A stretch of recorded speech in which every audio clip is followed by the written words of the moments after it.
What up, everybody? It's your boy playing on 55, back with another stream, and sorry about that earlier. I forgot to add a TV full screen, so I had my full screen and whatever.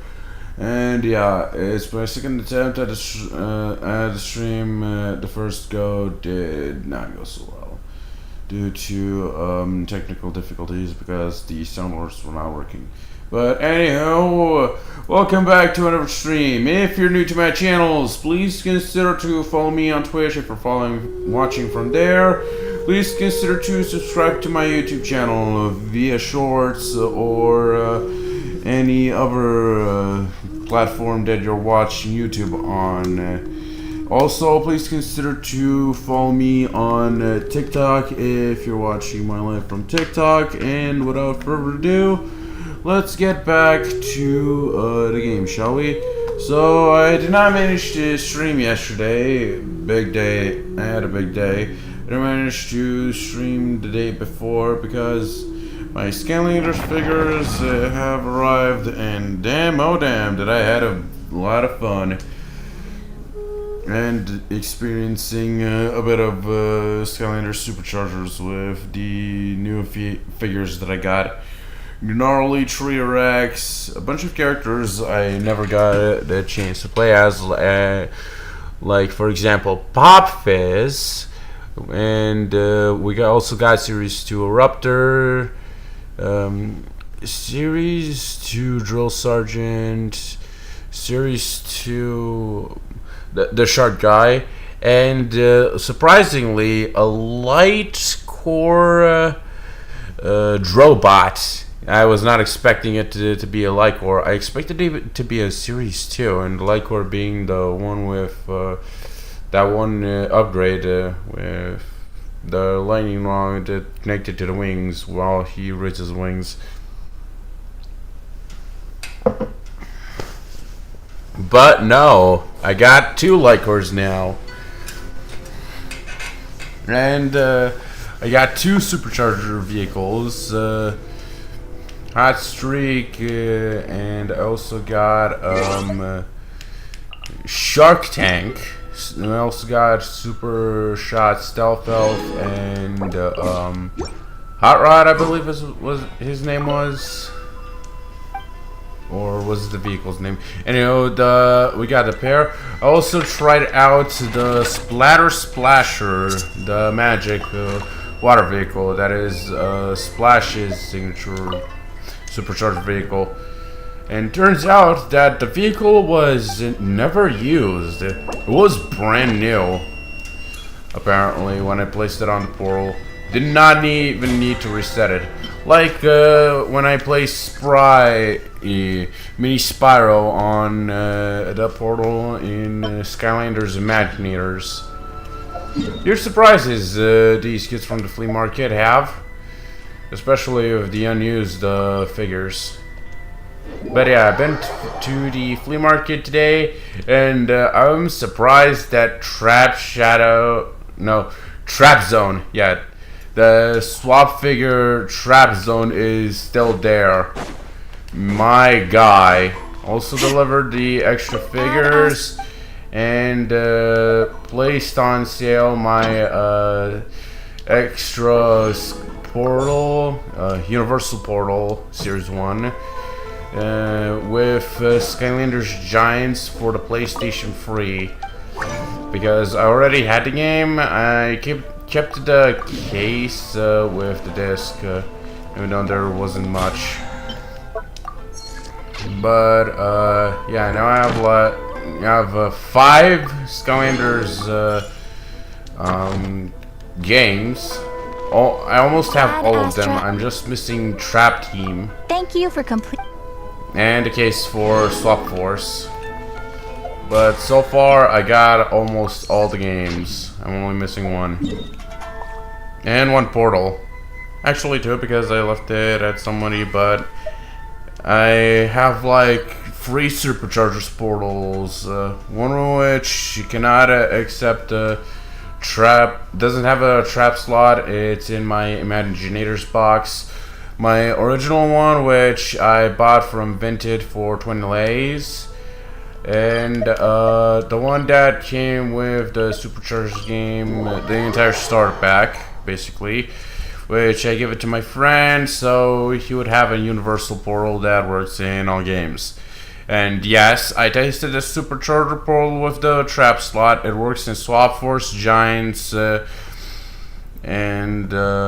Imaginators and Superchargers I've tested. I haven't yet to test Spyro's Adventures, but I have an original Series 1 portal, just in case. So for now,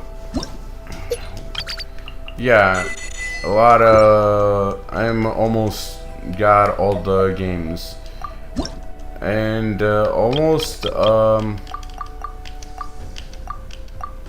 lot of figures to go in everything. I'm still missing senseis for each element, except for water and earth sensei. And I need a lot of Imaginators because I'm stuck with the fire one. Also, the superchargers, I realized that I'm gonna need a lot more vehicles than expected. And usually the vehicles are more collectible than the figures, but I also want to get my hands on the figures, spare them with the vehicles, and like the supercharger more with it, so I can max out and such. I also need Traptanium figures, Skylanders that wield Traptanium weapons figures. Oh, for now I only have Snapmaw and the traps, apparently. And possibly the portal, since I only have the supercharged one. I don't even know if the supercharged one can trap villains like the Traptanium portal does. But I guess we'll find out once I get my hands on it. But for now, I am currently eyeing Stealth Elf supercharged vehicle and special edition alternate color Splat, the blue one, which turns out someone has, and it's selling on OLX online. Currently he's not at home, but once he returns Monday, I'll be able to go and buy the figures, and I currently have enough. But that depends on tomorrow how the flea market goes, because I bought myself some stuff today. Spend mostly 30 lays, 10 lays on a Hatsune Miku knockoff keychain with a weirdly long, average tall Miku that for some reason has white bunny ears on her. Her pigtail and face barely resembles the real Miku. But yeah, and the rest of the lays I spent on some Thomas push along tracks. Apparently they're missing a few things, but so far, yeah. I also bought alongside it the free change that the kid was playing along with, and the box.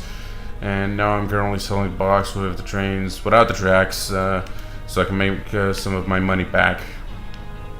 But yeah. And I was also eyeing a figure, but they wanted 10 lays for it. But I asked them for in exchange for my chump change that I had in my wallet. So once I got the figure, I'll bring it home, rip his hand off that I want, and put it on my Scarlet Ninjini. Because it would look very cool if I did that. But for now, I'm gonna have to wait till tomorrow. But so far, I know no one bought it because, yeah, it is kind of damaged. It's missing part of its tail, but so far it's full figure. I don't know from which series it is, but I can't wait to get my hands on it tomorrow and rip his hand off and add it to my Scarlet Moon Genie. And add some sort of volcanic, free-fingered... The temperature's just right. Shut the fuck up, Shonen. hand to my EG if she needs a hand with a sword, so I can replace it, but it's gonna be hard. Anyhow, enough with the off-topic stuff. For now, today's objectives are to do the event. Right now, the event is up. It's been up since yesterday. I couldn't do it stream yesterday because I was doing shorts. Was making a lot of shorts. Yesterday I made a new personal record, around 20 shorts off of the last stream, which took 7 hours. And I just finished uploading today the last 10 shorts on my YouTube channel, and 40 of them on my TikTok, because I only uploaded the first 6 shorts on my TikTok and the first 10 shorts on my YouTube. But anyway, it's time to pull. Will I get Aoife this time? Let's find out. Trash. Okay, no Aoife. But yeah, today's objectives are farming for Dia. Right now, I have her burst crowned, and now I need the artifacts. Now we're farming a little.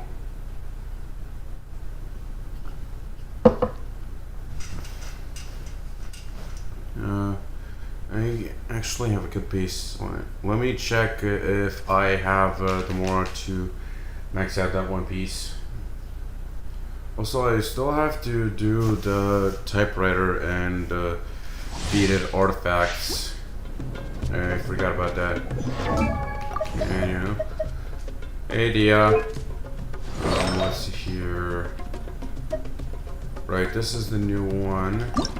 It's maxed, and it wants into HP, a lot into crit damage. But right now, we need a better head. We need a lot more crit damage, crit rates, apparently, in order to equip this artifact, and this one too. I can equip it now with this weapon, but I need a lot more crit rates to do that. So for now, we still farm artifacts, so we gotta do good at these. Drop your weapons! Burn it down! Faster! Stronger! Move first! Step aside!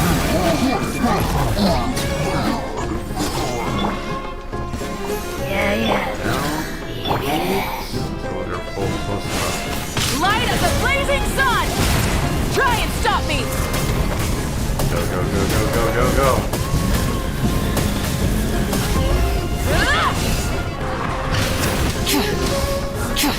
And they're not there. Okay. Let's see what we get.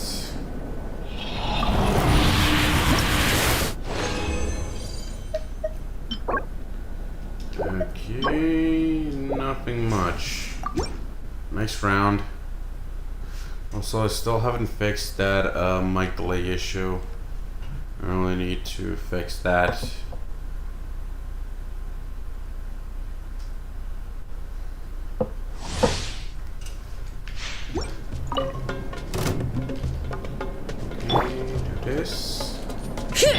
Light it up! Quick as a flash! Okay, then Yansan. Step aside! Damn it, Yansan!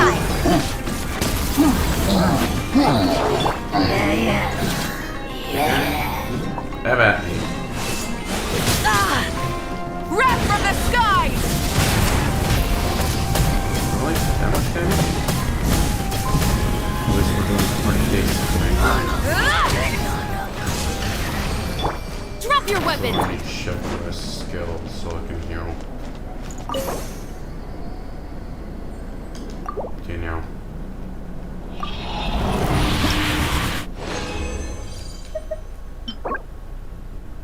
Nah, maybe later. Okay, now that is a good piece.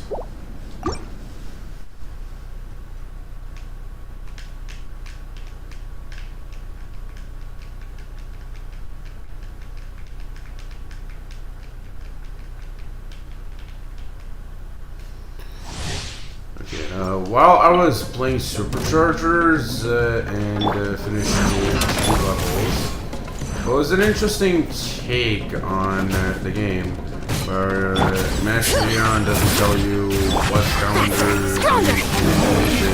which one's stronger, what elements you engage, and here Hugo say what it means. That was an interesting change. Activation sparks. Light it up! So, Not bad. turns out Light you up need a the vehicle blazing sun! for terrain. I only have vehicles for land and water. Apparently I'm missing a sky vehicle. Bring it! On Monday I'll get my hands on Burn it down! Full throttle! vehicle, but golden vehicle, the golden chopper, not the normal green one. I know I want the green one instead. But beggars can't be choosers. Final warning! Especially with greedy people. Because on OLX there's another person who is also selling figures, but they're selling him at lots, and he even asked me for advance payments and overpayment for fucking shipping and everything that I wanted. Even though they wanted like 600 lays in advance on credit card, even though the whole thing is actually 525. Even though I wanted 475 because some Stop of right these there! figures and vehicles were actually cheaper to find. Quick as a flash! Wrath from the But sky! no, Rev the not engines! be. Some people are extremely great sometimes. When you're selling online, you want to sell them at whatever price you can manage. You can't just sell them at overpriced money and wait for the sucker to buy it up, even though it's a bit expensive and they can find it for cheaper somewhere else. Light it up! Which is actually true. Especially with scan renders bugs. That is very true on that part. And I'm actually telling the truth on this. Because I actually bought a few Skylander slots, which were very worth it. And I somewhat made my money back off of it. But yeah, my suggestion, make pictures of an entire lot instead of making separate pictures. And see who wants to buy. Maybe they want to buy the whole lots for very cheap, or one of the pieces for a specific price, and or a bunch of pieces and give them a discount. Whatever pieces are left for someone else to buy. Seriously, business. Try and stop me! A lot of people are greedy.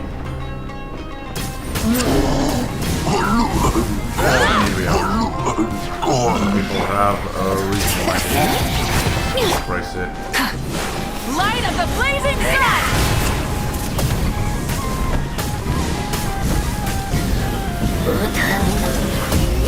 I mean, Thomas train tracks that I bought today on Sunday, the person was actually sold 100 lays.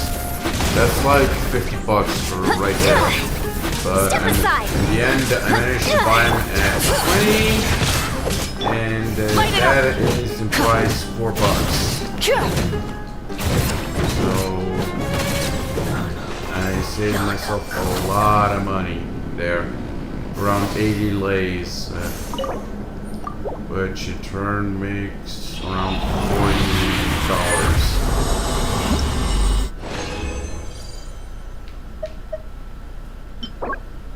Okay, this one might work. Ooh, ER. And the Matter. Also, some HSR related news. I finally got my hands on an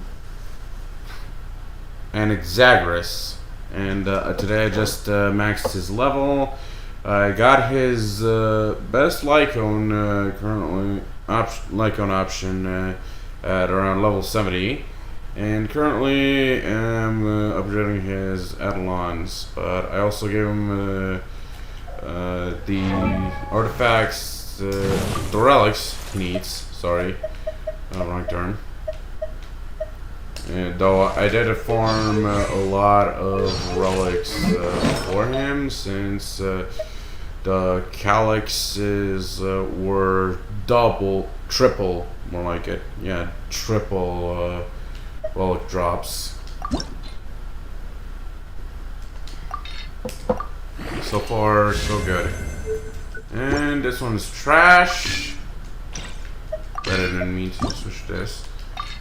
This one is also trash. Saving the trash for the compactor. And let's see where this goes. Crit rate. Do I have any more pieces? No. That one is currently the only piece I'm upgrading. Okay. Crit damage. Okay, let's not use the normal artifacts and use the elixirs. Because elixirs are a bit more expensive. Okay, that's all my artifacts. I went once into crit rates. Okay, we got 40 crit damage, 40.8 crit damage, and 9.3 crit rates. Okay, if the crit damage is higher than this artifact, that one might be a better one. Okay, so double down. 40, 70. Okay, it might increase by 3%. It has to increase beyond 3%. Okay, I need a trash artifacts. This one is trash. Where did I keep that? Okay. Where is it? Oh, it's over here. Only 3 levels. And it went once into attack. Great. That was 12 levels. This one is not much leveled up. Has potential. Okay, how much can I get from these two? Not much. Okay, let's see, what else can I throw in?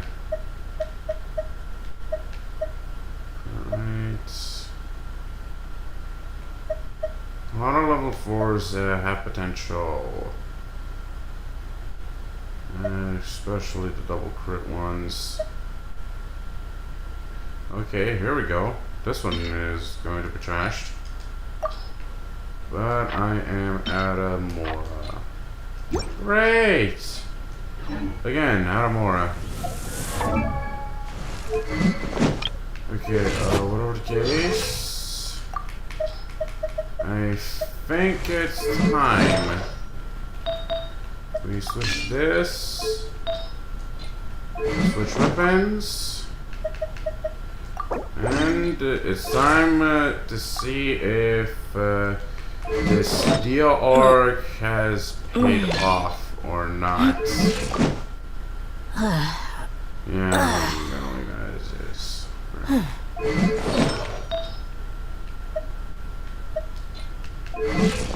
Okay, so crit rate's not ideal, but that's not important. What is important is If we deal more than 40k damage with burst, and if we deal enough. Because right now we have Crown Burst. The normal attack has been leveled up at least once. Skill is pretty much the same.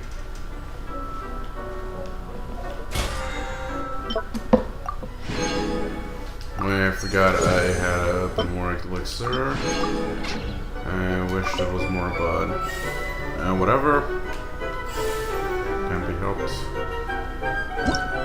So the next one is unpass. Okay. Let's see here.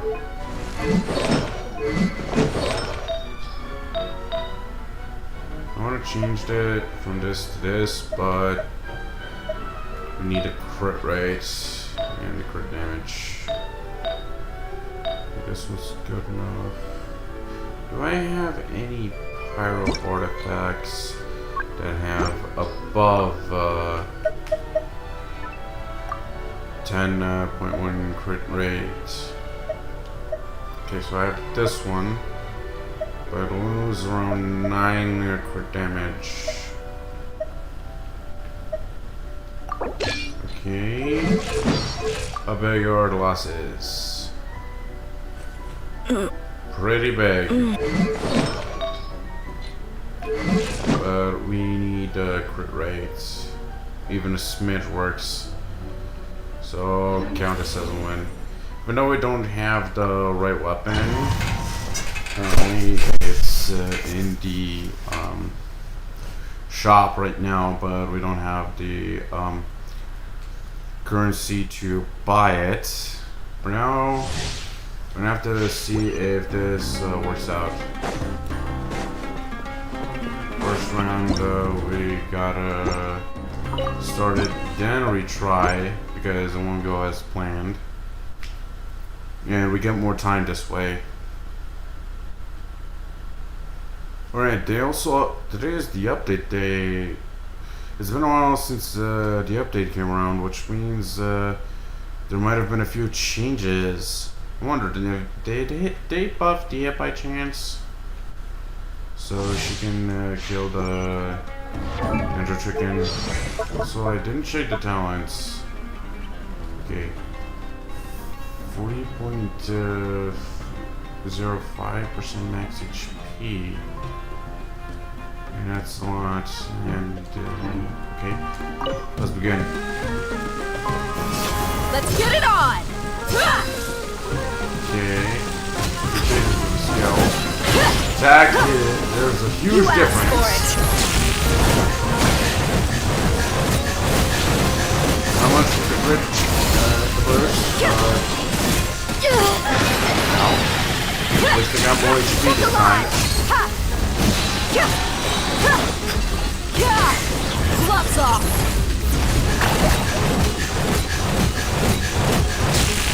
We've got ourselves a tough cookie.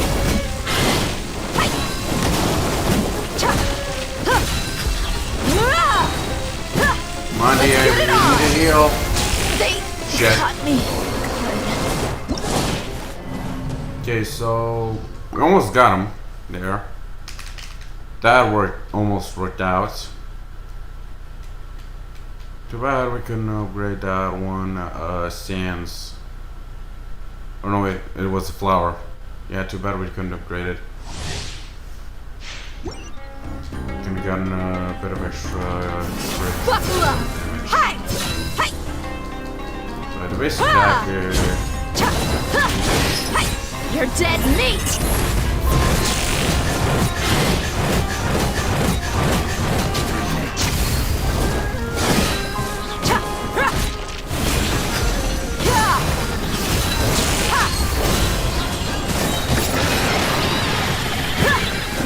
You asked for it.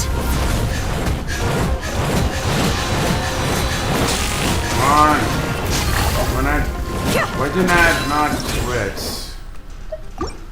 Okay, I guess we're gonna have to retry this.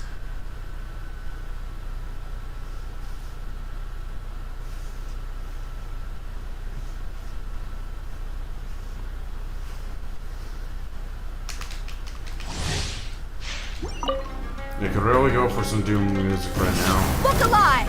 Hi! Come on, hit me already. You're dead meat!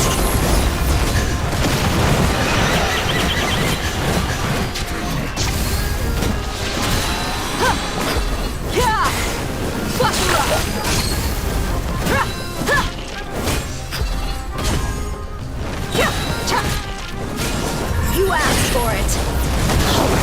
Playtime's over. Oh, great.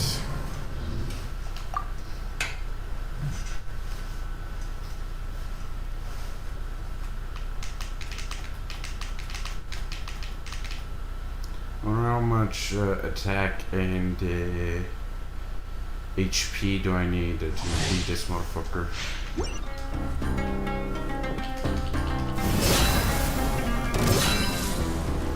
Why aren't the hits ready?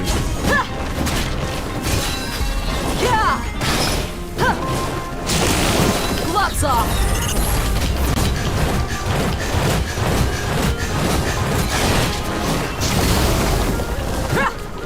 Let's get it on! Hi!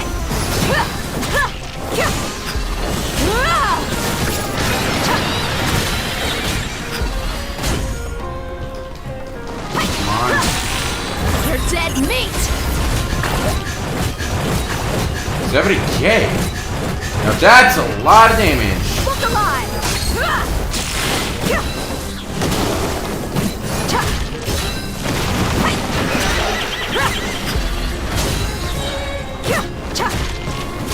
Come on, I need lightning. Gloves off! Shit, I missed. But never mind. I'm still dealing a lot of damage. Buckle up! They need a burst now. Cooldown is off. You asked for it.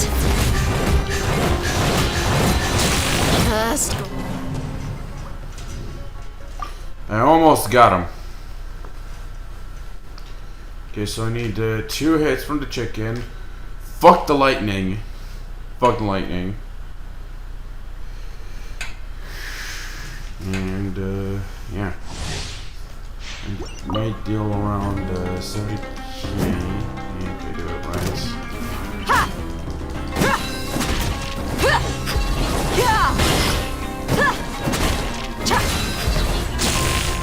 You're dead meat!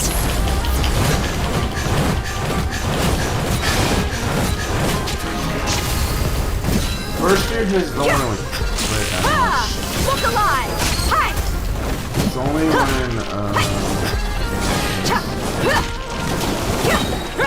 Gloves off!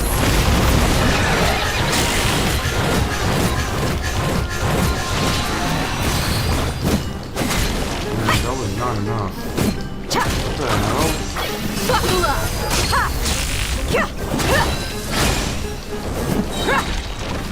You're dead meat! Why didn't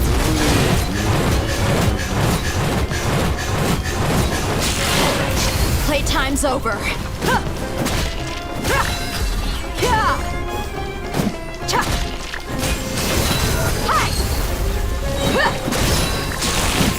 You asked for it. Oh, I almost got him here.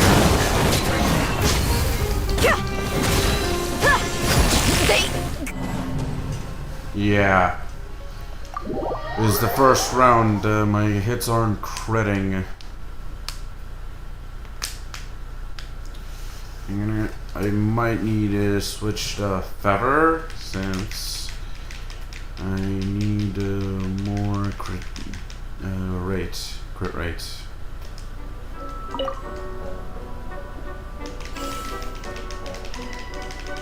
Alright, I'm at it again. With the DL arc. Try it again.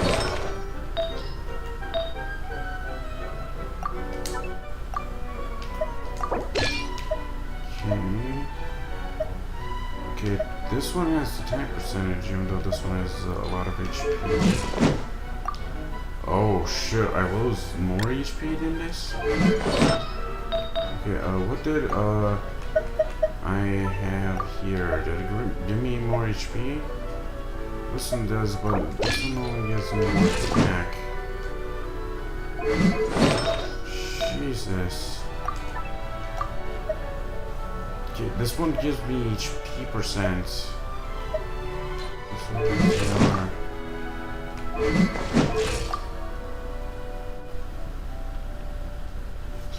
Yeah, it's gonna be a lot more harder like this, since my HP will be 2k lower than 40k.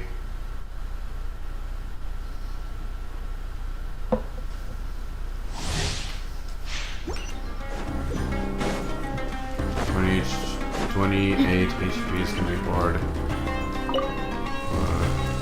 At least crit rate shouldn't fail me. Look alive! Let's try without. You're dead meat!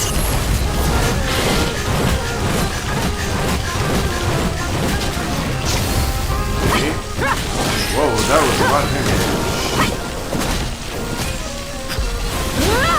Let's get it on! You asked for it! Let's do this.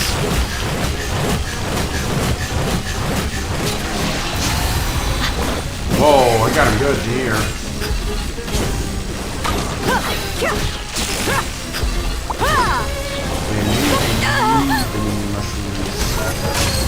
You're dead meat!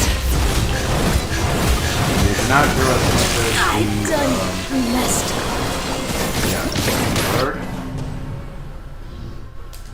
Whatever. We have an improvement. It's only the fungi that interrupted me.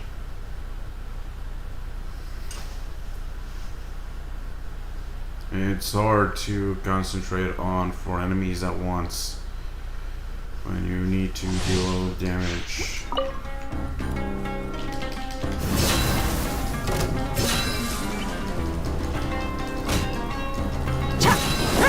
There we go. Gloves off!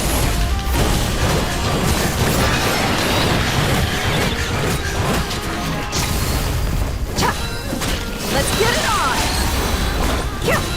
Maybe the skill needs some leveling up. You're dead meat! They cut me. Damn it. Little fungi spawned. But what the fuck was with the intervals of the skill? Should have hit it a lot more. Did they decrease the interval? Because the fungi keeps spawning at this rate. You asked for it. Okay, how about we do it like this?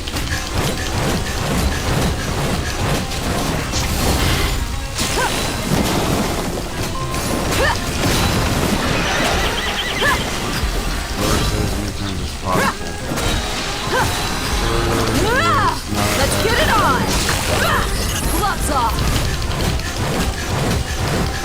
Yeah, as quickly as possible.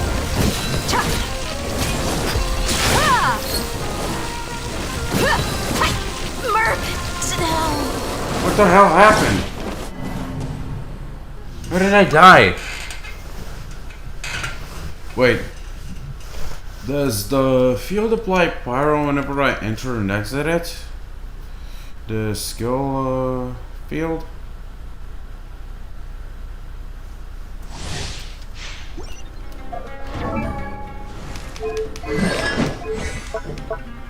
Okay. This skill will be unleashed should there be no fire sanctum field created by the fire sanctum. An opponent within a fire sanctum field that takes damage. The field will unleash a coordinated attack dealing enemy power damage. Then, based on the attack max HP, this effect can be triggered once every 2.5 seconds after characters within the field have their The resistance to interruptions increased, and when such characters take damage, a portion of that damage will be mitigated and fall in his blood. The DO will then take this damage over 10 seconds. When the mitigated damage stored is running blood and reaches or goes over a certain percentage of DS's max HP, she'll stop mitigating damage this way. Okay. Don't know where I'm getting the Come on!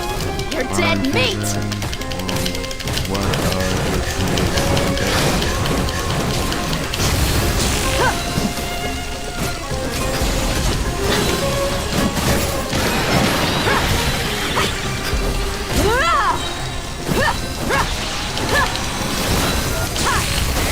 You asked for it!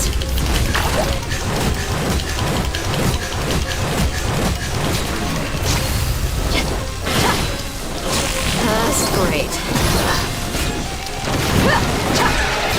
Come on, heal the up.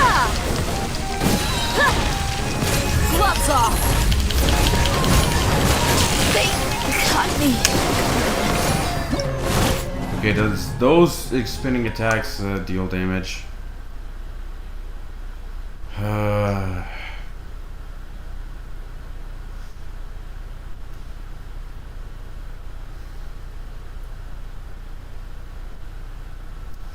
If I remember correctly, Dio's signature weapon gives around 66 crit damage.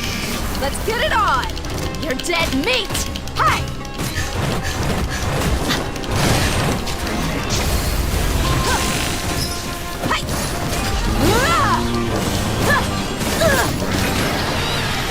Crit damage to beat this guy. Buckle up! Ha! You asked for it!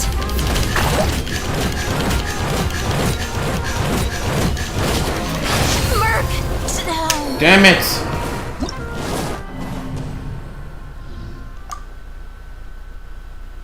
Okay.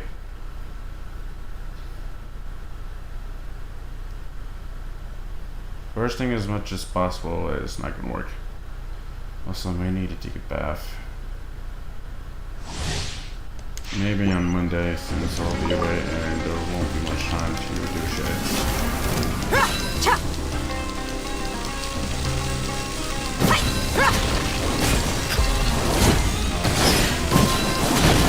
You're dead meat! Okay, this is doing a lot of damage.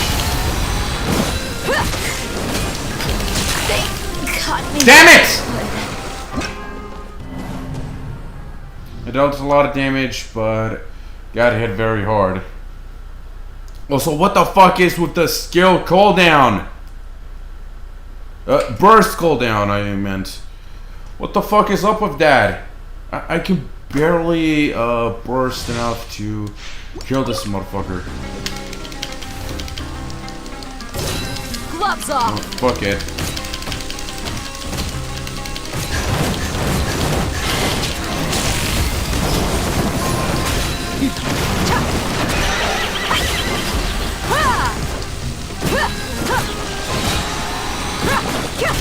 Let's get it on!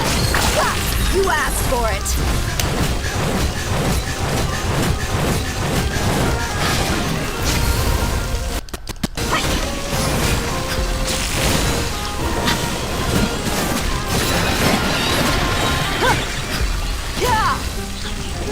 Gloves off!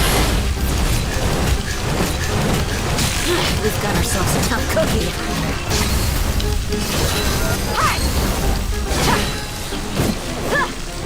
Oh my god, I dodged a bullet there. Okay, I'm almost dead. What the fuck killed me? Oh, his jumps? Really? So each and every movement of his deals damage? Okay, I'll try to keep close to the motherfucker.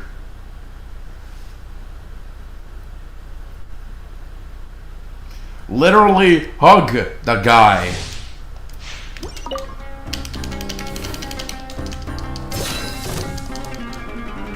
Yeah! Ha!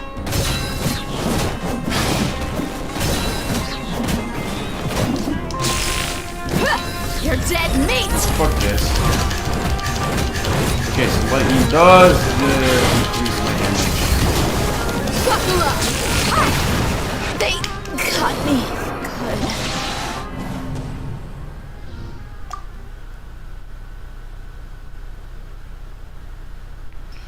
Oh wait, whenever I take damage, not when it deals damage. Oh. I think I get it. When Dia takes damage, she gains strength. No wait, when Chicken does damage, it also counts. So it's not from him, it's the lightning.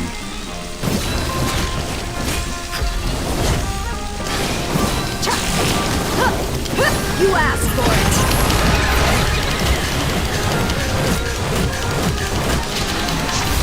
Yeah, it's the lightning.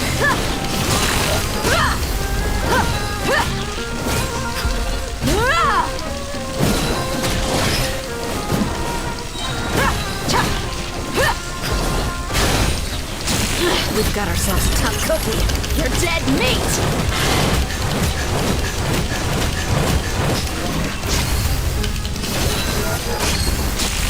Okay, what the fuck is giving me all the damage? Is it the overload? Is it the overload? Really? Overload deals DOT damage?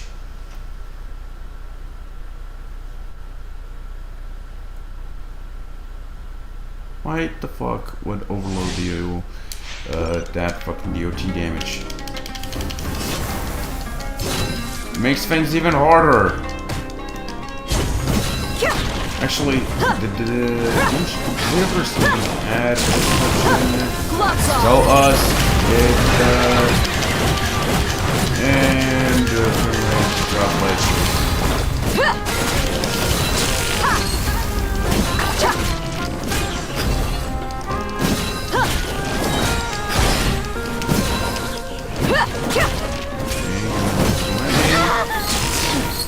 You asked for it.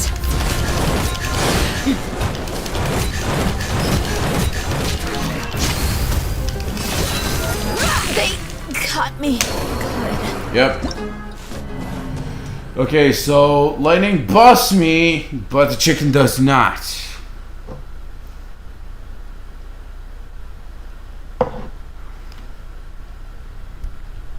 What a fucking dodge fest. What time is that anyway? Okay, whatever the case, sadly, I'm gonna have to, take a bit of a long break because, tomorrow is Sunday and Guardian Tales is, switching up, the co-op game modes, which means I have to take part in this, co-op, challenges. Even though I was supposed to do the event and the Emily story quest. But yeah. For now, BRB.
And we're back. Sorry about that. It took me almost an hour to deal with the breaking tails, Look alive! a bunch of tails, and but in the end, honestly, Gloves off!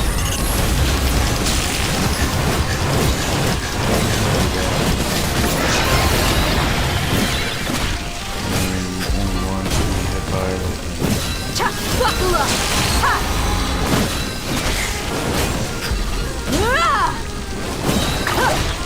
You're dead meat!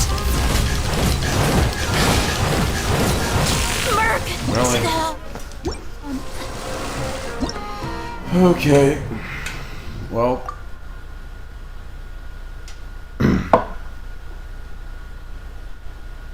I over concentrated on Guardian Tales that I kinda lost my focus-ish on the task at hand. The orc! Look alive!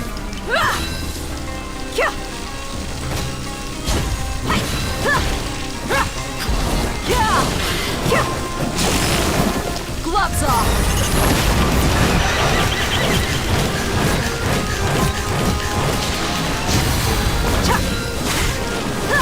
Buckle up!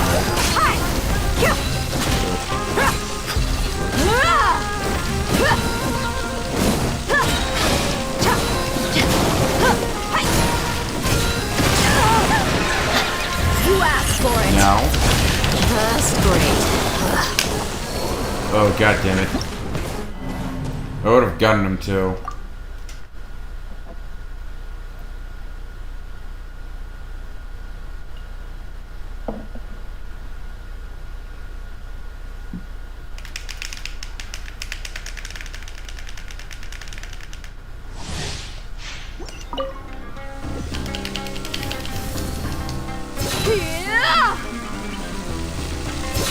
Yeah, charge attacks are way faster. Normal attack. Gloves off!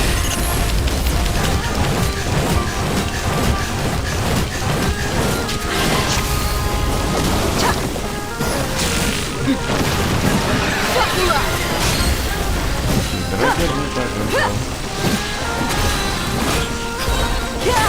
You're dead meat!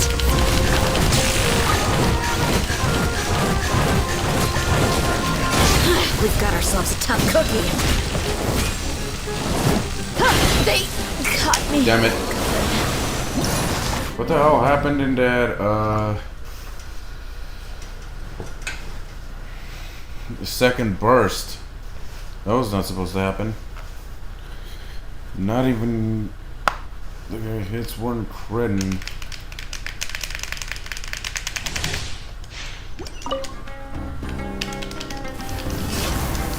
That's really like to throw their players off.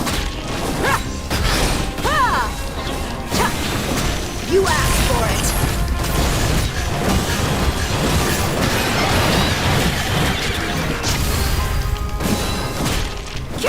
Buckle up. Yeah, no, I won't survive like this. Seriously.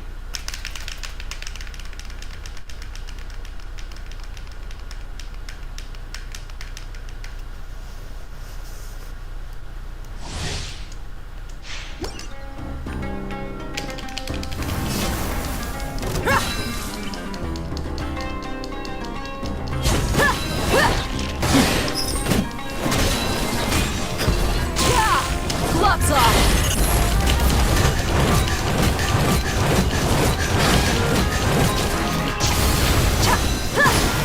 Look alive!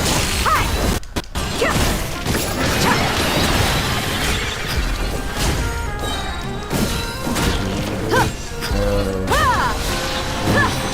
Depend on the amount of damage.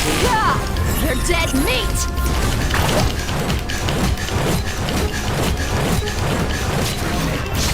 Let's get it on! Merc!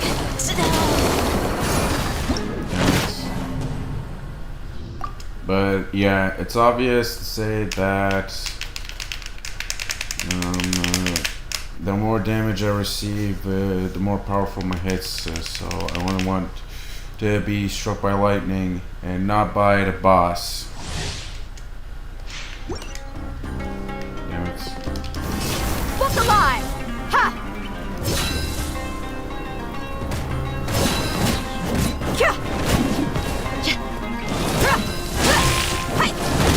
Gloves off!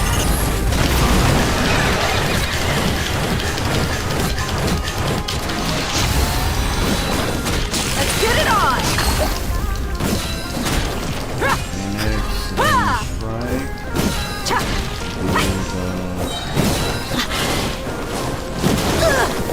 I've done. Kill. Yeah, that killed me off. Dude, it's hard to dodge, especially when there's a small delay.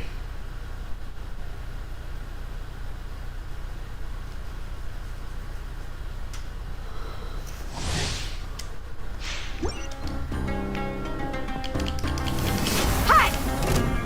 Ha!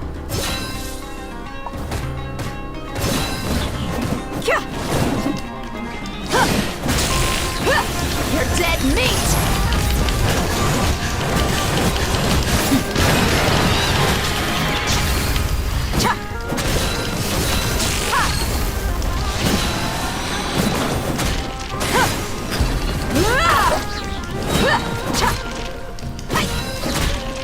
Come on, I need to let him fight. Gloves off!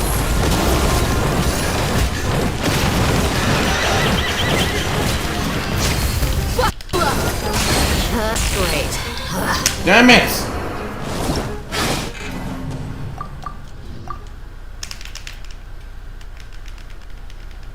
I'm really missing my shots here.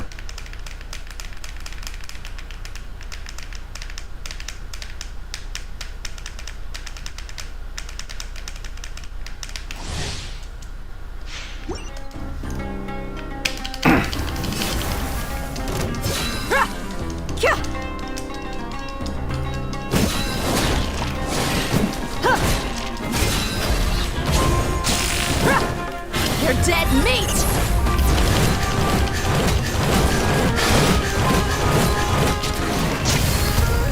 Let's get it on! Hi! Ha! Ha! Hi! Ha! Ah! You asked for it!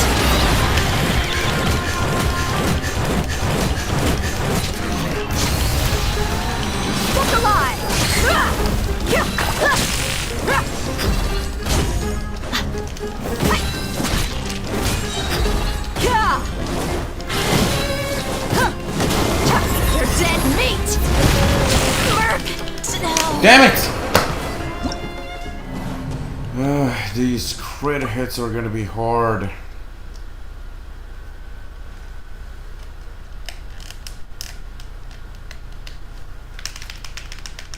It's hard to pull off.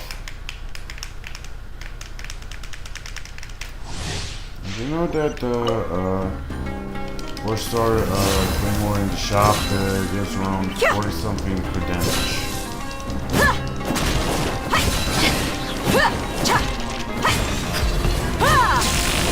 You asked for it!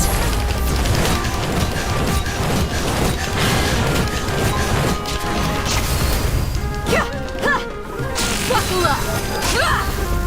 I want to be on his left side.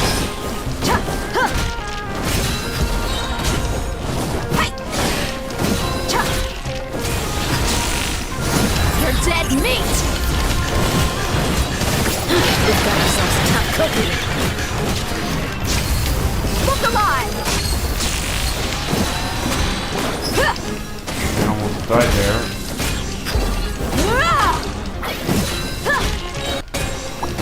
But he has his throwing. They caught me. Fuck! Okay, that was on me. That was an unexpected voice crack.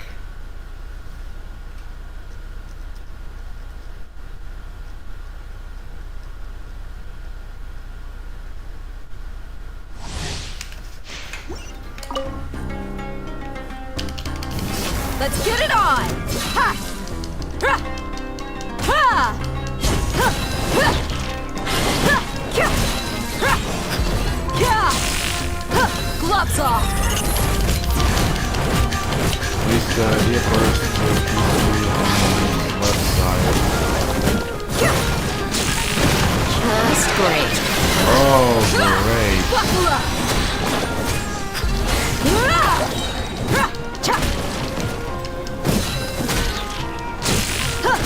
You asked for it. I've done messed up. I hate it when I have to dodge and burst because I cannot stop the burst that easily. Plus, I miss a lot of hits. Like, I miss like 70k damage per dodge.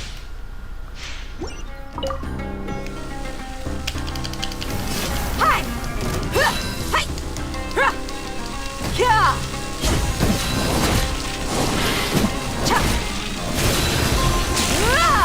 You're dead meat!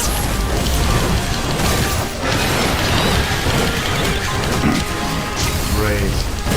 Make it also override the damage depending on what I'm getting hit with.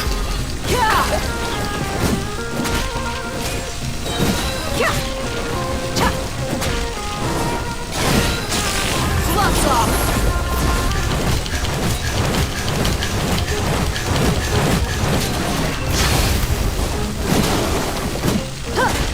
Alright, playtime's over. Buckle up! You're dead meat!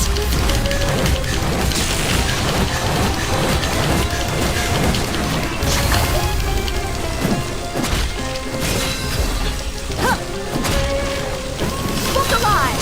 Merc! Oh no, shit! But the first burst went according as planned, if I didn't die and got that fourth burst, I would have been done by now. But no, I died. I died. Great.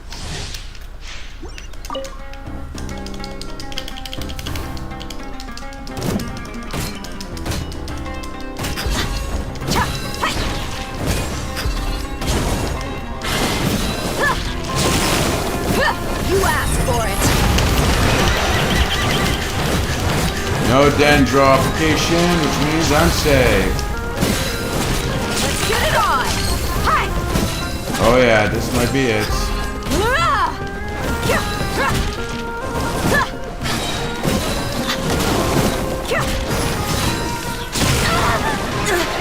You're dead meat! Oh yeah, that hasn't been overridden. That's great.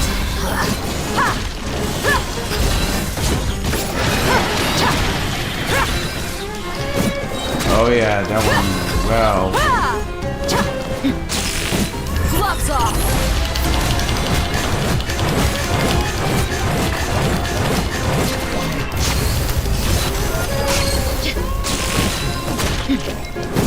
Oh yeah, this might be it. You're dead meat!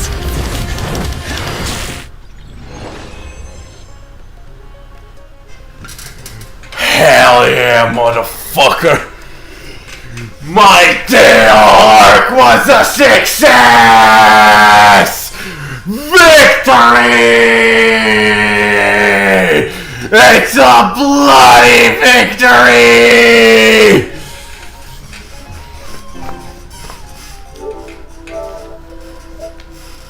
Oh yeah, I gotta flex this. I achieved bloody victory.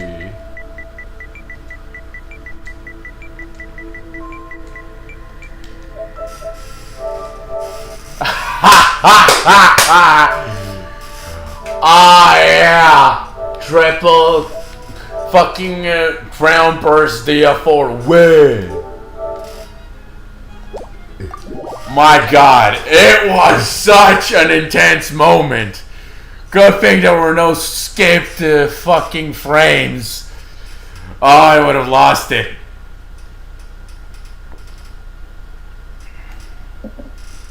Man, I would have so fucking lost it. Oh man. This is one bloody victory, my friends. One bloody hell goddamn good victory. Well, guess I'll not be needing to farm the artifacts for a very long time. Oh yeah. The eye echo flaming. Diaz eviscerated echo. The eyes of a vulture. The spirit of a lion, and unbridled daughter of the deserts. Hell yeah, motherfucker. And this is my second try, by the way.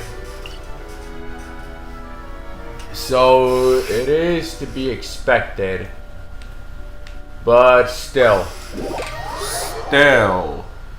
I will need that claymore. I don't need a polearm because I have a polearm, that 3-star polearm that gives like 33 crit, 22 crit rates, and Emily's signature weapon. So I'm covered on polearms and swords too with that 1 crit damage weapon, and catalysts also. Because I have a lot of crit damage catalysts, attack catalysts, and crit rate catalysts. Is that Navia over there? Oh, it's been a while. Let's go say hi. I'm confused. Okay, guess I'm in the area of the treasured above all story quests. My bad. Okay, that wasn't expected, but yeah. Wait, what was I saying? Something. Oh god damn it! I forgot. It was something about Dio, I believe. Oh yeah, the weapons that I'm covered. So I have a sword, polearm, and catalyst with good crit stats. I don't have a bow, but I'm still trying to get my hands on one from the standard banner. So I more need a claymore with crit stack claymore. I mean, I have my Buka's signature weapon, but that does not give enough crit. Hey, Navia! What you up to? Hi, Navia! Shh! Eh? Why the secret? Get lost, Monica! I don't want to see you back here until you're ready to wake up and start doing things properly! Right now, you're a disgrace to my kitchen and to the Hotel de Boer name! Okay, that was a bit intense, not gonna lie. It was an accident. I'm sorry, did you hear me asking for excuses? Jeez, brutal much? No, I'll do better, I promise. Why is she so aggressive? She won't even listen to what the poor girl has to say. Oh, hey, cut her some slack. You gotta at least hear her out. Wait! Huh? Who do you think you are telling me? Wait a sec. Navia? Uh-oh. Busted! Well, Paimon, congratulations. You busted Navia's cover. So, you're bringing backup now. Suit yourself! You're still wasting your time!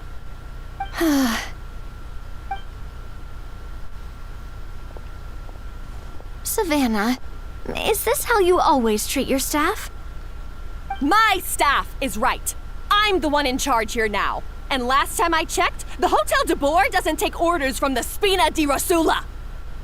Of course. How you run your kitchen is none of our business.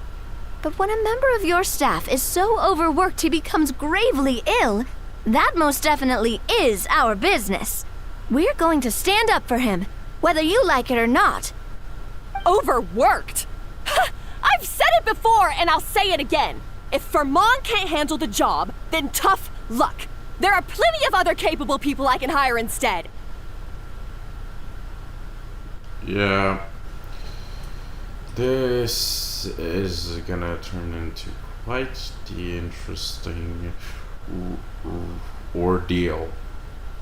But Vermont can do the job, he just... Monica, back inside, now! Huh? But you said I shouldn't come back until... Just do as you're told, and not another word out of you! Come on, we have work to do! Wow! What a horrible person! You can say that again, Paimon. Especially the screaming and such. Sorry. Looks like I've dragged you into some drama again. So, who was that? Her name is Savannah. She's the new head chef at Hotel de Boer. Ever since she took the job, she's been enforcing a brutal work regime and putting a huge amount of pressure on her staff. One guy was so overworked, he collapsed from illness.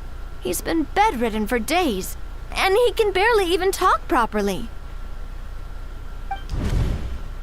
I'm sorry. I'm sorry. It's all my fault. I don't deserve to be a chef.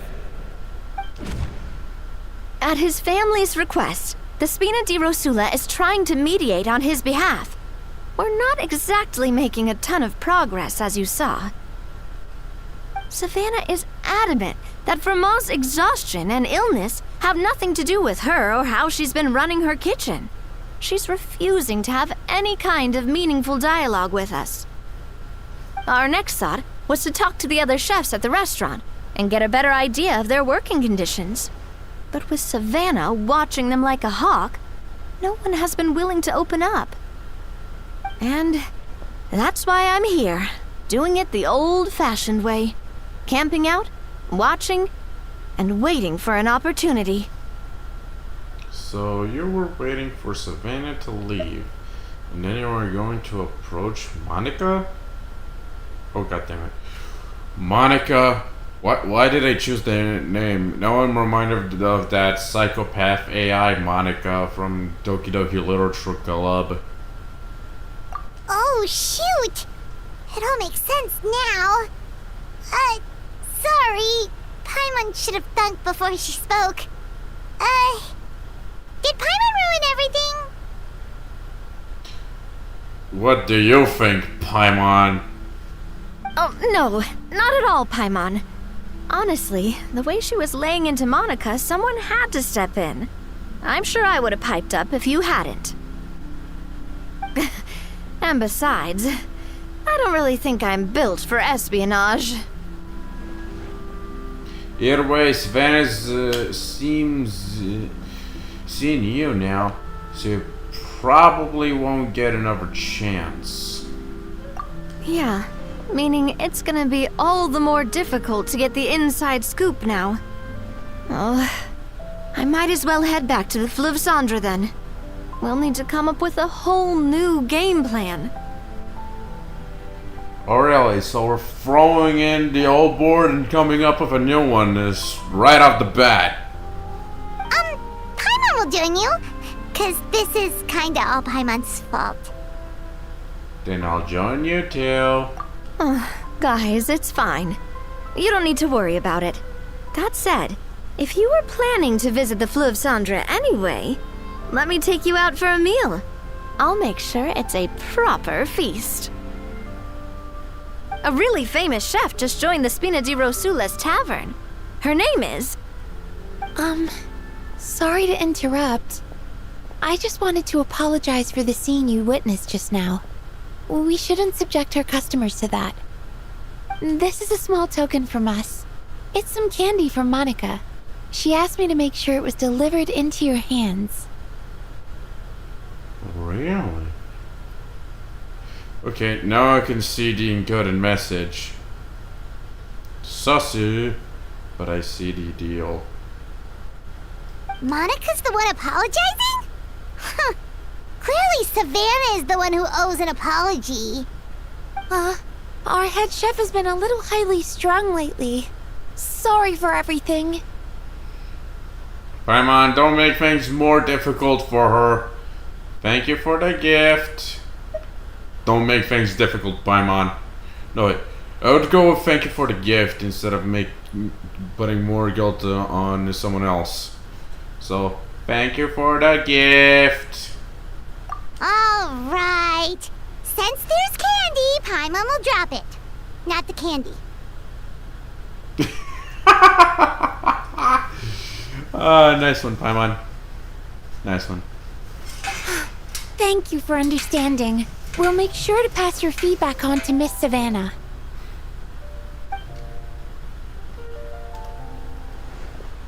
A little highly strung, huh? Looks like with Savannah in the kitchen, even the waiting staff are on edge. Paimon doesn't get it. How did someone like her even become head chef? Yeah, how did that happen? I was gonna say that eventually. You took the words right out of my mouth, Paimon. Well, according to Fermat's family, she hasn't always been like this. But that's a story for another time. Let's try this candy. Ah, yes. Never underestimate Navia's affinity for sweets. Oh, Paimon totally gets it. Come on, dig in! Huh? Hold on, there's something written on the wrapper. Find Escoffier? Usually I read Escoffer. Escoffier. Oh wait, now I got it. The I there. Right.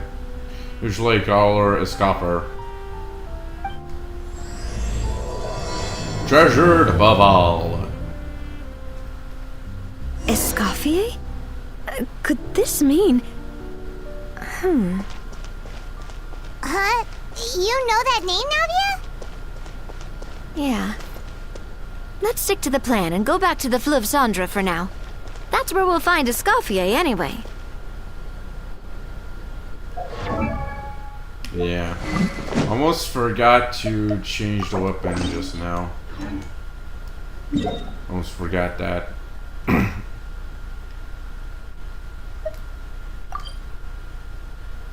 Okay, so it's down here. So, since we're pulling for Aoife right now, there's always the slight chance... Okay, there's a cutscene. Never mind. So, who is this Escoffier, anyway? She... Well, for starters, she used to be the head chef at the Hotel de Boer, before Savannah. Dun dun dun! She recreated the legendary Gâteau de Boer and restored the restaurant back to its former glory. Safe to say, she's the most renowned head chef in the Hotel de Boer's history, after the culinary genius Modeste himself. Gâteau de Boer? That's the super exclusive cake that they only sell a few slices a day, right? Wow. Why the heck would she let Savannah take her place? Well, apparently, the Hotel de Boer was reported for a safety incident. Someone claims that the kitchen was adding an illegal substance to their menu. But none of the chefs had any idea how it could have gotten into the food. In the end, Escoffier decided that as head chef, she should take responsibility, and she was sent to the fortress of Meripede. Bro, I expected she would murder somebody or something. This is just very anticlimactic at this point. Very. The fortress of Meripede? Oh, don't be so dramatic. It was probably just a formality. We got sent there just for eating someone else's cake. Yeah, well, that one is even more ridiculous than Escaffier's sentence. So yeah, we are even more ridiculous by when we got sent to the Fortress of Meripede. Well, you're right. The quantity of the substance they found was fairly minimal. Even the guards believed the whole thing was probably just an accident. Escoffier didn't have to stay in the fortress for long, but still, by the time she returned, the role of head chef had already passed to Savannah. So that's what happened. Paimon still thinks it's really unfair. Even though Escoffier is no longer head chef at the hotel, she's still well respected by the staff.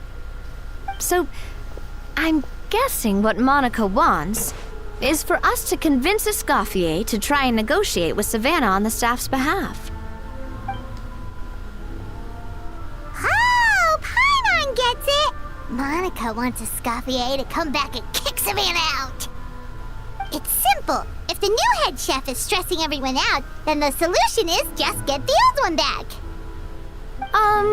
Well, about that. You thought cream of mushroom soup was ready to serve after 3.5 minutes on the stove. Yeah, she has literally the same temper as her, does she? You'd have had more sense serving hot water with ice cubes.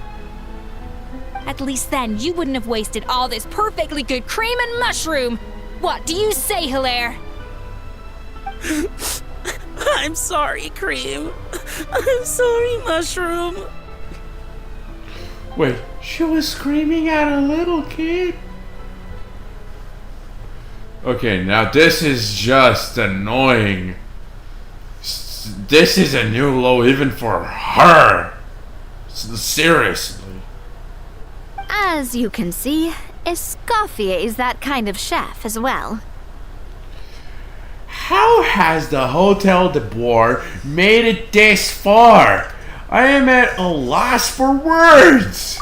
You have to leave it on the heat for long enough to allow those flavors the chance to come out. Don't be fooled by the aroma when the water first starts to boil. Got it? Yes, Chef. Then go back and do it again. The customers are still waiting. Remember where you went wrong and don't repeat the same mistake twice. Yes, Chef.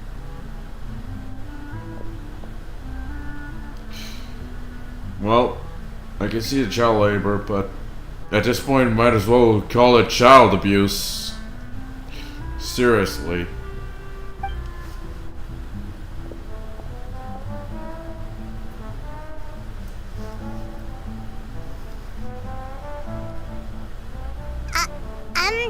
Excuse us, Waiting to be served? Sorry, we're pretty busy. I'm afraid you have to join the line. Oh, no, we're not here to eat. So you're not paying customers? Then I'm afraid the wait will be even longer. Wow. Turn around, girl! You have any idea who the fuck you're even talking to? It's hard to talk to Escoffier when she's in the zone. Let's take a seat. We can catch up while we wait.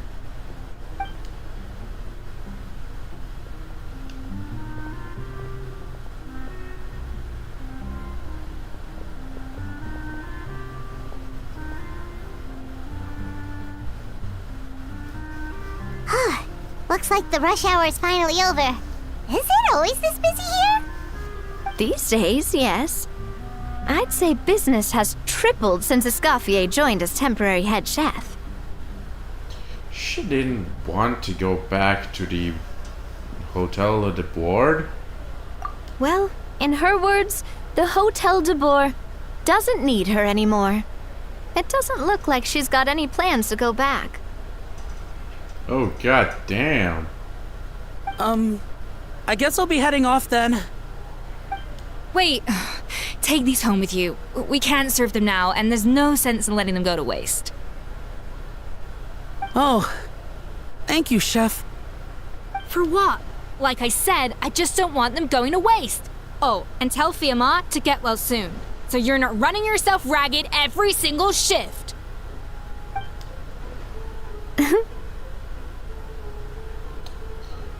Yeah. You can say that again. Fiamma. That's the second time we've heard that name. Who is that again? He's the chef that fell ill from stress. Hilaire is his son. And with Mom stuck at home taking care of Dad, he decided to pick up some work to help pay the bills. Escoffier knows their situation, so she's been making some extra food every day for him to take home. Hey, I heard that, Navia. Bro, what kind of face is that? Jesus! Wait. She makes even a bigger pouty face young girl than Navia! Bro, how old is this Escoffier? In her 20s? Bro, she looks like she's came out of high school. Literally, like she just graduated every single school and she just started as a trainee. I would be surprised if she was in her 40s. I've told you before, no one's making extra food. Hilaire is making blunders in the kitchen, and I can't serve his failed dishes, so he might as well take them home. Yeah, there, right there. Escoffier is shorter than Navia. You can tell by the perspective. Yeah, failed dishes that just so happen to be nutritionally complete every single time.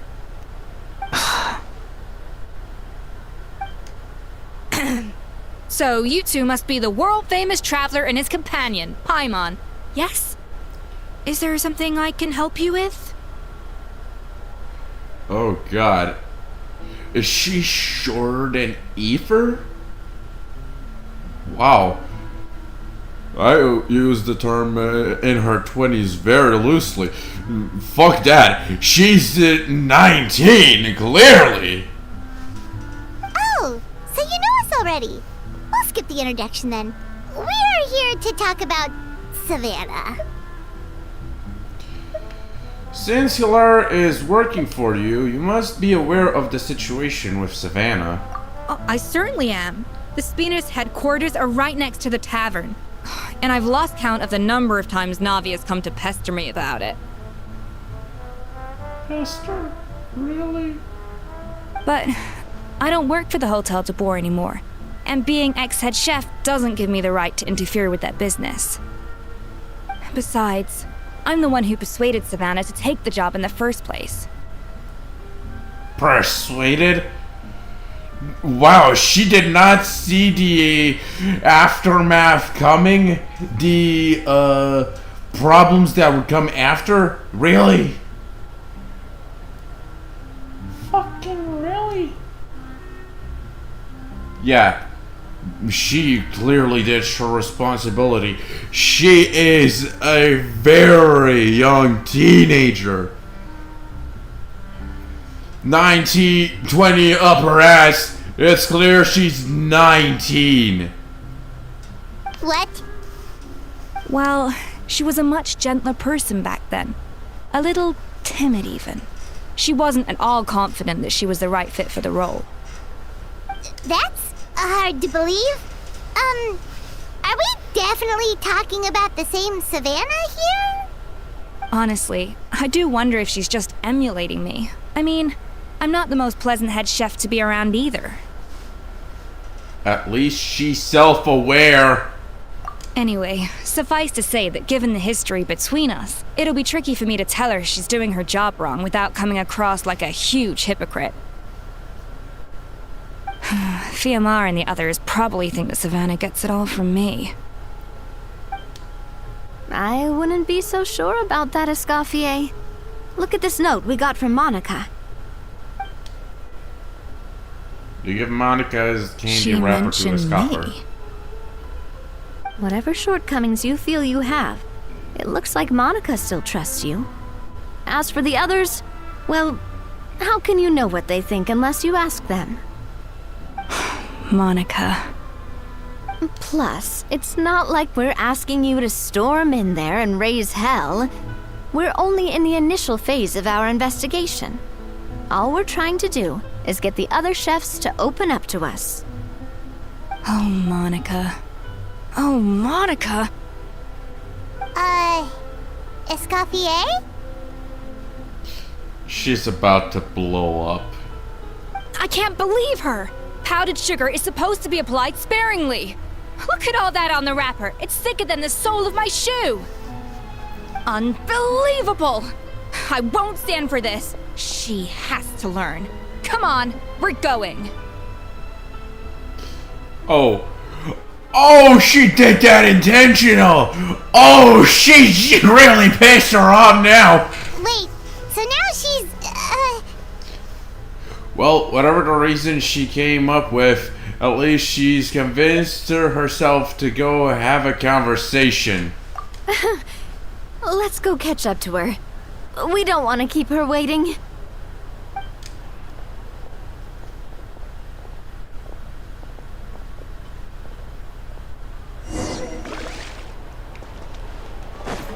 I think she's making that my disappointment is immeasurable and my day is ruined, that kind of face right now.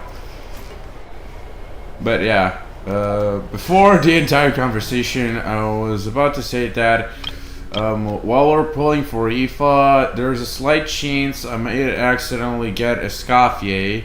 She's not on my targeted list since right now I'm on a 50-50, but usually I call it a 25% chance to lose to a standard character and 75% chance to win the standard character. But right now, I'm on what's it called? And that the part where if I lose a specific amount of 50-50s, the next 50-50 is guaranteed to be the character. So right now I'm actually on a somewhat high guarantee right now. But question is, how many pulls will it take to get a scoffer? My personal record was around 30, 1 free, as in 13 pulls since my last 5-star. Okay. Free. Okay, so we're about 8 pulls since my last 5-star. But yeah, it can always happen. Rolls always happen. Like 40 pulls very early. That time when I got C1 Navia by accident. 2 Navias and 1 10 pull in my 40th. Yeah, that was an insanity. When I lost the first 10 pull I did on the new version on Navia's banner release. When I got D-Loop. Yeah, that was a huge insanity. But as I mentioned, it can happen. It's not that it's impossible. It can happen. It happened to me a bunch of times. Especially with very early Genes after getting the limited character. Wait, she looks like... Is that a Escoffier? Escoffier's back? Yes! I've missed her cooking! I was just... Dun, dun, dun. I'm sorry. I'm so sorry. Oh man, I wanted to keep hearing the gossip.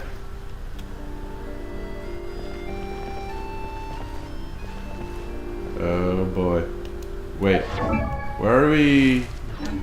Oh boy. Wait, this is a perfect opportunity.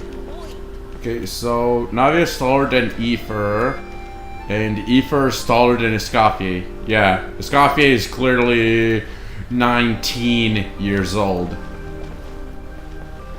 It's just that simple. Okay, girl. Are you gonna keep moving left and right all day, or are you gonna keep on going.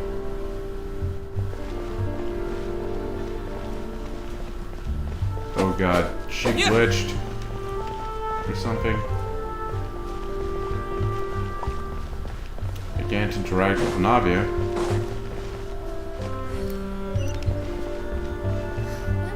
Yeah, I think when the gossip got skipped, it bugged the system.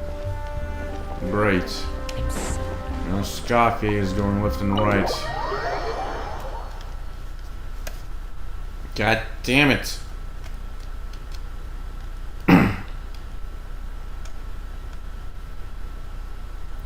First time this happens. First time.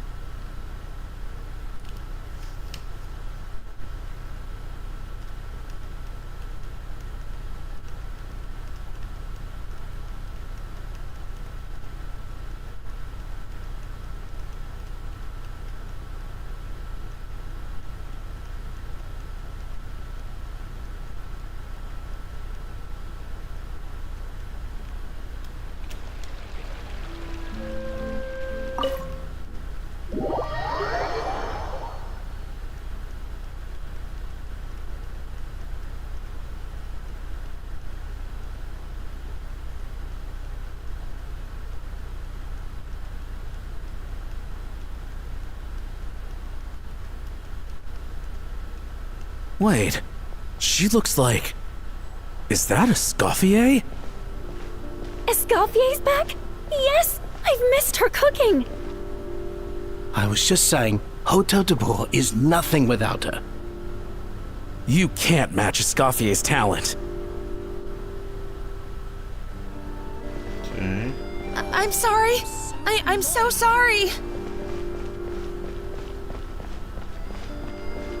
Okay, now we're moving.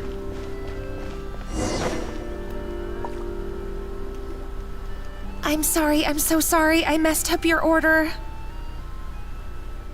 Oh, I wouldn't go that far. Maybe the taste is a little off, but if you hadn't brought it up, I don't think I would have noticed.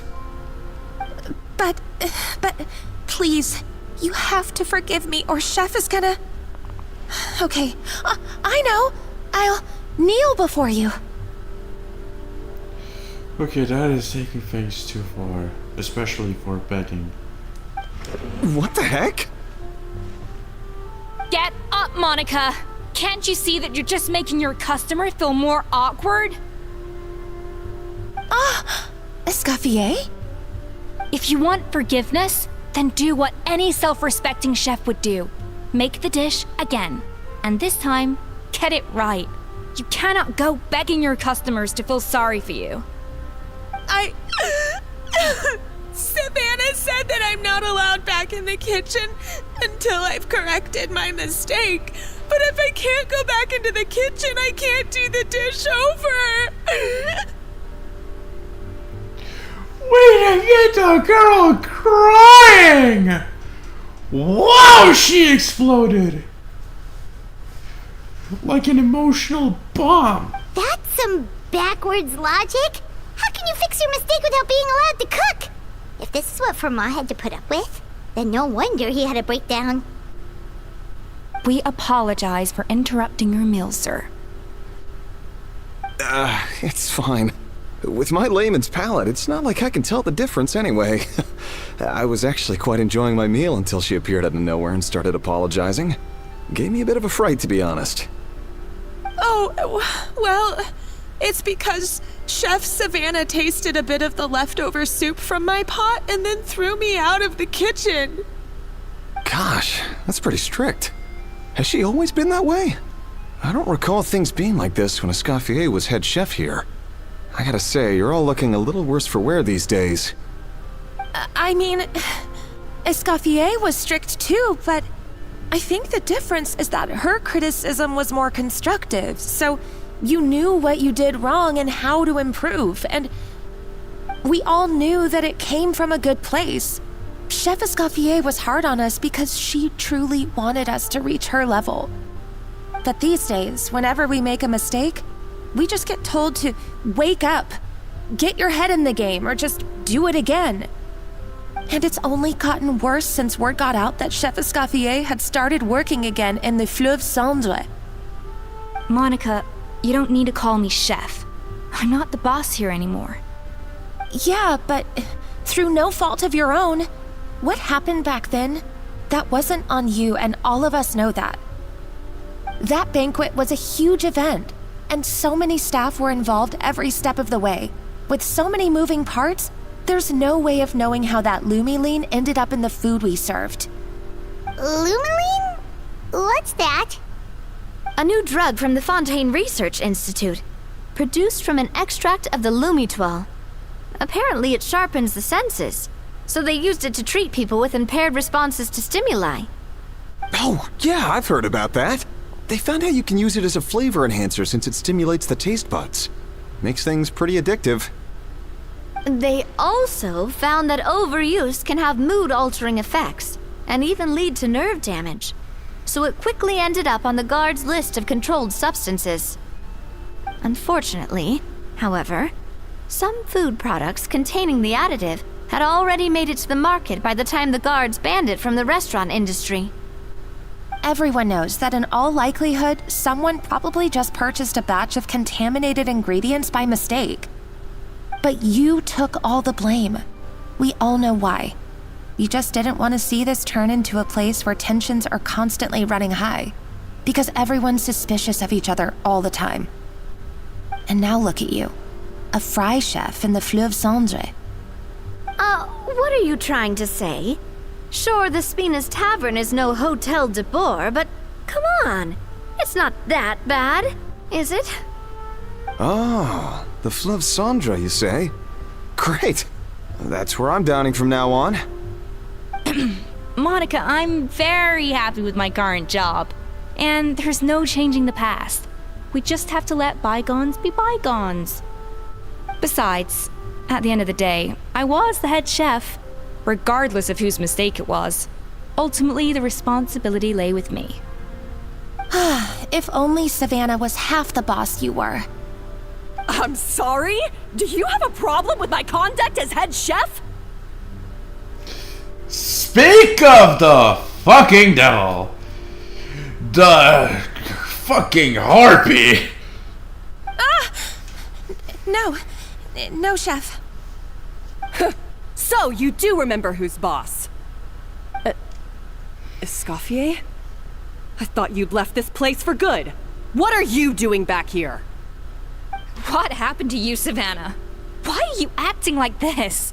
When I turned this place over to you, You made me the head chef and gave up your right to tell me how to do my job.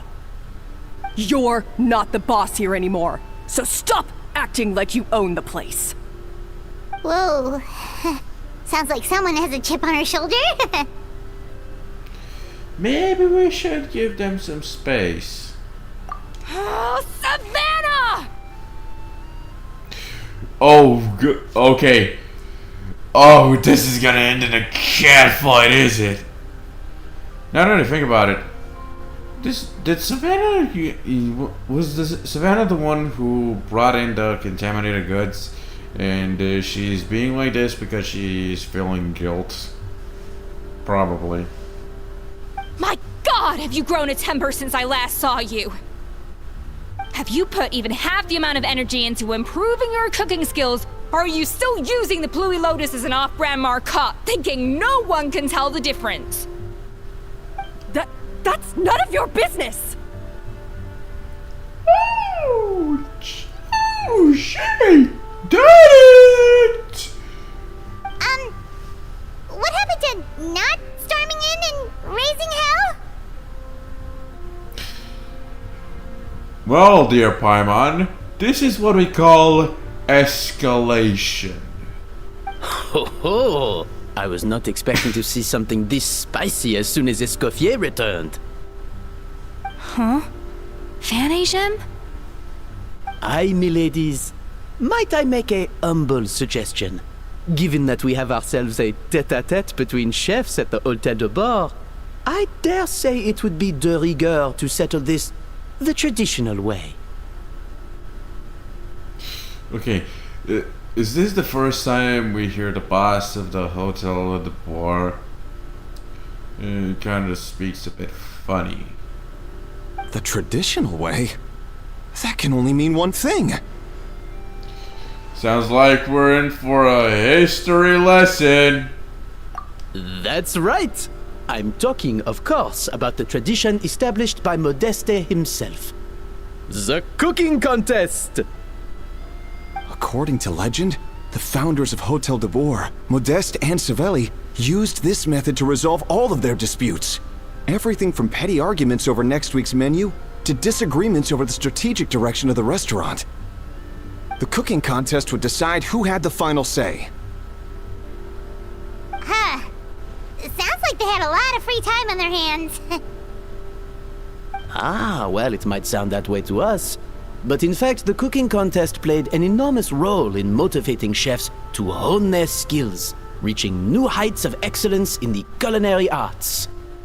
And indeed, the reintroduction of this institution in recent years has surely been instrumental in transforming the Hotel de Boer into the top-ranking restaurant in Fontaine. Reintroduction? Someone brought it back? Who? Well, Paimon, care to take a guess? What say you, Escoffier? Surely you of all people won't back down from this challenge. It was you who put the rule in place, after all. Fatso, there's your answer, Paimon. Called it! Sure, I reinstated it, but I'm not a chef at Hotel de Boer anymore. Isn't this bending the rules a little? I see no issue as long as both sides agree to the terms. We could simply treat it as an exhibition of sorts. Savannah, any objections? Exhibition. Huh. No. If we're going to battle it out, let's put it all on the line. If I lose, it's up to you what happens to me. I don't want anything to happen to you. But if you lose, you hand over the Codex de Boer to me. The Codex de Boer? Oh, damn.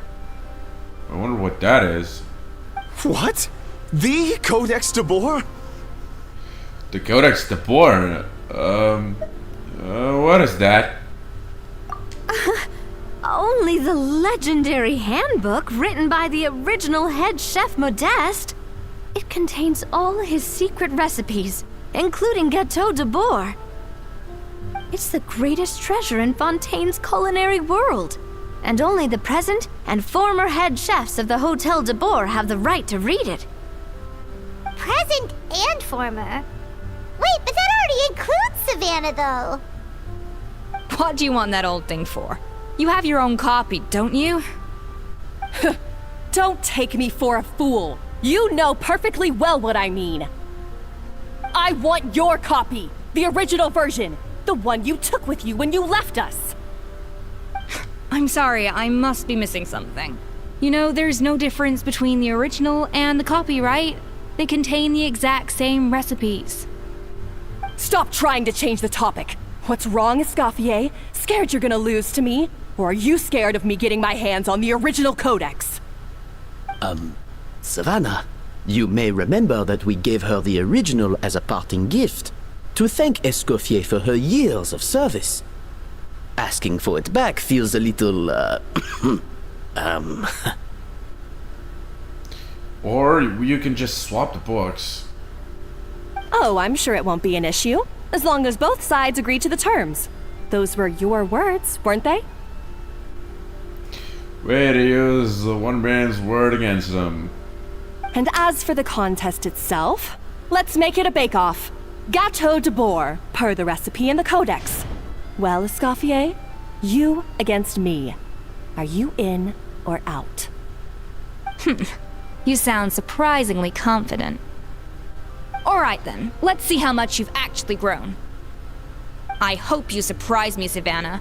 I'd hate to find out that all you've learned after this long is how to chew people's heads off. Believe me, I'll show you. Okay, I gotta say this. Savannah is holding a very, very big grudge. I'm not gonna lie. And it's a very big and fat one.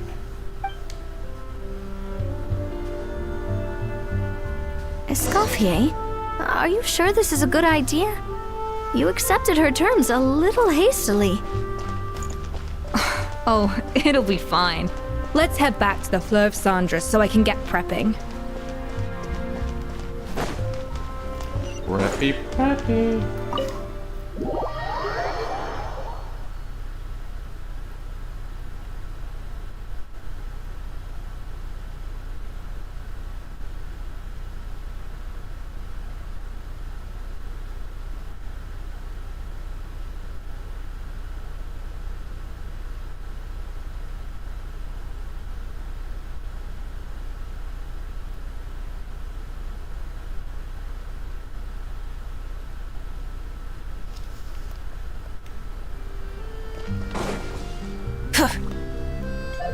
This is turning out to be quite an ordeal.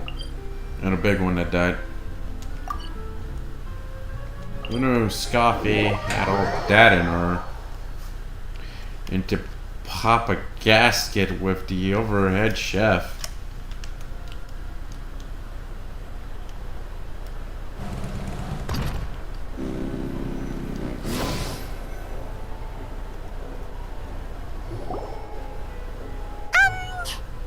So, this whole bake-off thing kind of came out of nowhere. Was it really sensible to just go along with it? Well, I got a sense that she's holding something back. But we chefs always express ourselves in our cooking.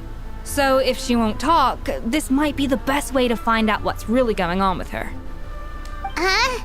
Holding back? Sure didn't sound that way to Paimon. Escoffier only picked up on it because she's the same way. Always closed off, never letting you know what she really thinks. That's patently false, at least where your macarons are concerned. I've been nothing but truthful with you about the disgraceful amount of sugar you use. Disgraceful amount? Wow. Does Navia use that much sugar? Okay. That's one case where you can keep your thoughts to yourself. So anyway, what's this Codex de Boer she's so obsessed with? Oh, that? Well, it's not so much a recipe book as a diary of Modeste's adventures. Back in the day, he and his good friend Savelli explored far and wide, partly adventuring, partly looking for new ingredients and developing new recipes. Their creations had an enormous influence on the course of Fontaine cuisine, turning it into a much more vibrant and diverse scene. For instance, legend has it that the original Gâteau de Boer was made using a special secret ingredient that Modeste discovered on one of his adventures. So rare was the ingredient that they could never make more than 16 slices of the cake per day. But everyone who tried it claimed that it was one of the most blissful and invigorating things they had ever tasted. Modeste and Savelli went on to found the original Hôtel de Boer, which catapulted them to stardom in Fontaine's culinary world. Especially Modeste. He was hailed as a once-in-a-generation genius, and over time, the recipes from his adventure log became known as the Codex de Boer. Paimon's heard this kind of story before. Armed with the Codex, the Hôtel de Boer took its rightful place as the finest restaurant in the land, serving those recipes for centuries to come. Something like that? What? No, of course not. Cooking is a constantly evolving art form. How could any restaurant survive if they only served food that was popular last century? Anyway, never mind centuries. Savelli and Modeste parted ways not even 10 years after their rise to fame. Then, Modeste passed away while he was still in his prime. And that was it. The end of the Hôtel de Boer's heyday. It fell into decline, and for most of its history, it was just a nondescript place with a couple of cheap tables. It's only in recent decades that it started recovering. Even then, it still took numerous relocations and changes of management before we finally ended up with Vanigem and the restaurant we have today. Oh! So the Codex really isn't all that, then. Paimon figured it was like one of those mystical books they have in Liyue's martial arts novels, where the main character learns all their secret powers from. Yes, well, that's fiction, and this is reality. You can't meet the tastes of modern diners by following some ancient recipes from a dusty old book. Yeah. Okay, now that I listen a bit closely, Scoffy has some sort of English accent. Like a Gordon Ramsay type of English accent. Now that I listen closely. Case in point. Even the Gâteau de Bourg they sell now is actually Escoffier's reimagination. Wait, really? Why though? Didn't that recipe make it into the Codex? It did, but like I said, it's the dusty old book now, and the records aren't as legible as they once were. Not to mention that there's no way of finding the secret ingredient Modest wrote about. So, reimagination is right. I consulted some historical records and took what I could from the Codex. But ultimately, the Gâteau de Bourg of today is my own recipe. As for why we gave it the same name and kept the tradition of only selling 16 slices a day, well, you've got Vanigem's business sense to thank for that. Oh. Huh. Well, that kind of takes all the mystique out of it. Hey now, it might not be the original Gâteau de Bourg, but it's still the most delicious cake in Fontaine today. And who knows, maybe Escoffier's version is more suited to your palate. Just think, if the original truly was the perfect cake you're imagining it to be, there's no way the recipe would have been lost to history, right? Not to mention that the Hôtel de Bourg never would have fallen into a slump. Anyway, before I left my role as head chef, I made a copy of all the recipes from the Codex, including my own improved versions, and turned them over to Savannah. So why is she so interested in the original copy? Could it be a symbolic thing? Like, whoever holds the original Codex de Bourg is the true head chef? Well, it was clearly precious enough to give to Escoffier as a parting gift. Meanwhile, Savannah only got a copy. Maybe from her point of view, it's like management doesn't truly see her as being worthy of the role. You think so? The only thing is, it was her suggestion to gift me the original in the first place. Well, a joint decision by her and Vanigem. But still. What? Huh. Guess she's had a major change of heart since she became head chef. Yeesh. Who knows? We could speculate forever. Better to just let our Gâteau do the talking. What does that mean exactly? It means vesting her in this bake-off, and then getting her to explain herself, even if I have to beat it out of her with a spatula. You don't mince words, do you? However much she's changed since we worked together, I believe that she still has her chef's pride. And if she respects the art, she'll respect the outcome of our contest. Well, I'm confident that you and your spatula can get justice for Froment. All you need to do now is win the contest. But that should be a breeze for you. Let's not get too ahead of ourselves. Gâteau de Bourg is very complicated to make. Usually, it takes 3 chefs working in tandem to cover everything. Now, if I had to push it, I could probably do the work of 3 chefs myself, but I'd prefer to play it safe if I can find a couple of assistants in time. Well, that's easy. The 3 of us are veterans in the kitchen. You just need to pick 2 of us. Well, I have heard the Traveler is an accomplished cook, as well as a warrior. But be warned, I will hold you to exceptionally high standards. Think you're up to the task? Bring it on! Oh, count me in too. I've spent weeks perfecting my macarons after your scathing review. Even if it means competing against the Traveler, so be it. I'll show you what I'm made of. Oh, yeah.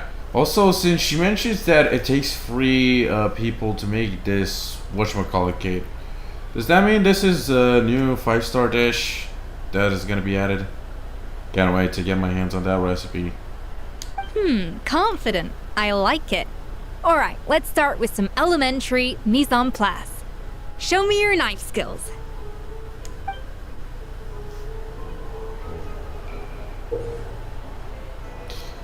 Oh, great. Great, we're doing this again. Like that one event. Okay. Show Scofier your knife skills. Use normal attacks to get the fruit. It seems she will collect the slices and process them into some sublime substance. We're doing I've always called it this. chopping stuff up, not mise en place. But it's basically the same thing, right? Oh, Navia.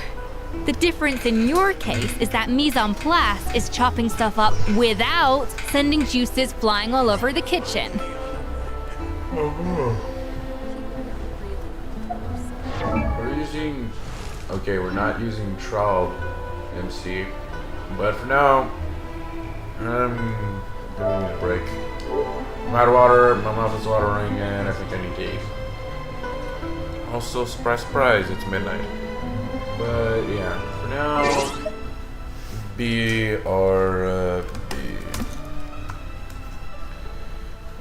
BRB. Ba-da-bum.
And we are back. Took a break, ate something, and got myself some water. Okay, now what are we doing again? Also, interesting machine. Okay. Chop chop!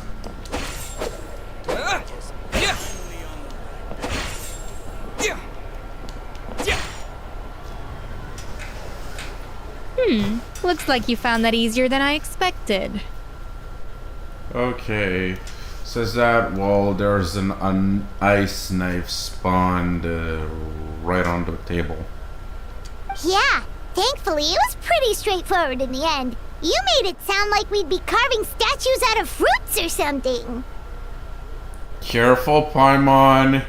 Don't want you to become the scream guy. Actually, you can become one since you're a floating fairy. Well, brace yourself, because the next step is anything but straightforward. I'll be using this cold press to extract flavor compounds from the ingredients. What's a cold press? Same here. The first time I hear about such a thing. A kind of special food processor I got the Fontaine Research Institute to make for me. It uses cold temperature extraction to isolate the essence of cooking ingredients, which can then be used to flavor dishes more precisely. So it's an ice cream machine, which uses slushy juices. But this isn't exactly standard kitchen equipment, so that probably didn't make a whole lot of sense. Let me give you a demonstration instead.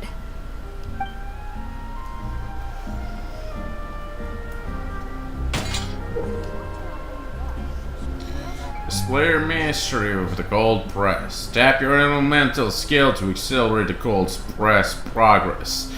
Then use normal attacks to let it do its work. It seems like the special substance extracted from the plants might come in handy here. Custom-made equipment from the Fontaine Research Institute, huh? That's some pretty high-tech food prep. Paimon's never used anything this weird before. Cool! Not weird. Wait, we're using a trellis coffee. Let's see what we're using here. Called it. 66 .2 crit damage. Not up to average player standards.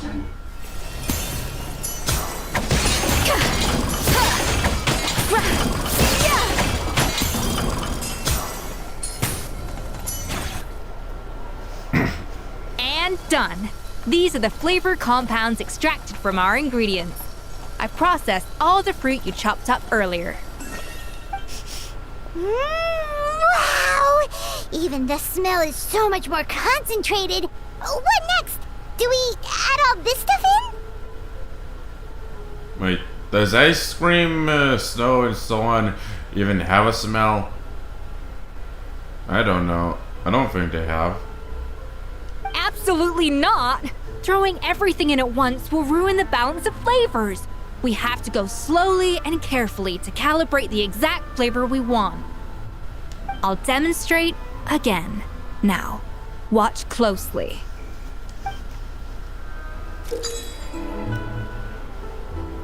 And we get a random meter. Learn at Escoffier's feet and master the precision cooking. The flavoring you got from her multifunctional food processor can adjust the flavor profile of the dish. Strike a balance between fruity flavors and floral flavors to adjust said flavor profile and make a delicious dish. Slowly and carefully. Not a drop too much and not a drop too little.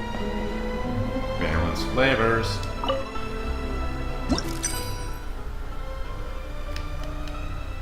We're gonna unlock this. One of these.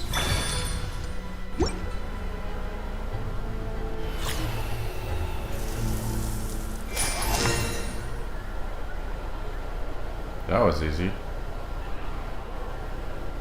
It's all in the math. But I don't understand the balancing of flavors part. And voila! Now it's your turn. Scoffy's candies. Not terrible. Considering this was everyone's first time blending flavor extracts, it could have been worse. But the traveler's work was surprisingly good. Are you sure you've never done this before? You got almost perfect results on your first try. All thanks to my excellent teacher. I guess I just treated it like an adventurer's puzzle. It literally was. Oh, well, they do say adventurers are multi-talented folks. Now I've seen it firsthand. Alright, now for the part I've been looking forward to. I want each of you to cook something from the Hotel du Bois' current menu. I'll judge your submissions and give you a final score. Final score? That's right. The true test of your cooking skills is the finished product. It'll be good practice for the contest itself. Now get to it. Chop chop! Finally on the right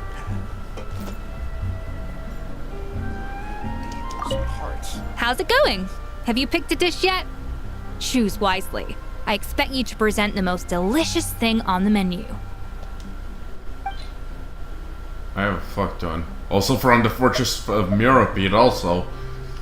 I want to use my best. Actually I would because, let's face it, a lot of it is trash. So... I'm gonna go with this. Delicious Balsamic seafood soup. Oh, do we have any 4-star dishes from the hotel and extras? No? Okay. Seafood it is.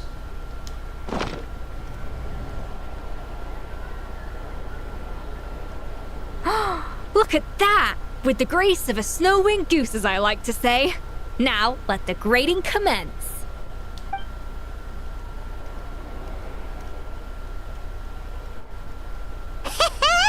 Pretty good, right? Not to brag or anything, but Paimon's a bit of a connoisseur when it comes to la food. Yeah, also my food has been put underneath a lid. Guessing this is a sort of budget cut. Instead of adding the dish we currently have, since you can't tell the difference, they just put a lid to make it more easy. Unless they're gonna pop the lid off at some point. Now that would be dedication, and it would clearly look that they went through a lot of time to make this part. 6 points. What? Oh, well, fair enough. Paimon doesn't cook all that often, so as long as it's a pass. That's 6 out of 100. Oh. Oh. That is very low. That is very low. That was thunderous. What a expression of shock on Paimon's little face. She did not see that coming. Brought a You smug say face you're I a did. connoisseur, but it's quite clear from this dish that you have far more experience consuming food than creating it. You can say that again. But damn, did I make one smug look back there. By that logic, I suppose you think listening to Lady Farina on repeat every day would make you an opera singer. Yeah, you got her there. Aww. Me next.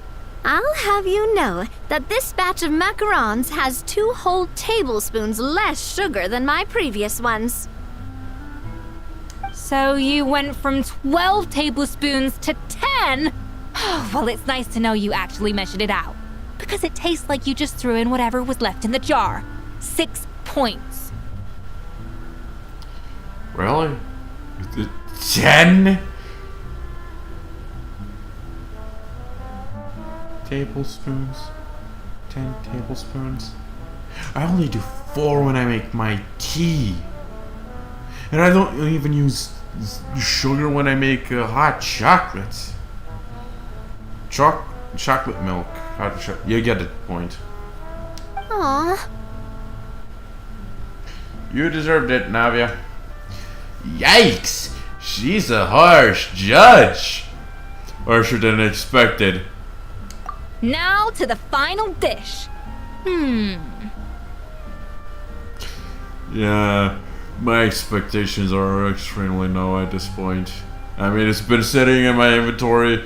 It's probably cold, full of mold. Some of the food parts have grown stale or hardened. You get the point.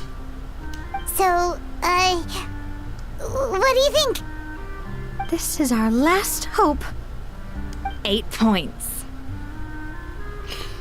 Of course. Barely. Fucking barely.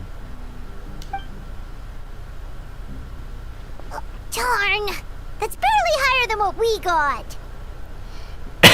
At least I got the 2 extra points! Not exactly. The color is spot on. Beautiful aroma. Excellent presentation. Really? With that face? What the fuck kind of face is that? Wow, she is way chummier than expected. Not gonna lie. Very chummy with that expression. I have to give this one 8 points out of 10. Maybe even 9 points. Oh! You got it! You're so good! Oh my god! Oh! You really know how to roast the shit out of everybody! You don't even roasted me! You even roasted me! I feel so roasted! Well, that's a chef for you. She always knows how to roast people to a perfect degree. What? How did you pull that off? Baby! It's all that practice from cooking for you, Paimon. Yeah. Don't get me wrong. There's room for improvement. But still, this is clearly the work of an accomplished chef. I can tell that you've put many hours of work into honing your skills in the kitchen.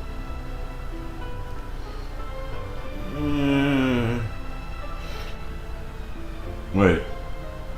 Actually, that technically is true. Yeah, technically is true.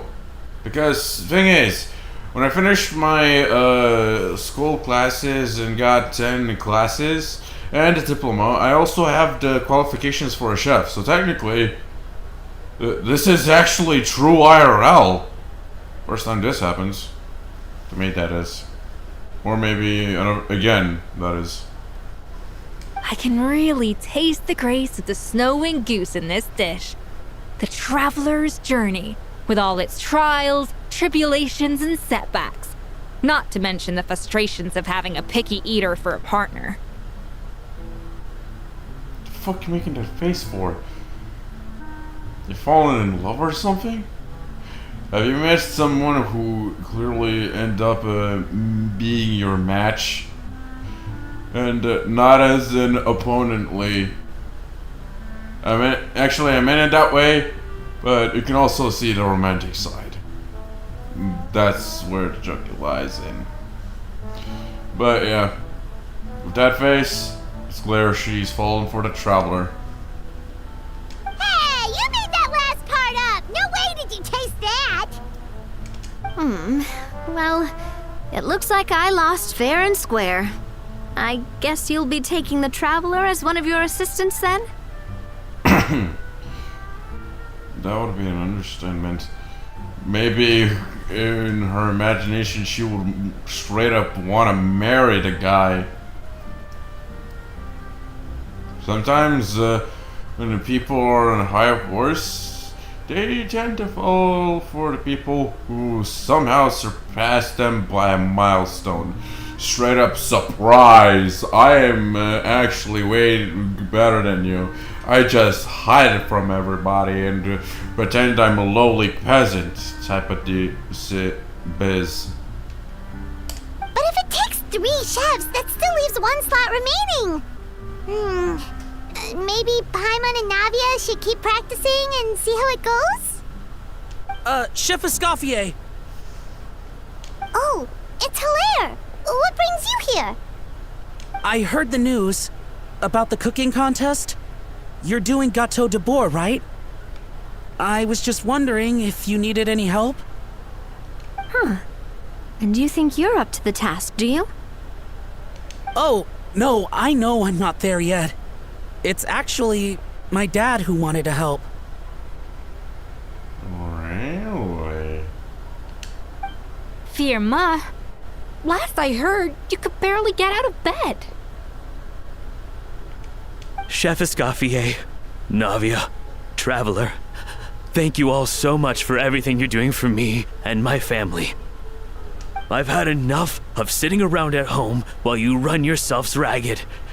If you let me, I'd like to help you win this cooking contest.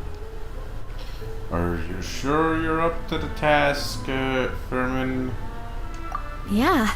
I was gonna say the same thing. Don't you worry. I'll be fine.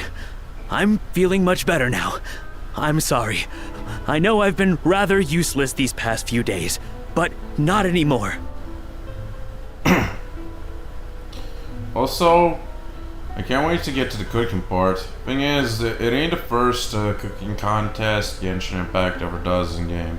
We actually had that one time with Xiangling, where Xiangling was pinned against the older opponent, a guy with muscles, like the guys at the forgeries where forging commissions and such, those big guys. And the dude was having so much trouble that Gooba started helping the poor guy out and helping him finish his dish and giving him the encouragement he needed, even though the dude was actually the opponent and Gooba was not supposed to help. But Gooba is a kind soul, and he knows what he needs to do when he needs to do it. So yeah, can't wait to see if they re-implemented that one mechanic. The fact is, I'm a fine chef, despite recent events. I've proven myself in the Hotel de Bois kitchen, so if anyone's qualified to work under Chef Escoffier, it's me. I think. I mean, I hope so. Firma, have you even set foot in a kitchen since leaving Hotel de Bois? I have not, but I'm fully rested now. I know I can handle it. I'll prove it. Let me whip something up for you right now.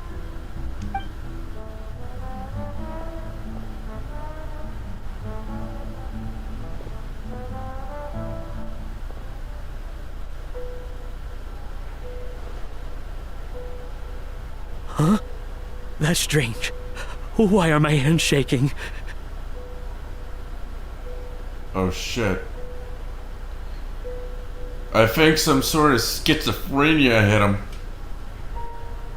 What do you call this, Firma? I can't seem to grip my knife. Now that I think about it, what kind of knife is that? Is that a Scofia's personal knife, which was forged with metal, or some sort of ice knife? Because, seriously, where are the normal knives? Do it again! Again! Again! Yep, poor dude ended up becoming very schizophrenic there. I... Hopeless. Get out of my kitchen yesterday.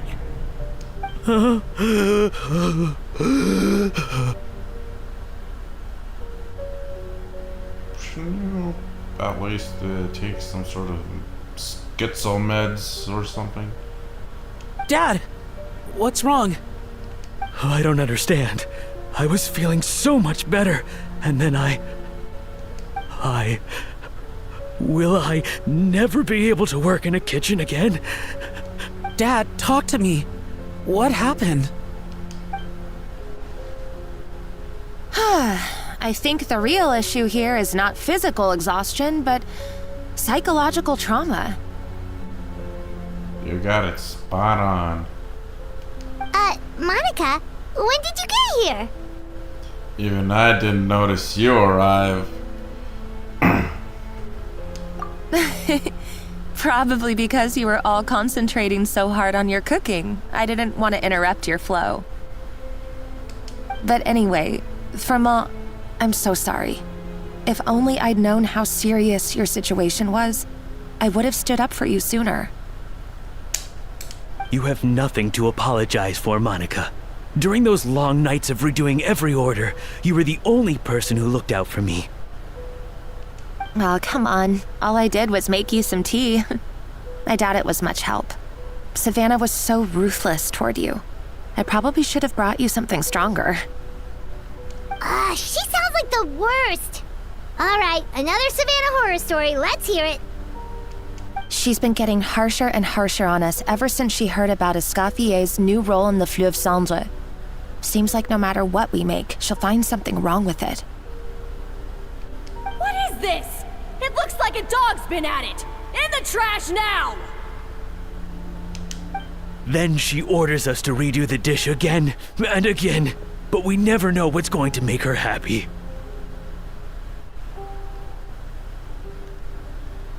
Do it again, do it again, do it again!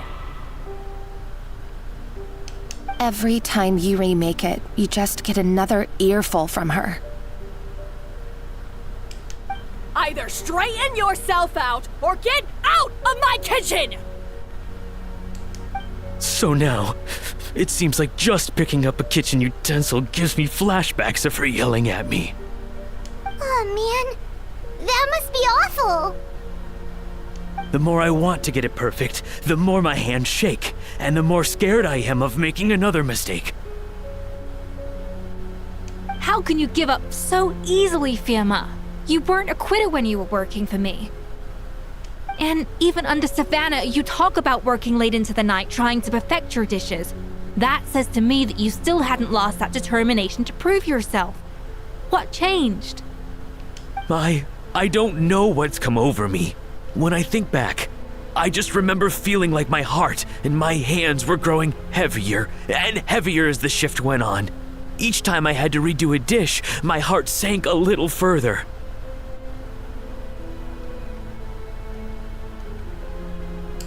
Maybe Savannah was right.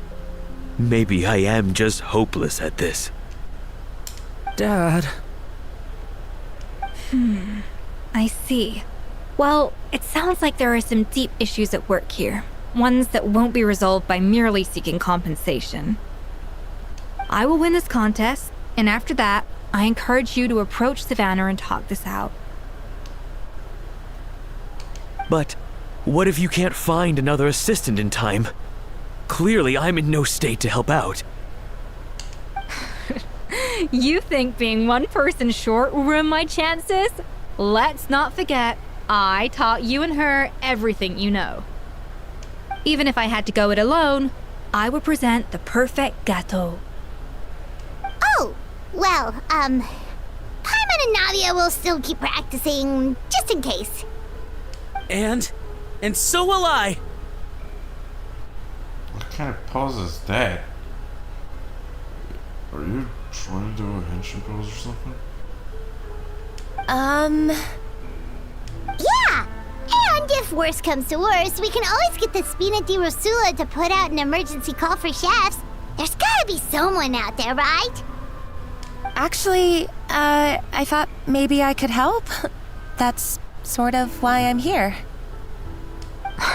What? Why didn't you say so? She was getting to the point, woman!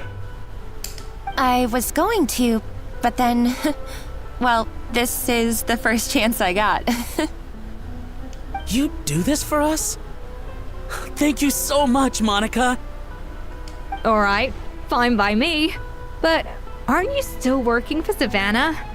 Joining the other side seems like a guaranteed way to put your future employment in jeopardy. I know, but it's all right. I've made up my mind. With the way things are, I can't keep working for Savannah much longer anyway. Unless I want to become the next Fermat. I'm done with sucking it up. It's time to try and turn things around. If this cooking contest can get Savannah to see the error of her ways, then I'm sure she'll forgive me for this. I hope you're right. Well, Hyman didn't think we'd be poaching from Savannah's staff to get our third person, but there you go. Anyway, Monica's a professional chef, so nothing could possibly go wrong now. Great! Then it's settled. And to congratulate you all on making the team, I propose a Spina-sponsored meal to celebrate. Spina sponsored? Wait, you mean I'm cooking? Yeah. Really. Spina sponsored. Well, I promised the traveler a feast in the Fleuve Cendre. And I know how much you've been looking forward to it. I actually forgot about that whole ordeal, to be honest. Yeah! Feast, feast, feast! I can help cook. I'll be good. It'll be good practice for the contest. I'll help. Alright, if you insist, then prepare for some of the finest food of your lives.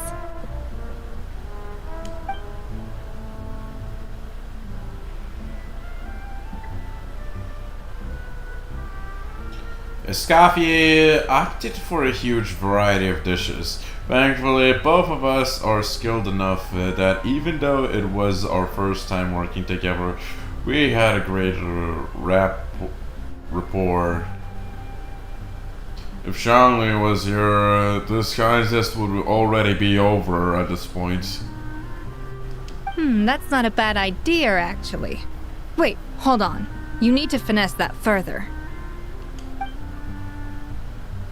She dished out plenty of praise and taught me an awful lot too. The time seemed to fly by. That was a dream come true. Hyman never knew Fontanian cuisine could be this good.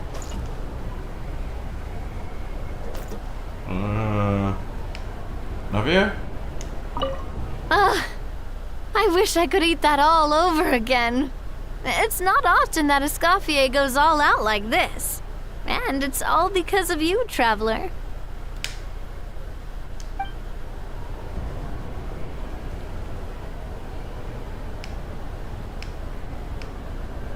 Okay, this is the first time I ever see a character to dispose, to be honest.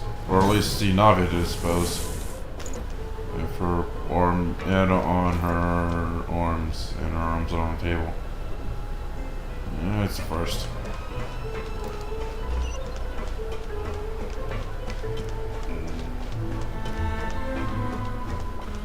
Hey.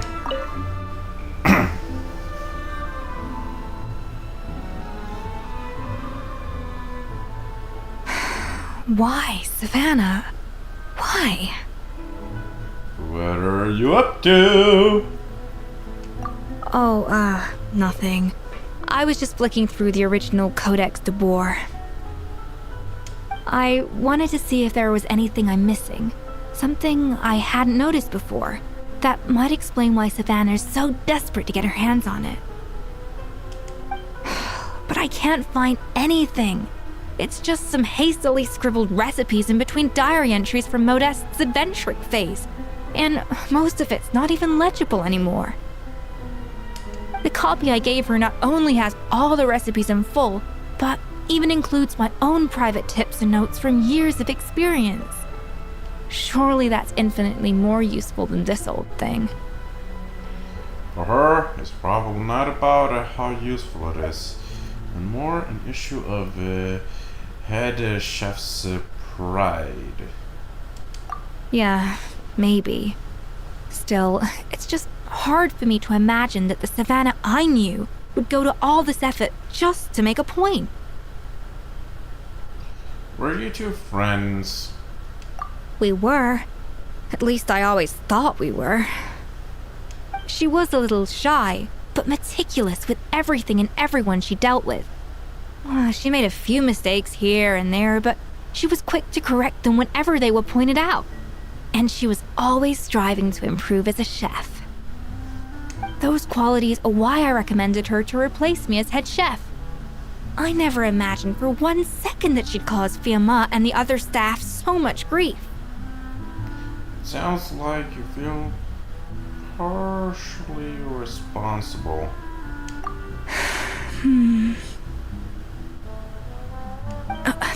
Well, I mean to an extent, of course. I pushed hard for her to get the role. And the idea that she turned out like this because of me is difficult to come to terms with. I wonder if this is how Modeste felt back when he was writing the Codex. Speaking of Modeste, didn't he have a falling out with someone as well? Yes, with his good friend and co-founder of the Hotel de Boer, Savelli. The story goes that after Modeste unveiled his Gâteau de Boer and was hailed as a culinary genius, he was admired and adored by all. But his newfound fame slowly drove him and Savelli apart. Unlike Modeste, whose every new creation was an instant hit, Savelli seemed to face setbacks at every turn. Doors that would swing wide open for Modeste would shut in Savelli's face. And with Modeste being whisked off to all manner of functions by his celebrity friends, he had less and less time to discuss the culinary arts with Savelli. People started gossiping about Savelli, and their relationship between the two gradually soured. So what happened to them ultimately? Everything came to an abrupt end when Modeste, still in the prime of his life and still hailed as a genius, suddenly died from an acute illness. And that was it. They neither had a decisive split nor got the chance to properly reconcile. Their story just came to an end. One rumor had it that Savelli actually killed Modeste out of jealousy, even as the latter was hoping to make amends. Is it true? Unlikely. It's a popular theory, but there's no real basis for it. At least there are no records of Savelli ever being convicted of a crime. Still, beyond a point, there's no way of knowing what truly happened in the past. All we can do is try to make sure the present doesn't quite go as badly. And that's why I have to win this contest tomorrow. Then get the truth about everything that's been going on, even if it means cracking her open like a nut. With me on the team, there's no way we can lose. With you on the team, there's no way we can lose. With me. Really? Well, I like the confidence. Don't let me down tomorrow, then. You better bring your A game.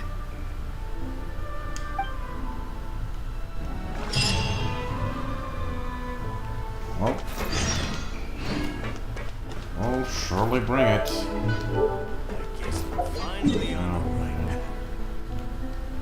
Also, tomorrow is MD stream. Yeah. It's gonna be a long day.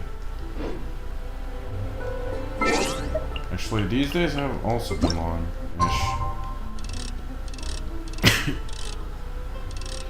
Wait, what time did I need to set the clock on? I'll set it at this.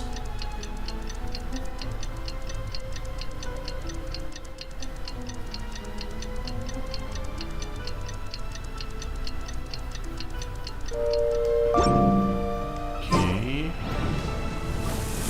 So between 12 and 60. After 12. Also around here.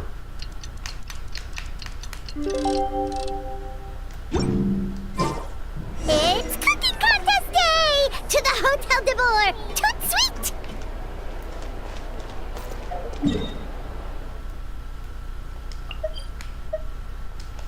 Well.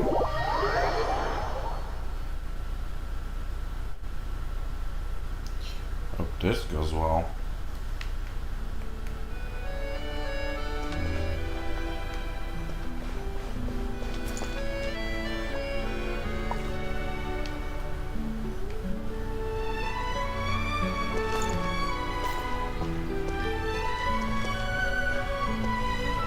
Did you hear the news? Skopje is coming back for a cooking contest. Says a customer.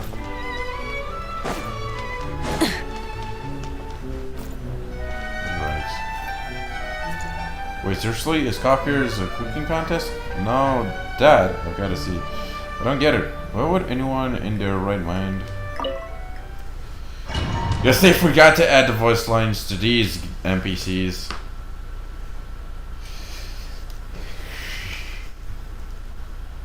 How forgetful can they be with this? Yeah, I'm definitely gonna make a short about this little mistake.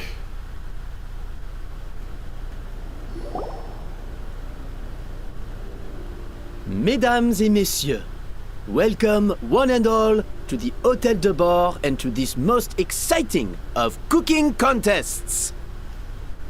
Savannah, I brought the original copy of the codex you asked for. Monica? Huh. Way to hide behind your superior. In the interests of fairness, this contest will be conducted in a double-blind format. Once the dishes are complete, they will be sent to the back of the kitchen where they'll each receive a label. The labels will be placed out of sight underneath the plates, only to be revealed after the judges have sampled them and reached a final verdict. This is to ensure that no one will know which dish is made by which contestant. Interesting. As one of the judges, I promise to be fair and impartial. When my meal got interrupted yesterday, I never thought this is how they'd make it up to me. Getting a seat on the judging panel is a pretty sweet deal. You lucky duck! Both contestants have taken their positions. Then, without further ado, let the Hotel de Boer cooking contest commence!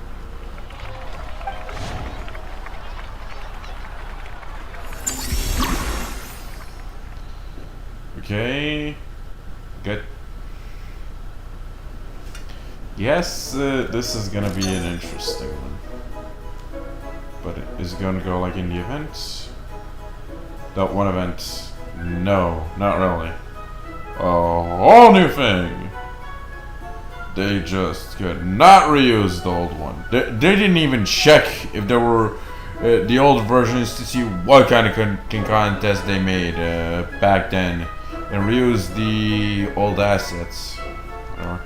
Make some gâteau de bois using Skopje's ban in the precision cooking. You can start the flavoring process at a seasoning table after obtaining flavors from the cutting board and the cold press. Both flavor types must be added in sufficient amounts to ensure richness of flavor and enough of both before aiming to balance the flavors out, and this dish is a wrap. Monica, Traveler, it's go time. Let's do that. Even the best chef in the world can't flavor their food without prepping the flavorings, right? Alphonse, Gaspar, get to work. Do not disappoint me. That should be enough flavoring. Now hurry up and balance the flavors. Let's do this.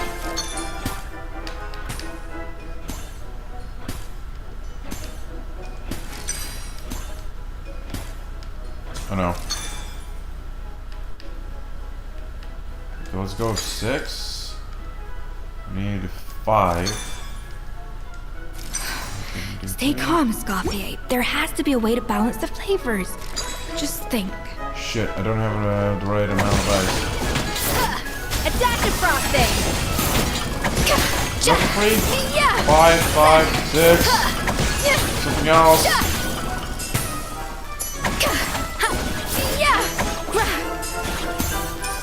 Look at this, this ought to work out.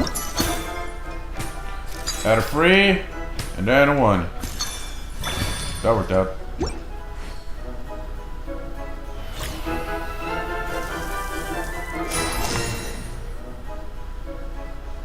Done and done.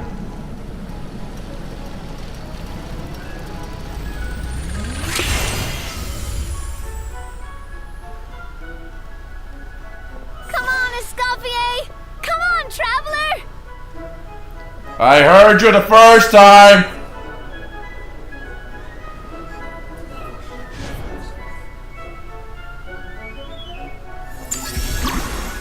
Okay, layer 2. Then make the next cake layer. Oh no. We're gonna need a lot more of this.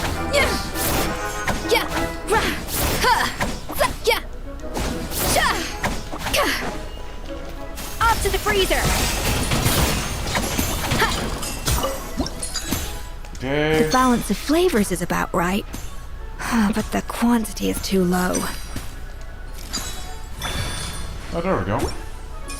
That was fast.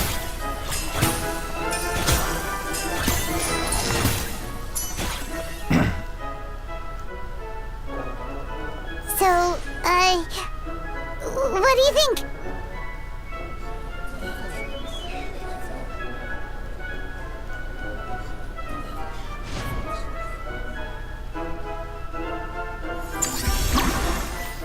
Layer 3. Yeah, I can see the layers now. Oh, we're gonna need a lot of food, cutie.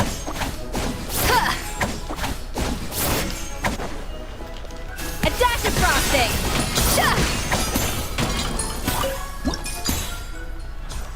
5, 2.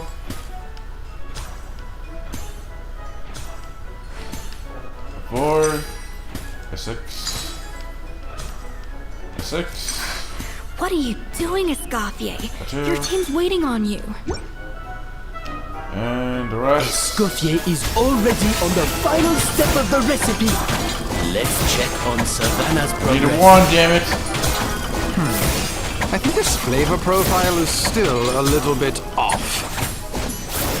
Enough! Useless.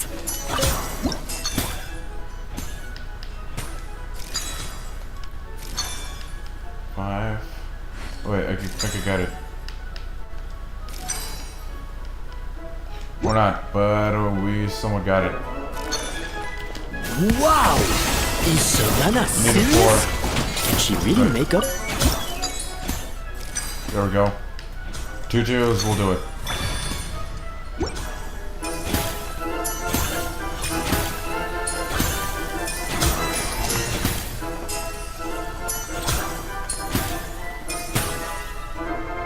You can't match Escoffier's talent.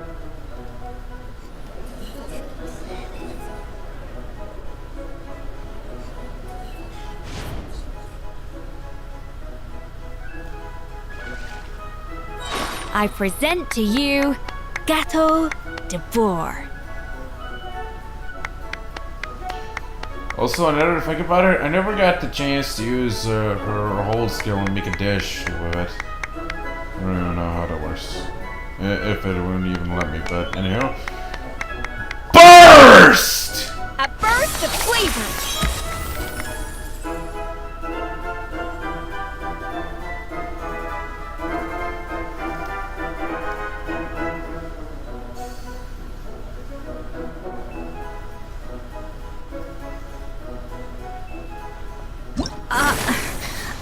I was just exercising caution. I had to make sure everything was perfect.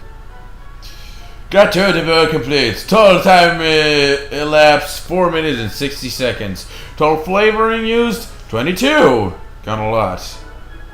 But can't be helped. The first and second round was a bit overboard.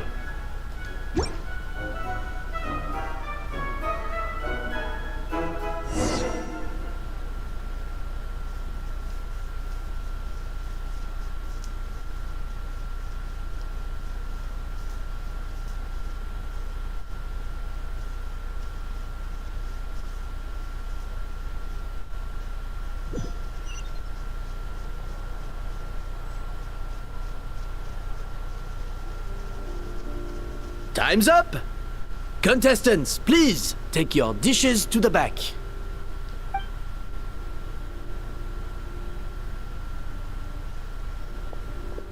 Huh. That guy was right. You really can't tell whose is whose just by looking at them. Yeah, because it's the same texture reused. The same item. We both made the same dish after all. For all her flaws, Savannah's a talented chef who earned my recommendation for good reason. She wouldn't screw up something as elementary as the cake's appearance. Whoa! This is really rather good. Wonderfully soft and fluffy. Beautifully sweet. This is a masterclass in how to make gâteau de bois. I would give this one at least 9.9 out of 10! Only because there's something about the flavor of the base. It's just a little different from the recipe I'm used to. Huh? Really? I couldn't tell. Alright, on to gâteau number 2. I haven't had a single bite and already this aroma is a delight to the senses. I have a feeling that this gâteau will be a gâteau for the ages. How exciting! I'm gonna dig in.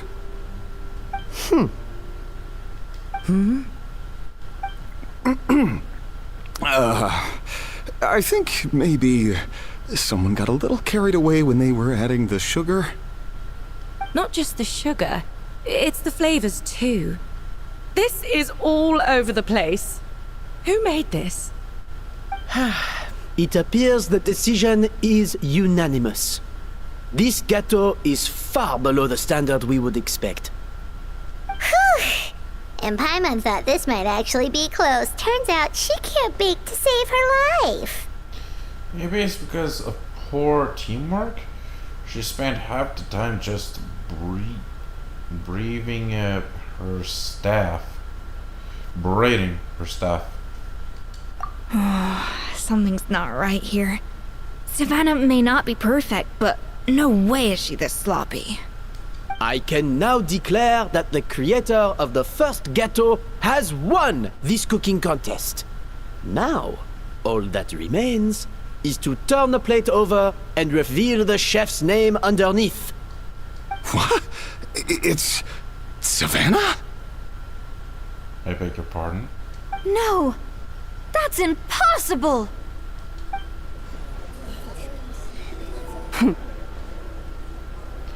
It's the old switcheroo. Hey, Savannah! You cheated, didn't you? You cheater! What did you do? Oh, you swapped the plates, didn't you? Well, someone's a sore loser. These cakes went from the oven to the judge's table without me ever laying a finger on them. And everyone here can attest to that. It was Vanejem's staff who labeled them in the kitchen. If you're looking to accuse someone, why don't you start with them? Isn't it more likely that Escoffier's lost her edge? Oh, or maybe her assistants let the team down. You take that back! Judges, we demand a rematch. That's enough! What's done is done. As head chef, or rather as team lead, I take responsibility for the dish I served.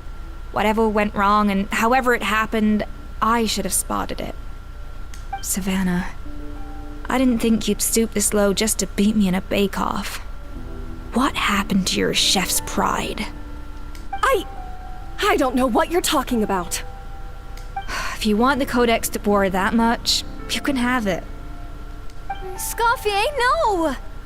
But you must promise me that you'll apologize to Firma and compensate him for everything you put him through.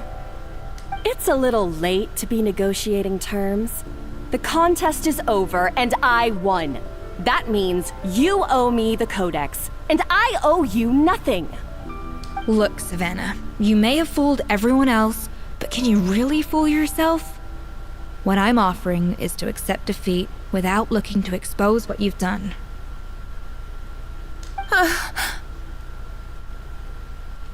But only on the condition that you promise to stop putting so much pressure on your staff. Fine. I'll treat this as your final handover of duties from one head chef to the next. So, will that be all, ex-head chef? Or is there any other unfinished business you'd like to leave in my hands? I didn't mean that to be a scolding from your former boss, just a word of advice from a fellow chef and a friend. Okay, I'm guessing this was a sabotage and the cake Escoffier made has been tampered with on the inside to make it horrible. But I don't know if you're even open to input from other people anymore. I know what I'm doing. I don't need your advice. All right, fine. I'm glad to hear it.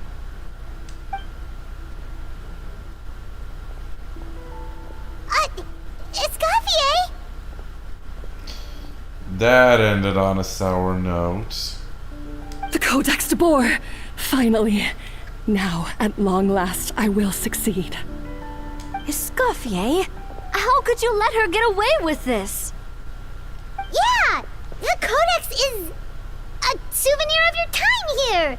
Doesn't that mean anything to you? It's all right. It was just a bake-off, not the end of the world. I'm already over it. Besides, it's not all bad. She agreed to compensate Firma. That's mission accomplished for the Spina. Honestly, if I'd have known that giving her the Codex would solve everything, I'd have just done that in the first place. I mean, why bother with the whole cooking contest?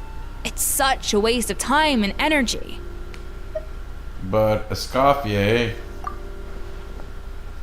privately, I'm sure she's devastated, but what's done is done. No.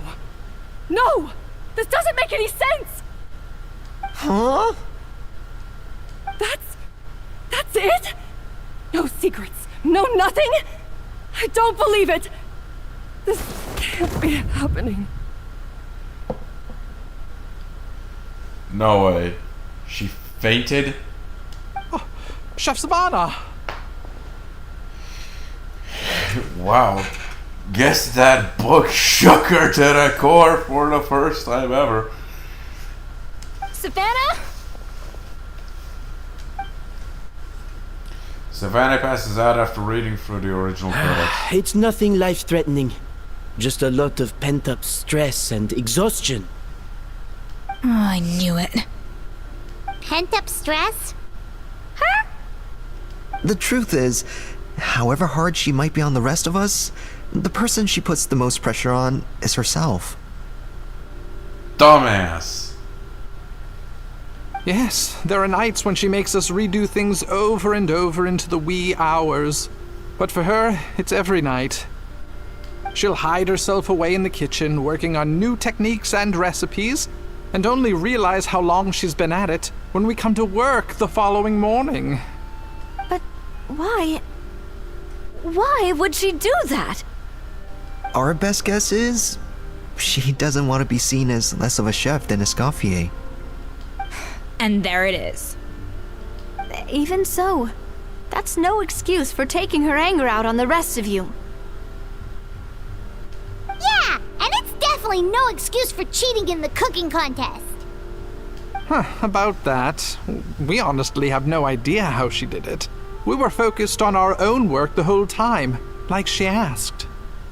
Leone and Algalia were the ones I tasked with labeling the cakes. I've already spoken to them both. They're at a loss to explain it too. Not to worry. Come on, join me downstairs. I'll interrogate the guilty gâteau myself. She caught on. Good.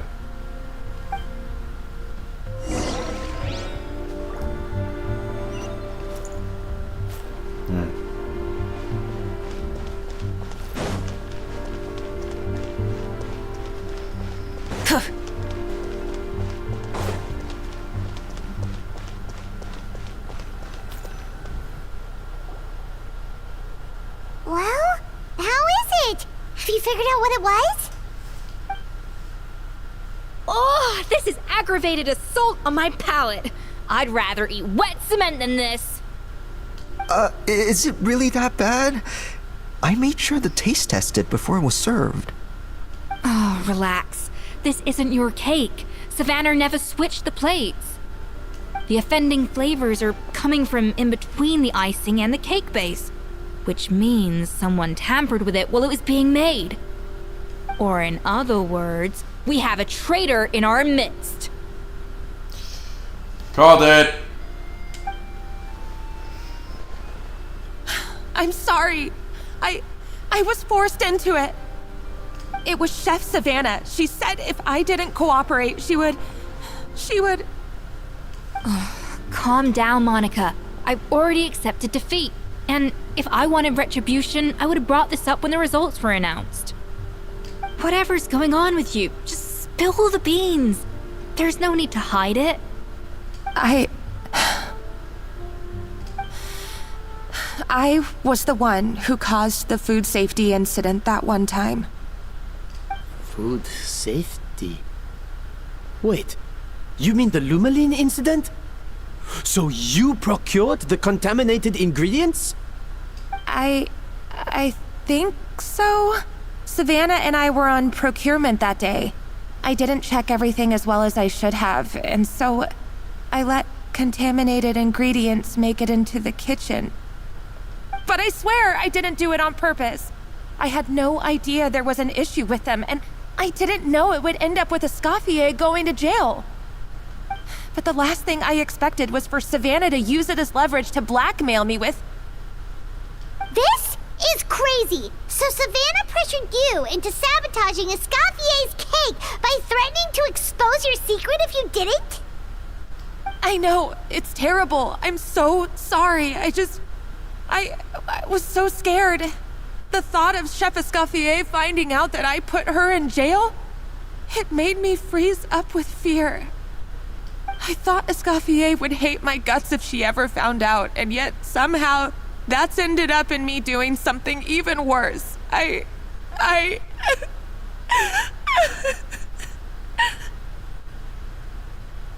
Bro, way to kill yourself with guilt.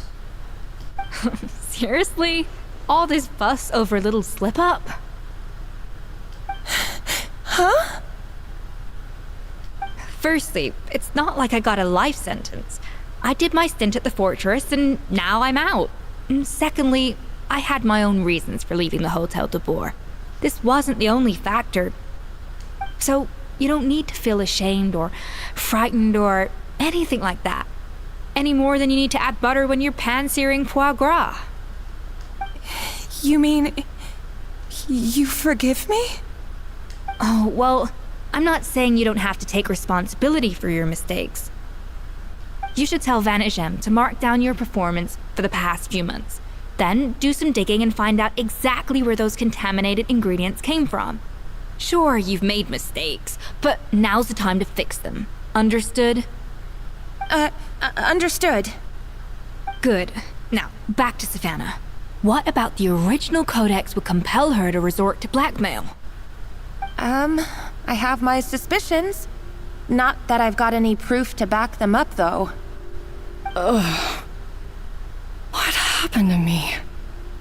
I've overheard some customers murmuring about how the Hotel de Boer hasn't been the same since Escoffier left.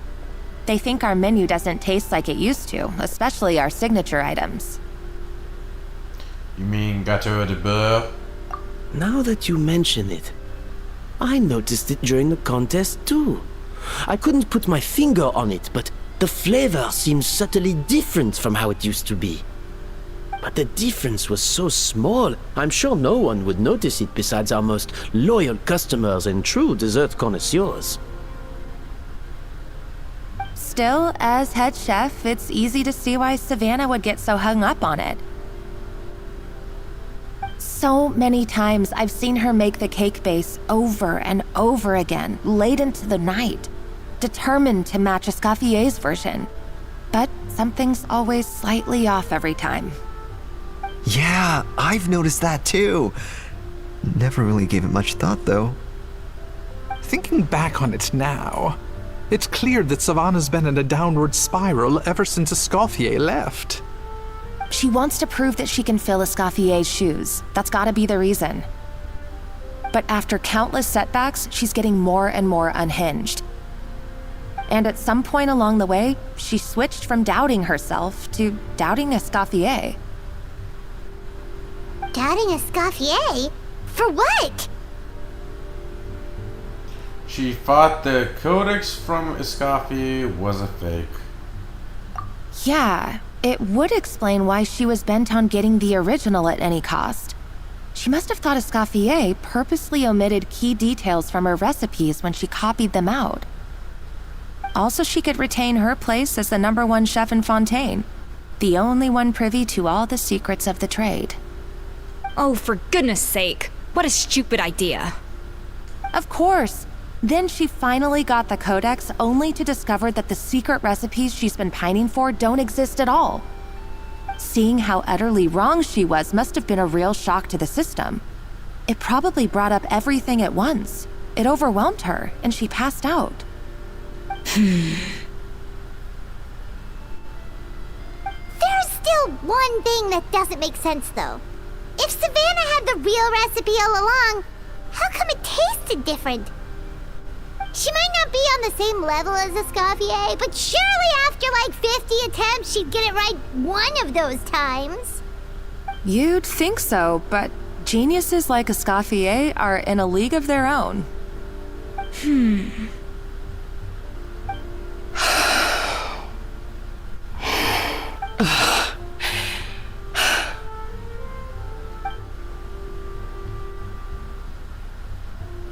New head chef, you say? What's her name? I don't think I've heard of her before. I wonder, can the Hotel de Boer keep its edge without Escoffier at the helm?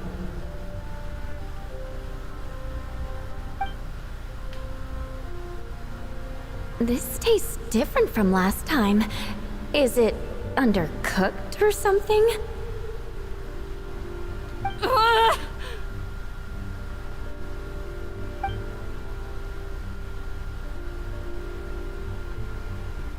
Take this. It's a copy of the Codex de Boer. From now on, you will be its keeper. Don't listen to the doubters. If I say you can do it, then you can do it. Even if you don't believe in yourself, at least believe in me. Hey, did you hear me? Once I'm gone, the restaurant is all yours.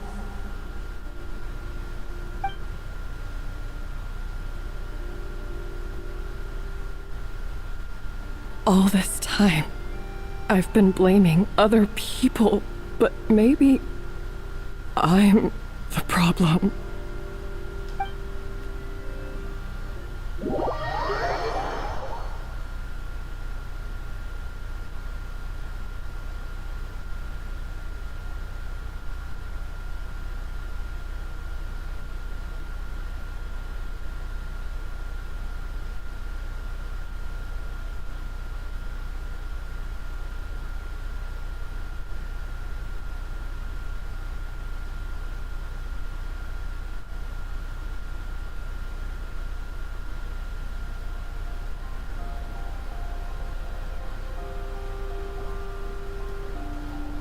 I sincerely apologize for putting everyone out. Savannah's awake now, but I don't think she's ready to speak to anyone yet. Let's give her the day to calm down. I'm sure you'll have the chance to talk everything out tomorrow. In that case, I'll go and update Verma and his family. I wonder what he'll make of all this. So, We'll come back tomorrow then. That was a long day. I think I've earned myself a sweet treat when I get back home. Oh, nice! Macarons? Or are you gonna switch it up this time?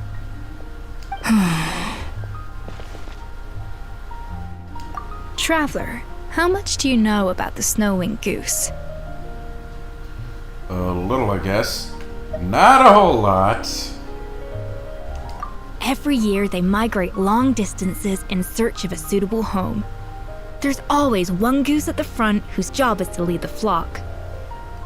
Fontaine poets often use the image of that goose to explore the ideas about leadership and genius. They usually imagine someone who's a cut above the rest, a model of perfection. But what those poets don't know is that during a migration, the lead goose is always changing. Once the lead goose shows signs of fatigue, it retreats to the back of the flock and allows another goose to take its place. So the truth is that leadership, with all the responsibilities and pressures that come with it, it's something that everyone takes turns at. But we humans completely miss that fact when we project our own ideas about social hierarchies onto them. Is this about you and Savannah? I guess what I'm saying is, I don't buy into this notion that there's some sort of gulf between normal and genius. Cooking is a science, not magic. Given the same ingredients, same recipe, and same environment, I see no reason why two different people shouldn't be able to create the exact same dish. Of course, some people have a more sensitive palate than others, and some people are just born bolder or more conscientious. But these are all variables that can be accounted for with time and practice. I'd have no reason to expect so much from others if I believed that perfection can only come from the hands of a genius. The only reason I hold people to high standards is because, well, I believe they're capable of greatness. I don't know if you're right, but I think that's a great thinking to believe in. Okay, I've made up my mind. I'm gonna get to the bottom of why Savannah failed. And come tomorrow, I'll give her the scolding of her life, pointing out all the mistakes she's made along the way. Then she'll finally see the error of her ways.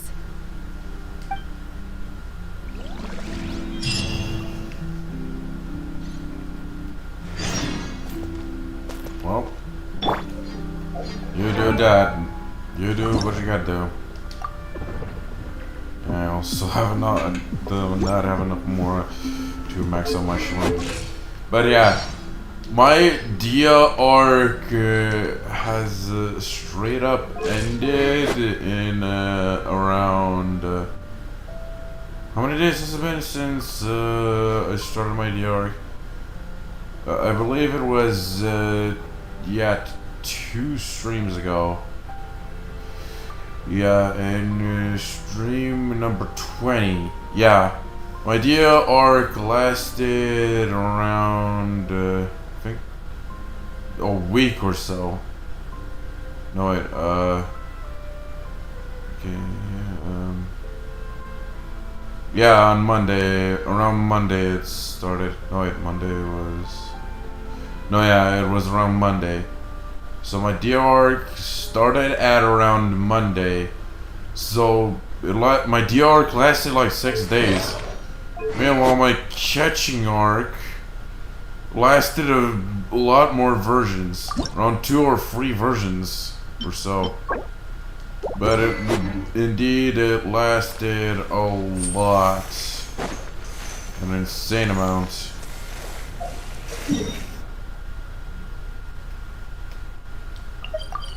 But I was not expecting my Dia arc to end this fast.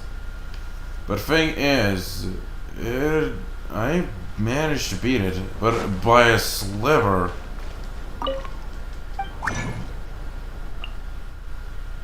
But that means that I still have to improve. I barely scratched the fucking surface there. Truly.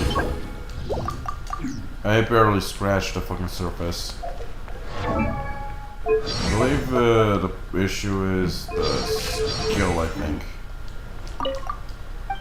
Or the basic attack. But for now, since my DL arc ended so early, I'm gonna have to start concentrating on build-ups like Shlonen and such. Since currently I have yet to finish building her. I should not have done that. Oh, whatever. Let's get it to at least 70. Yeah, I'm gonna stop here. Usually I stop at level 70 with some weapons. But yeah. Almost 30k defense.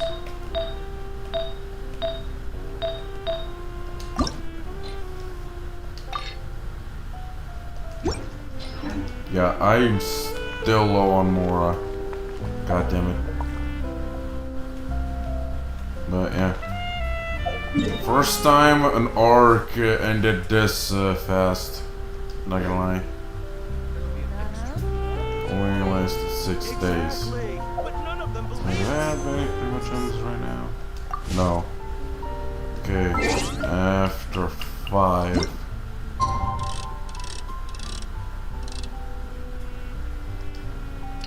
Kinda early.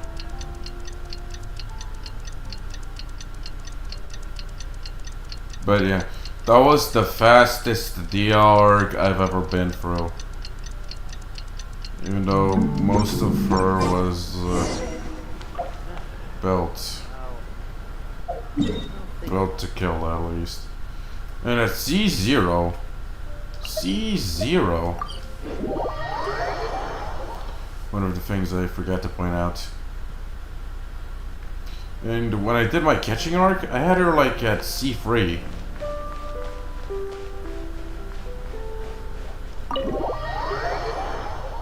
It was hard enough that there was barely any artifact sets I can use with catching.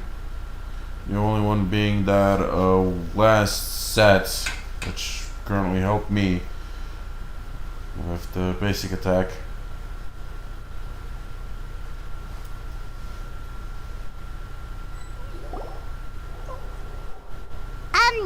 Why are we here so early? Our meeting with Vanigem isn't for a while. I wanted to check on Escoffier. Check on her? Why? What happened?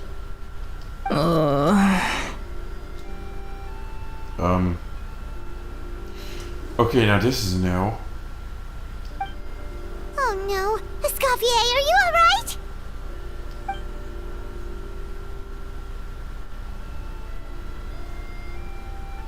I'm fine.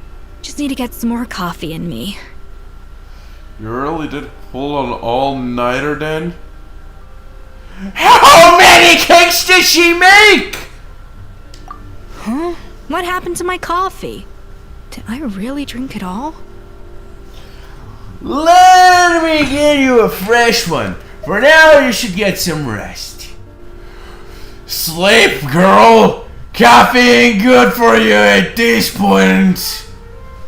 Alright. Thanks. I appreciate it. Well, there's cooking facilities here. Or we could just grab a cup of coffee from Cafe Lutece, but either way, hurry! I'd rather not. But Jesus! How many cakes did she make? 2 complete. 2 of the first base, 1 of the 2 bases, and 1 with 3 bases. Wait, did that sabotage put her out that much? Did she got hurt that badly by the sabotage?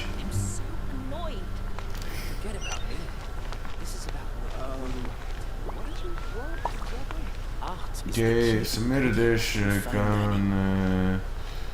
containing coffee beans optional. Go to cafe and buy coffee optional. I think I have one in my inventory. Coffee. Need coffee. Okay, that's the first time we see her despair like this.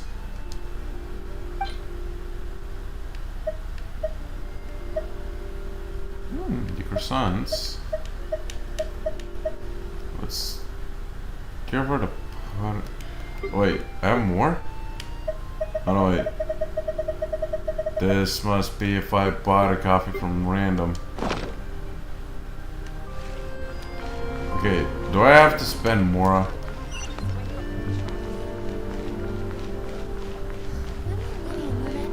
Oh, that was optional.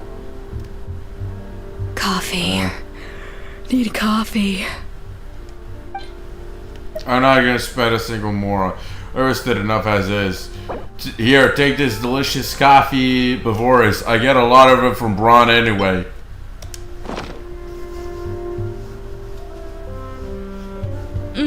Strong, bitter coffee beans, transformed through expert brewing and balanced perfectly with rich, creamy steam milk. Wonderful. Damn it, she's making that weird I'm in love face again. I feel much better now. Thank you so much, Traveler and Paimon. Glad to hear it, but make sure to catch up in your sleep when you get the chance. How goes the investigation? I think I figured out where the problem lies. Honestly, it's ridiculous. I don't know whether to laugh or cry. Wait, what investigation? What are you guys talking about? I'll save it for when everyone else gets here. It's so stupidly small. I can't believe it's caused so much drama. And yet, look at this kitchen. Seems like you had your own share of failed experiments last night. Dude, she makes almost 6 entire cakes here. Yes, except my failures were stepping stones to success.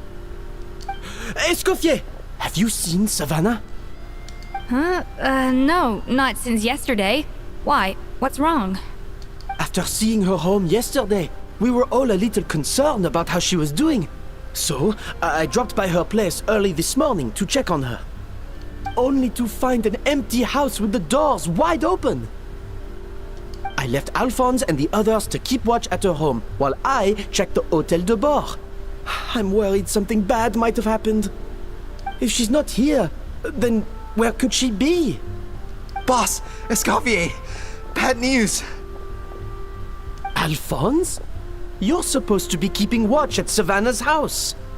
We were, but then, just after you left, we found this stuff in her house. Oh, looks like a map with a bunch of random places circled. What does it mean? Wait a second. This feels familiar. I'm sure these places are all connected somehow. Of course, from the Codex. They're all places that Modeste explored on his adventures. Modeste? The founder of the Hotel de Bois? Yeah, but I don't understand. The adventure logs in the Codex are too fragmented to be of any use. How come this map shows all the missing details? The Codex de Bord? Then, this place marked in red out at sea. Could that be the fabled birthplace of Gateau de Bord? Seriously? So now she set her sights on finding the original recipe and beating Escoffier that way? Geez, Savannah. Anything to overcome a Gateau plateau, huh? Wait, I thought this would finish the story quest. You're telling me there's more to it? Ugh, idiot! Does she have a death wish? Those ruins are thousands of years old. Hold on, there's more. Besides the map, we also found these letters. A letter received several months ago. Okay, a letter received several weeks ago. Received not long ago. It was you. You let the Lumaline through, didn't you? It sounds like a threat letter. Does this mean that Savannah was responsible for the safety incident? And not Monica after all? Retrieve the codex by any means necessary. So the cooking contest and the cheating. Someone else was behind her pulling the strings? Jesus, now who the fuck is it now? She's keeping the true recipe to herself. Ugh, this is all such a mess. Paimon needs a second to process this. First, we thought that Savannah forced Monica to cheat in the cooking contest. But now, it turns out that someone else forced Savannah to force Monica to cheat? So did Savannah blackmail Monica? Or is it the other way around? You're finally here. Of course. I should have put 2 and 2 together as soon as I read your threat letter. The food safety incident, the demand for a cooking contest, the instruction to blackmail Monica. Even the suggestion that Escoffier was keeping secrets from me. It was all part of your grand plan, wasn't it, Monica? Dun, dun, dun! How expected that? I was not expecting it. Not ever.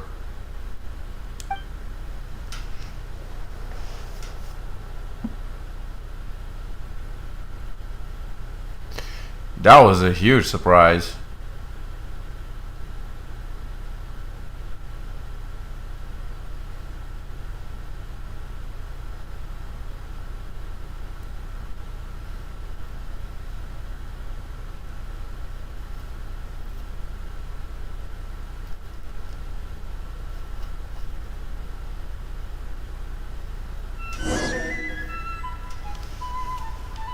We should be getting close to the spot marked on the map. Of all the stupid things she's done, this really takes the cake. The moment we find her, I'm gonna curse the living daylights out of her. Okay, where the fuck are we? And great, my battery's dying.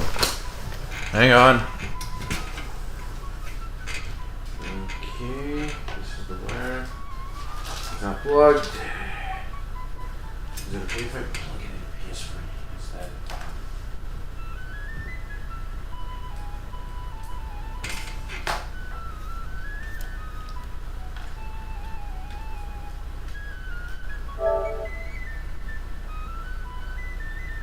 Not really, since it's turned off.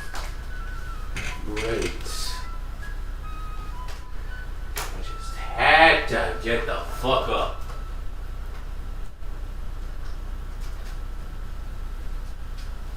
Okay. I only want to get this story quest done for, so I can get the shorts done on Monday. But tomorrow is Sunday, which means it's MMD time. And I'm done skipping. Now. Okay. The musket is my favorite weapon. It's both powerful and threatening.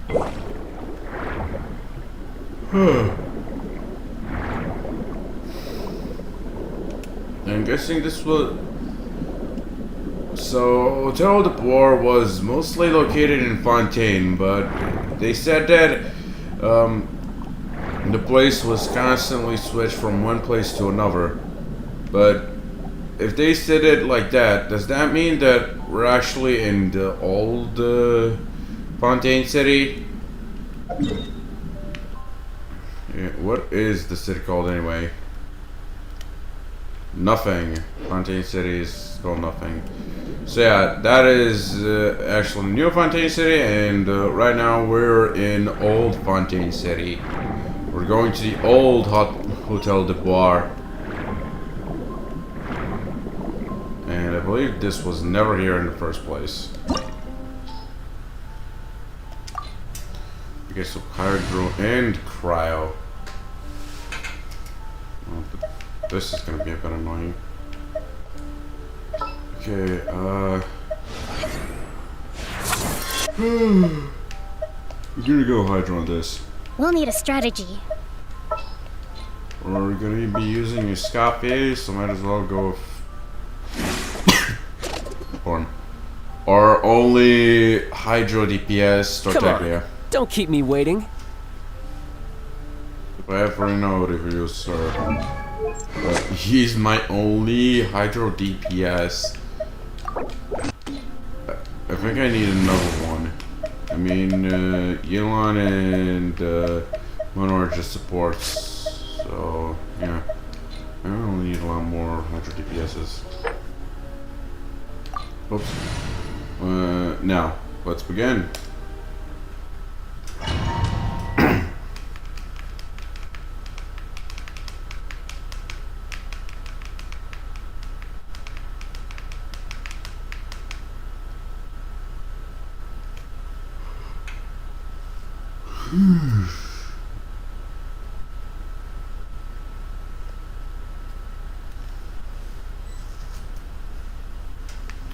And of course we get Travel Scapier, same build.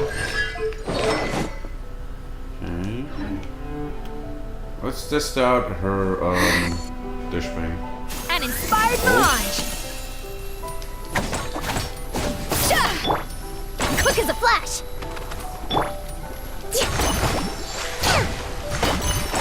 Come on, Coco. Will this work?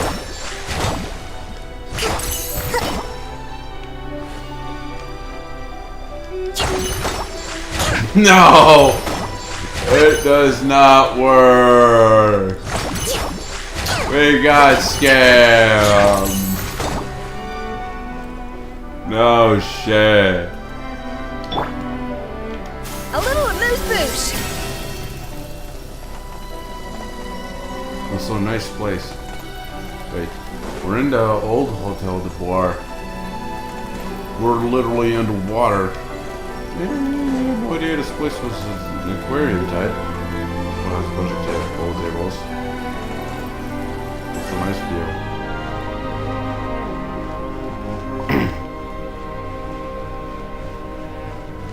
I wonder where the reception is.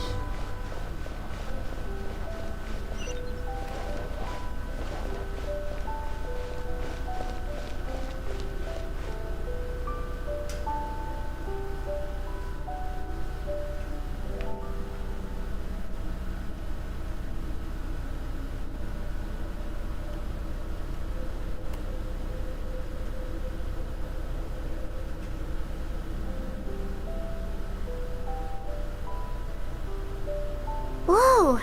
This place looks like an underwater restaurant, doesn't it? Suddenly, the idea of an adventure chef finding secret ingredients makes a whole lot more sense. Yeah. I think Modest's codex mentioned this place. A public bath from the time of Remoria. So yeah, definitely the kind of place that would have served food and drinks. Huh? Some blubber beasts have come to join the party? How did they get here? Surprise! That scared them off. Aw, they ran off! Guess they're not used to seeing humans. Let's head further in. That could be easier said than done. Something's blocking the entrance. Well, did Modeste mention it in his adventure logs by any chance? They must have gotten through somehow. Good point. Yes, that's right. It's coming back to me now. We prepared a banquet for our shy little guests, and as the food flowed away on the current, they broke into a joyous chorus, and the path opened to us. We have to feed the blubber beasts? With what? There's nothing here besides rocks, romaritime flowers, and lumitoile. See, this is why you should always bring snacks. You never know when you're gonna need them. Now we have to head all the way back to shore and grab some. There is no time for that. Romaritime flowers and lumitoile will have to do. They may not look appetizing to us, but who knows?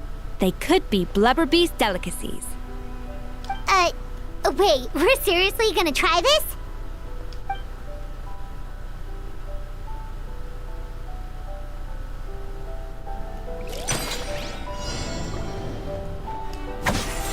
Yeah.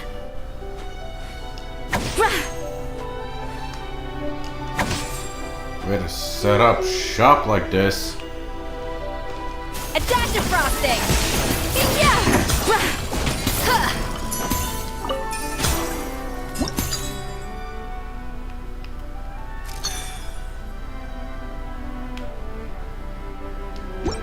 Any more ice?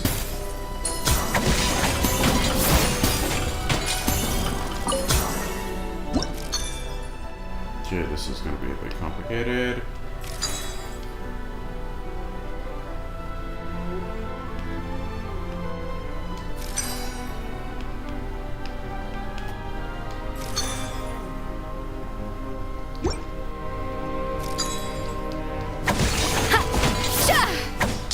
Off to the freezer. There we go. The one we needed.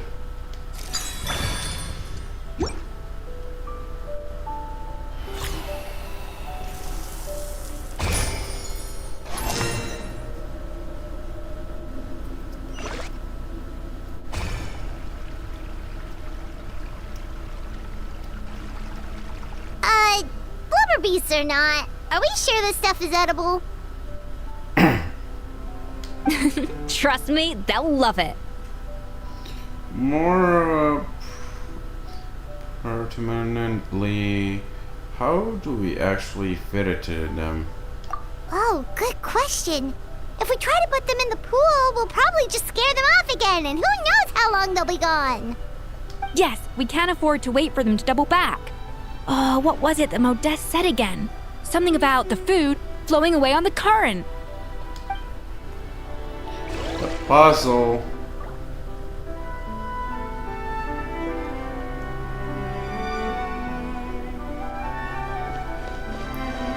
This place literally is an entire fucking conveyor belt.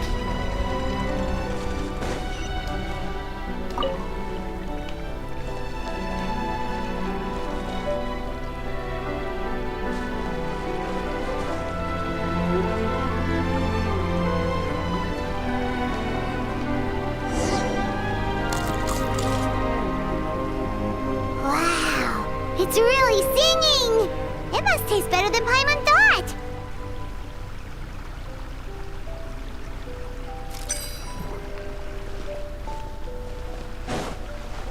Great, we have to like create another one right from the top. Yeah, ha, the tracks turned back again. So annoying. Let me get a 6 here. Ah, whatever. We just use 196.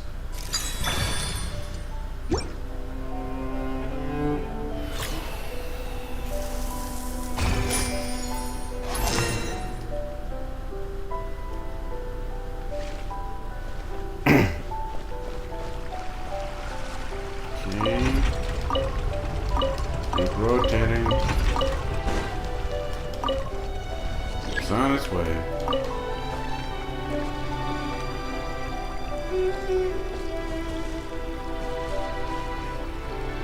Here we go, Bubby.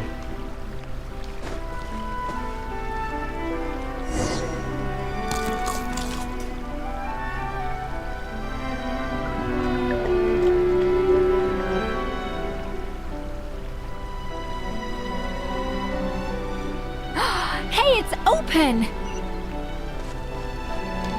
Also got a chest. Too bad we can't revisit all domains to see if we missed any chests. Story quest domains like this one, that is.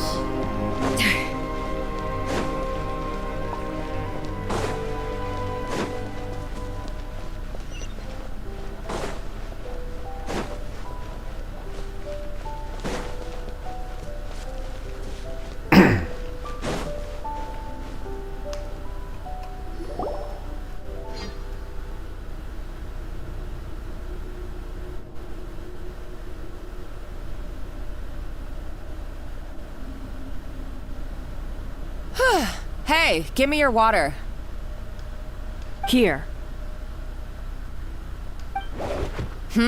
I said your water, the one you just drank out of? Sure.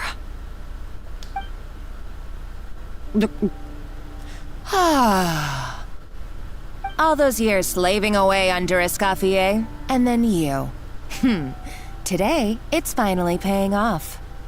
Not only have I found the ruin that Savelli kept hidden, but I also get to boss you around like my little lapdog. Hey, go scout ahead for me.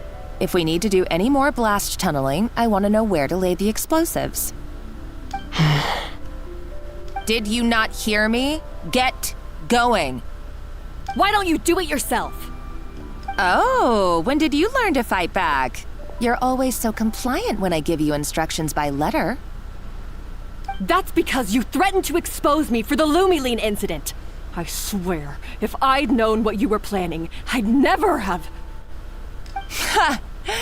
Don't be so self-righteous. Admit it, you've always been jealous of Escoffier. That's why you lapped up everything I told you. You were terrified of her finding out about your part in the Lumiline incident, and you resented the way her reputation hung over you. So you jumped at the chance to convince yourself that she was the villain, that she deliberately hid her secret recipes from you just to hold you back. It was the only excuse you needed to justify getting back at her. First, idolization, then jealousy, suspicion, and self-deception. That's what this comes down to. It was the same story with Savelli and my ancestor. Ancestor? He offered Modeste his friendship, only to murder him out of vanity. He promised to explore the world with him, only to later destroy all records of their adventures. It's a miracle I even found this place. You have no idea the countless hours I spent piecing it all together. So you see, you're no better than Savelli. If you can't beat him, betray him, right? I am no Savelli, nor will I ever be. Oh, put a lid on it. You really think you can absolve yourself of your vindictive and jealous behavior now? Just because you finally realized that Escoffier never kept any secrets from you? You didn't show any remorse when she left, or in the cooking contest. Why start now? You have no right to redemption. You're right. I don't deserve her forgiveness. But I am done being bullied into submission by you! Ooh, feisty. But you should watch your tone. Talking to me like that could get you in big trouble. I somehow doubt that. Since I poisoned both our water bottles. What? Ooh, plot twist. Ever since I learned the truth, I've been biding my time, waiting for this moment. You've played me like a fiddle for so long, and now this is payback! But you drank it too. It's what we both deserve. This is the price we must pay for betraying Escoffier. You'll die here with me, Monica! You.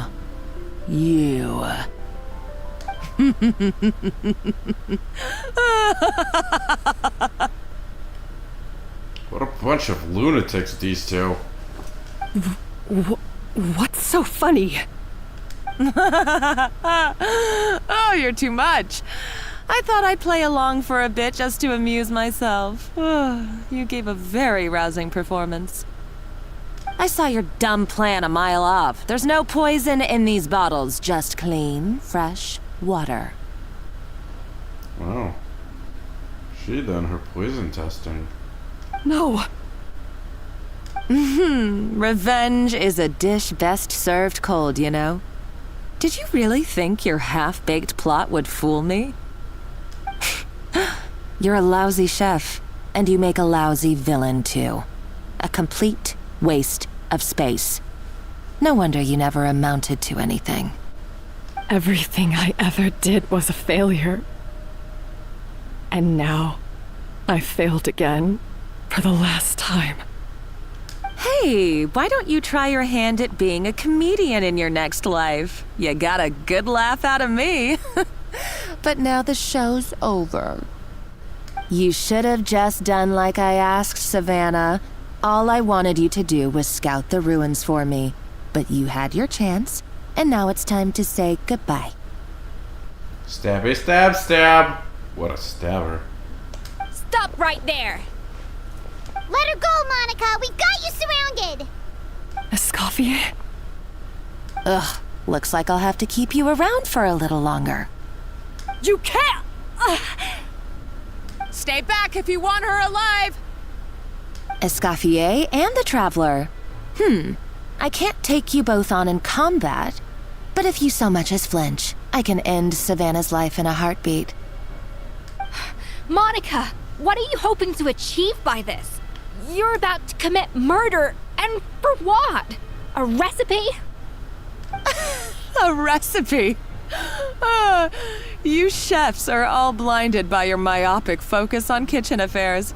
Well, some of us actually have bigger fish to fry. Modeste had a secret. The truth behind his so-called genius, the je ne sais quoi factor in his Gâteau de Bourg, and it's right here in these ruins. Are you serious? You're here because of a Gâteau de Bourg obsession? You've gone completely mad!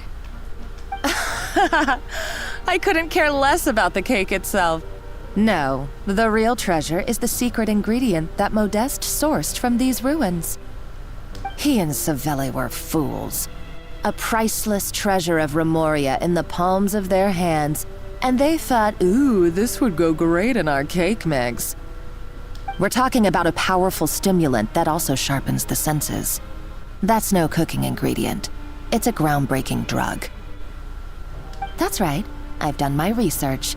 It was a drug that Remoria developed for their war machine. I could make a killing by selling it to the treasure hoarders or the Fatui. Will you listen to yourself? You're completely delusional. My eyes are wide open. Just wait till I get my hands on this treasure.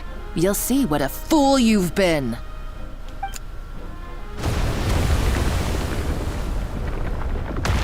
Wait, what's that sound? Just when I thought she couldn't get any crazier. She's lucky the whole place didn't collapse. Seems like she escaped into commotion. Let's find another route and go after her. Uh-oh, Savannah's gone too! Monica must have taken her. Oh, what a coward.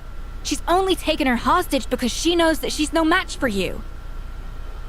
Well, there is one piece of good news. At least Savannah is safe for now. That's true. Even if she finds the treasure, she'll need Savannah alive if she wants to get out of here in one piece. Oh, well, our path's been blocked, so let's look for another route.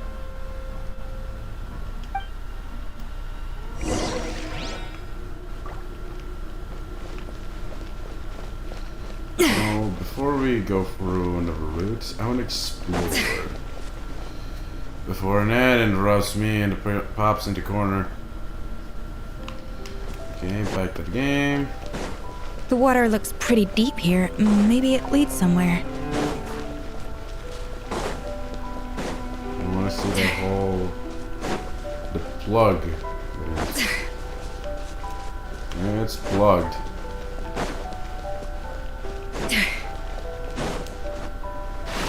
This reminds me of Lenny's story quest, where Lenny goes through his master's tricks and discovers more about him, like discovering his secret lair and such.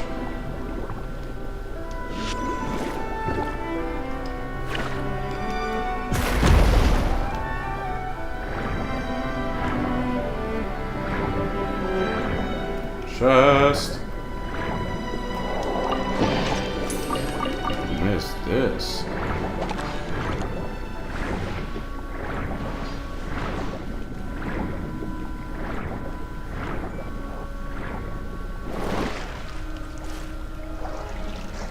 Oh boy.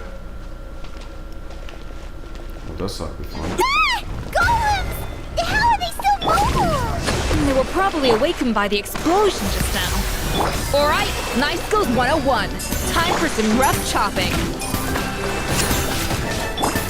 Say that again.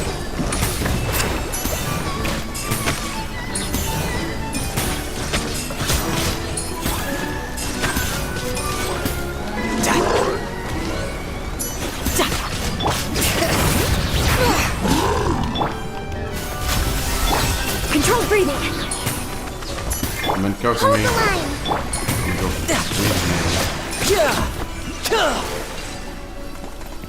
Thank you for the chest, bitch.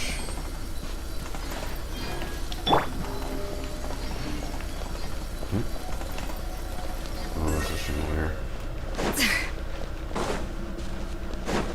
Up in Adams.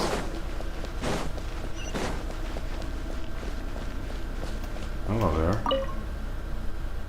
Following the exalted Hormost, barely legible ingredient, order and in accordance with our Sabata's most sacred, most benevolent temper, we establish here as condolence for the naturalized barbarian soldiers. Savages they may have been, but they were also warriors. With this secret treasure granted graciously, the warriors' bodily desires are satisfied that they may fight on with another fold bravely.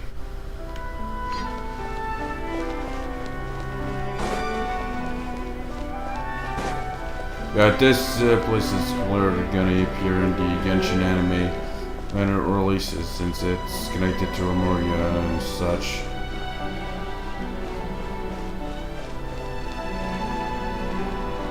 Another door? Guess we need to prepare another feast for our guests.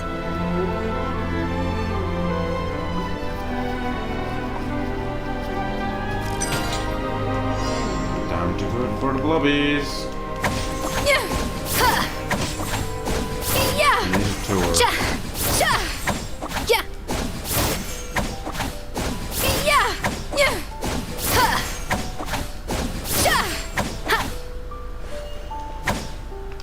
Off to the breather!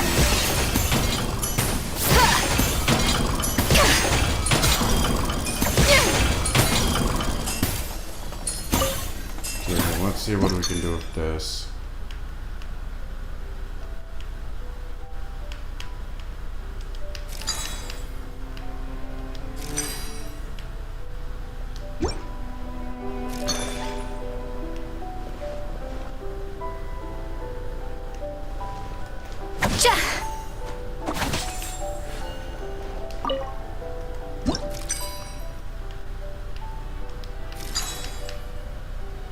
This ought to do it.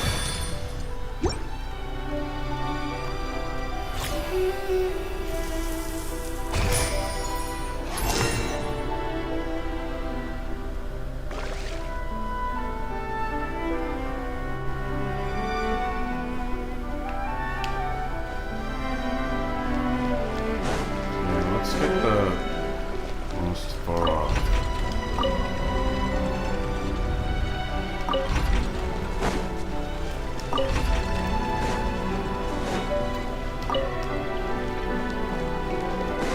Let's open ranges in time.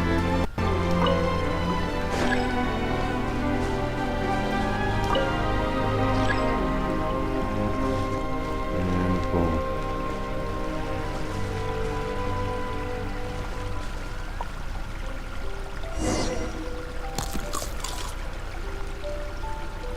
It seems to really like the texture of Rome Maritime flowers.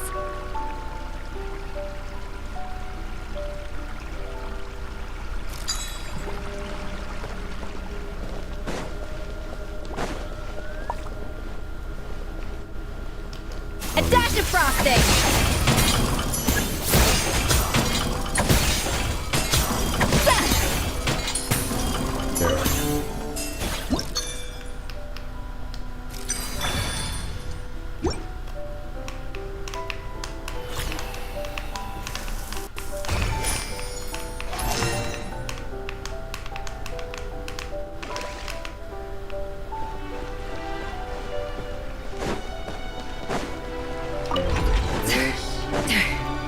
time.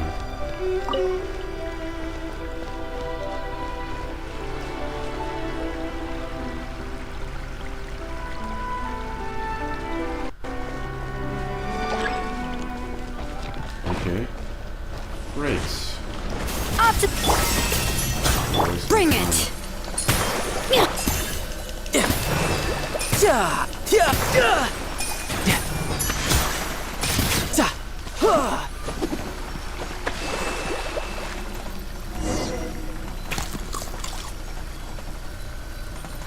I never knew you could process Limitwell like that.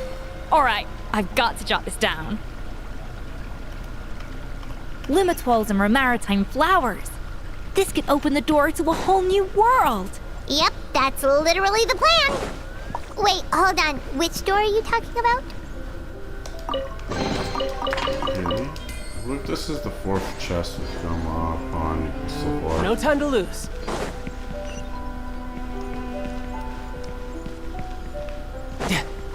No time to lose. You can run, but you can't hide. Oh, god damn it! This is why I hate the new wheel. Wait, actually, is... They haven't changed the fucking wheel. They gave it to the fucking same. God damn it.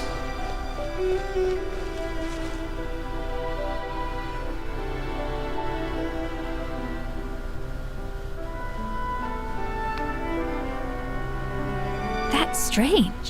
These don't look Romorian to me. More like last century Fontaine. They don't look that worn either. Could they have been left by previous adventurers? Adventurers from last century Fontaine, huh? Oh, Modeste and Savelli, do you think they camped here? By the looks of it, this was a one-person camp. They adventured together, but maybe one of them came back alone at a later date. Let's rummage around. They may have left a journal or something. Huh, you really think so? Trust our adventurers' instincts. We're pros at this stuff. Just like you're a pro in the kitchen. Well, I'm a pro, at least. Okay, well, the Traveler has more adventuring experience overall, but Paimon's definitely a pro rummager from all those treasure chests. And bingo! Found it! Darn it! Paimon was just about to show off her rummaging skills. Huh, no kidding. Are all adventurers so obsessed with journaling? I mean, I guess I take a lot of notes when I'm cooking as well, but I thought that was just me. Anyway, let's find out who was here. It's been years since I've last visited these ruins. It's exactly the way I remember it. This place probably hasn't changed in millennia. Sadly, up above, on dry land, everything has changed. The treasure of Remoria. That's what we used to call it. Modeste was right about its potential. It turned Gateau de Boer into a national sensation. Our limited stock of the substance meant that the Gateau could only be produced on a small scale. But this only drove up the popularity all the more. Modeste was right about that too. He predicted all of it. He was praised as a genius, while I, as the one person who'd ever disagreed with him, was labeled a talentless fool. Modeste tried his best to console me, but I knew better than anyone just how great the gulf was between us. Our conversations grew scarce, and we saw less and less of each other. I didn't fight it. He had new friends and a career of his own. Why invite further disdain by inserting myself where I did not belong? I told myself that maybe one day, when I finally created a masterpiece of my own, I'd be able to face him without shame. Or maybe one day, when I've put these feelings of self-loathing behind me, I'd be able to ask him with a smile on my face, how about we go on one more adventure, for old time's sake? Unfortunately, that day will never come. So it was Savelli. From the sounds of it, he came back after Modeste had already died. I always thought it was just a legend. But if it's true, then this must be the place where they found their secret ingredient. the birthplace of Gateau de Boer. In that case, what does that say about the death of Modeste? If it's all true, maybe Savelli really did have something to do with it. Let's keep reading. The taste of Gateau de Boer has changed. Modeste was convinced of this, even though everyone swore they couldn't tell. Being the perfectionist that he was, he refused to accept even the slightest flaw in his work. He stopped all sales of the product, locked himself away in the kitchen, and worked day and night, vowing to find out where he had gone wrong.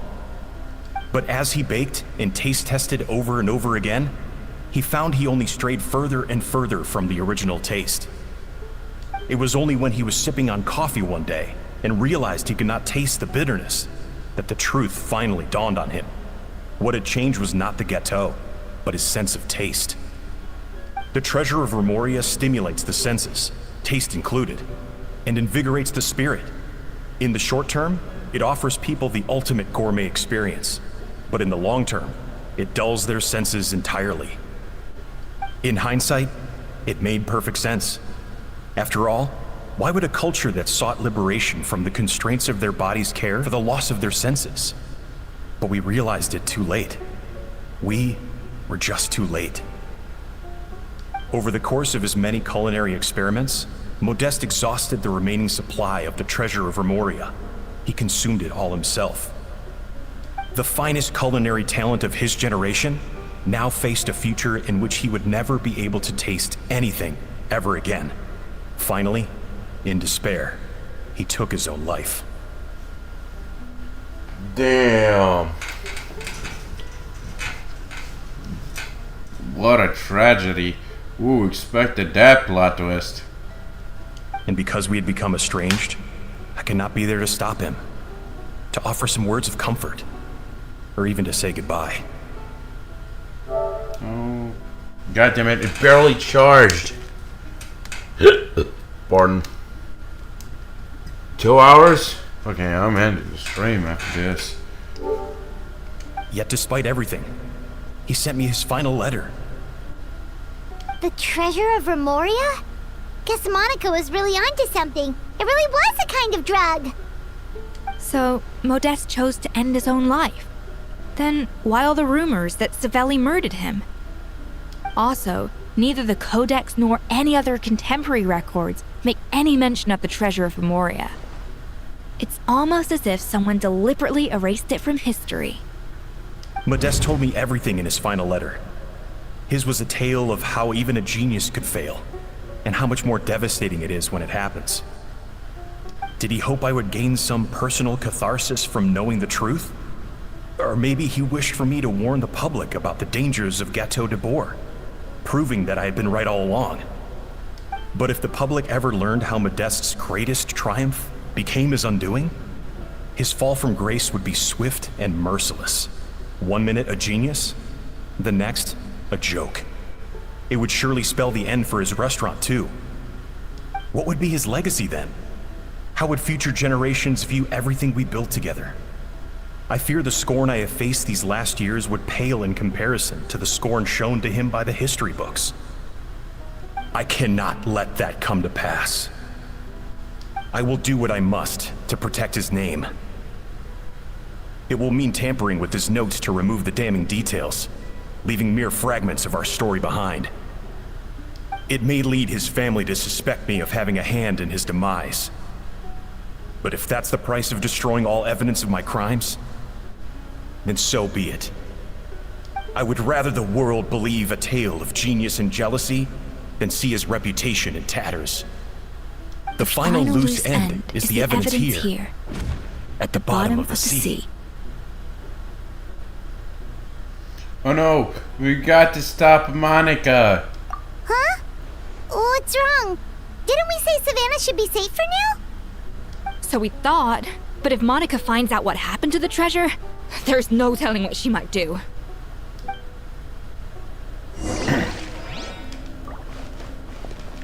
Yeah. I wonder, are they gonna reveal the truth of the history? Or are they gonna let the past be the past? Okay. barely legible engraving. The barbarians who take D are gradually losing part of. There is no cause for worry. The desire to break free from forms of flesh and blood is also the first step to guiding them toward accepting civilization.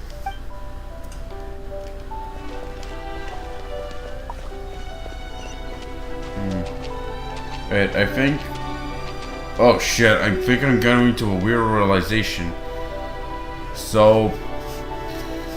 The drug is from Remoria, where we all know that Remorians got turned into stone-like creatures. But stone-like creatures are made out of some sort of concrete rock, which means it involves hydro. So there's a slight possibility that Remorians are actually hydro creatures that have been infused with some sort of concrete geosubstance. They have a geoshield, and they're moving their bodies with hydro-infused geo rocks.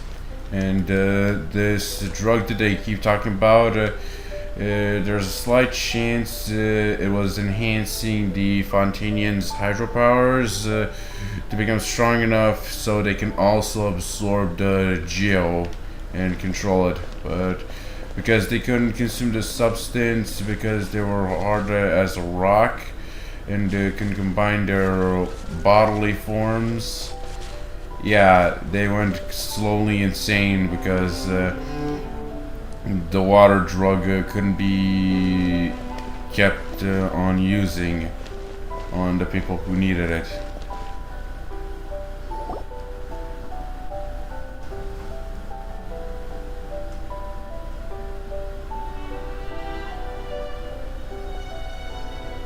The treasure of Remoria.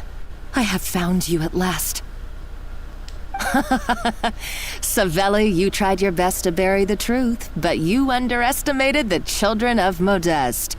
Some fragments of his diary escaped your clutches, and we have held on to them for generations.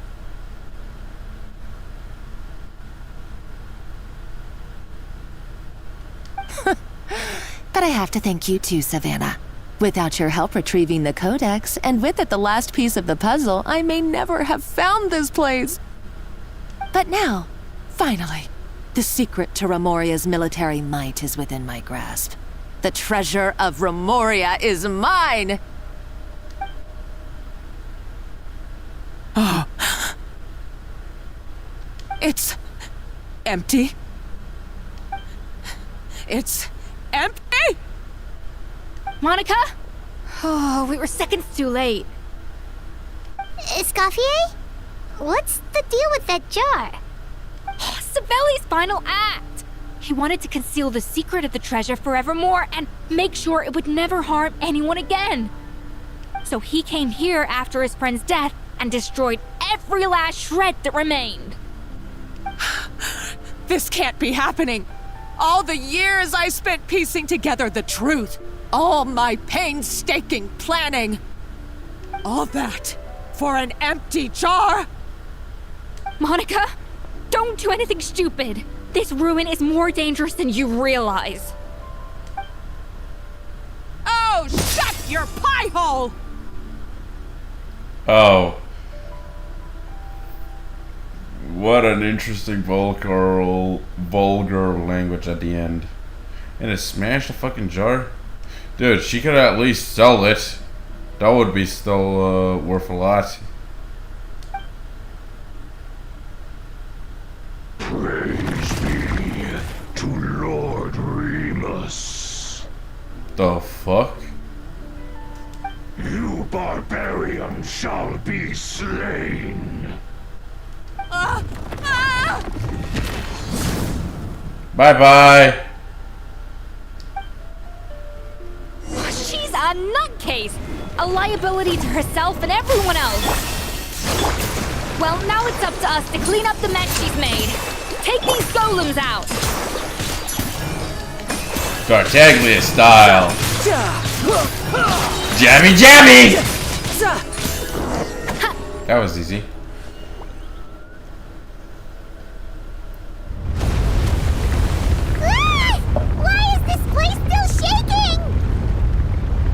Maybe it's because of the fighting, or maybe because Monica was too trigger happy with her explosives.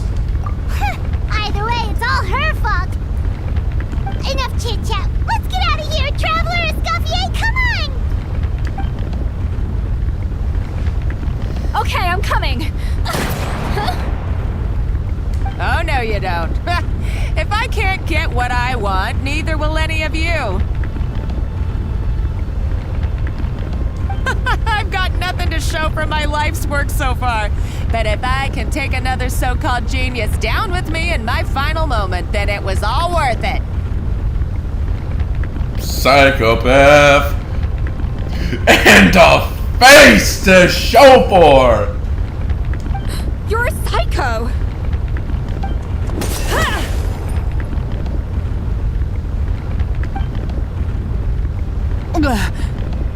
Savannah? Oh, when did you wake up?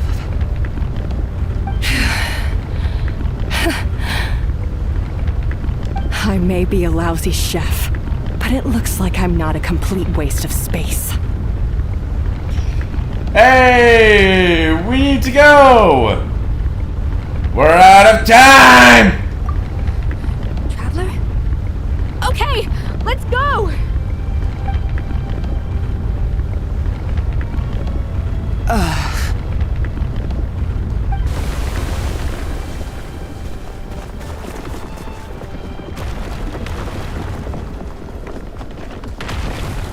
What about Monica?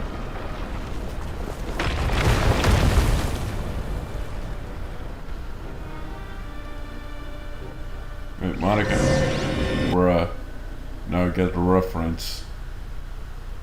How can I be so blind? It was right from the start! Damn, these developers are sneaky bastards!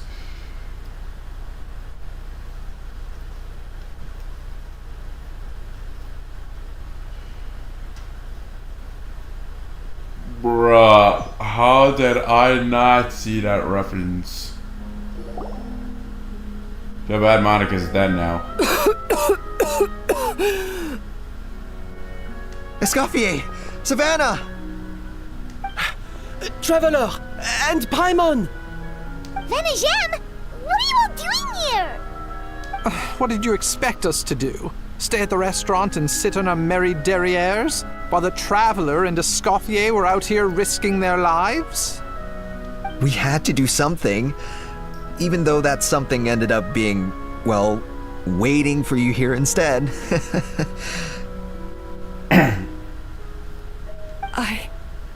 I don't deserve any of you. And I certainly don't deserve to be your head chef.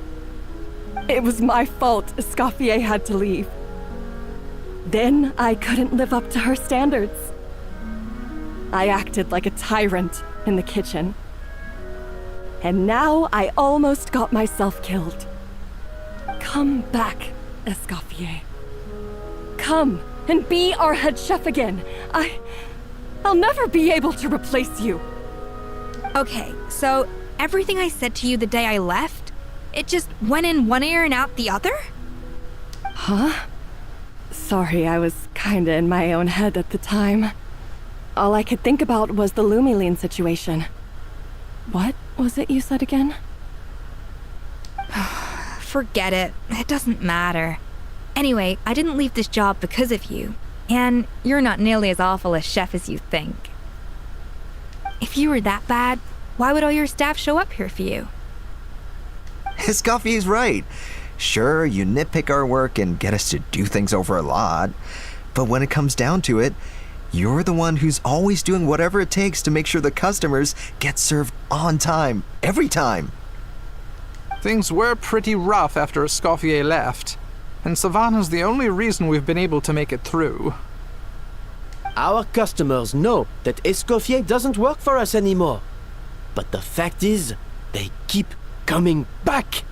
If that's not an endorsement of your work, I don't know what is. At the end of the day, we're all human, and we all make mistakes. All we can do is recognize where we get it wrong and do our best to improve. That's all that's humanly possible. No, I get what you're saying, but what I did to Firmin and to Escoffier, it's unforgivable. Well, about that, there's someone else here to see you, Chef. It's been a while, Chef Savannah.